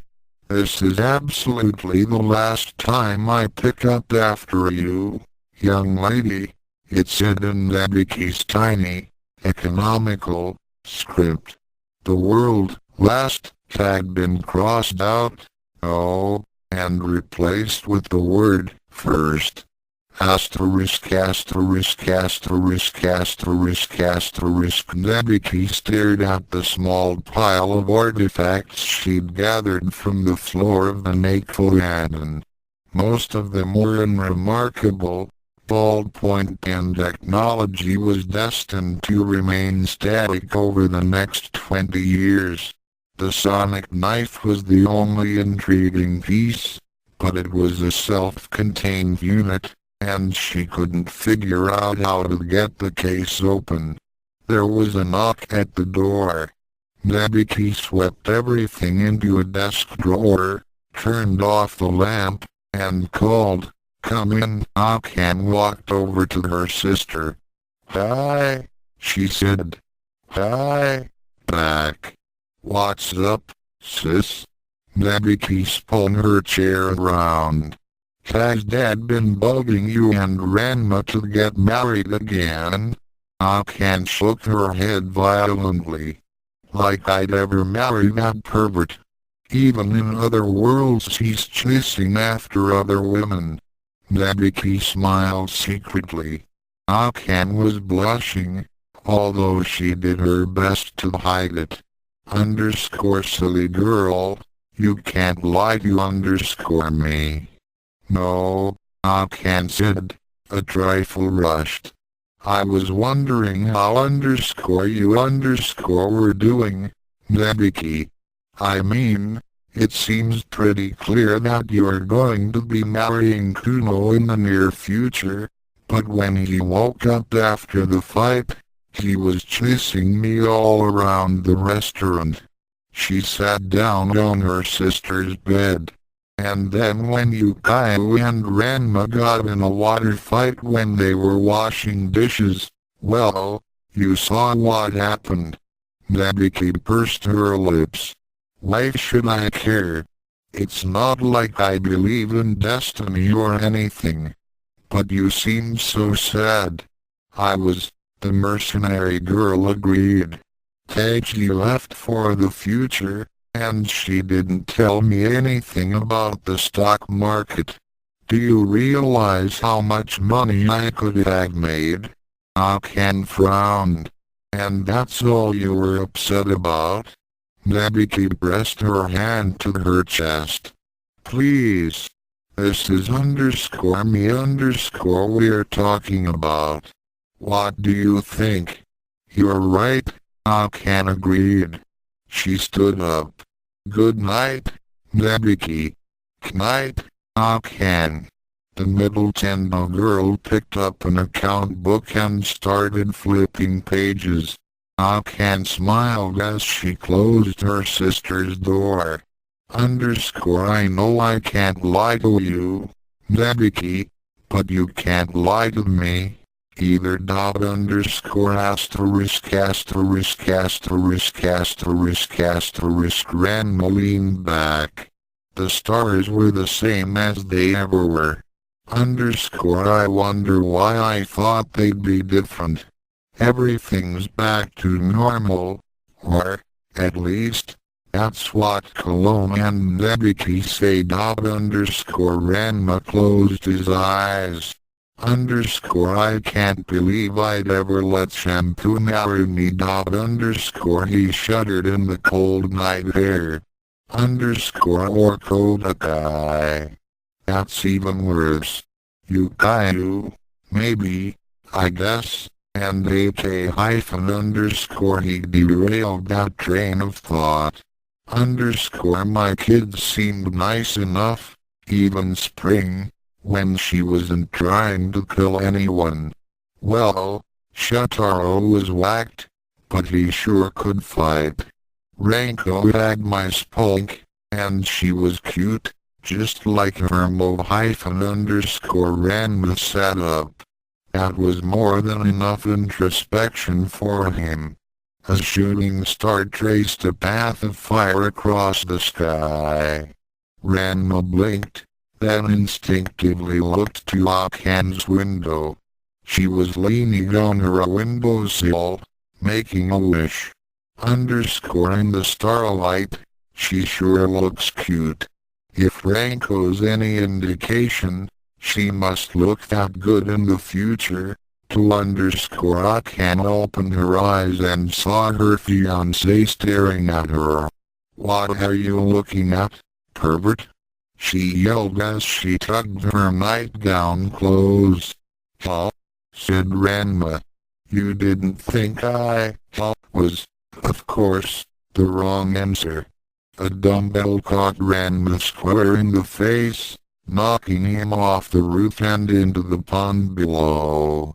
Whoever said you were cute? She yelled, but Akane's window was closed, and the drapes were shut. But, Ranma said as she dragged herself out of the water, I bet she's a tomboy in every future. Underscore underscore underscore, B hyphen left curly bracket equals underscore underscore. For anyone who wondered, descents and inversions come from the field of combinatorics. If you take an ordered set of numbers, and look at all the times the smaller number comes after a bigger one, well, I doubt you want the details. Email me if you do. I can't believe such a big story came out of random net discussion.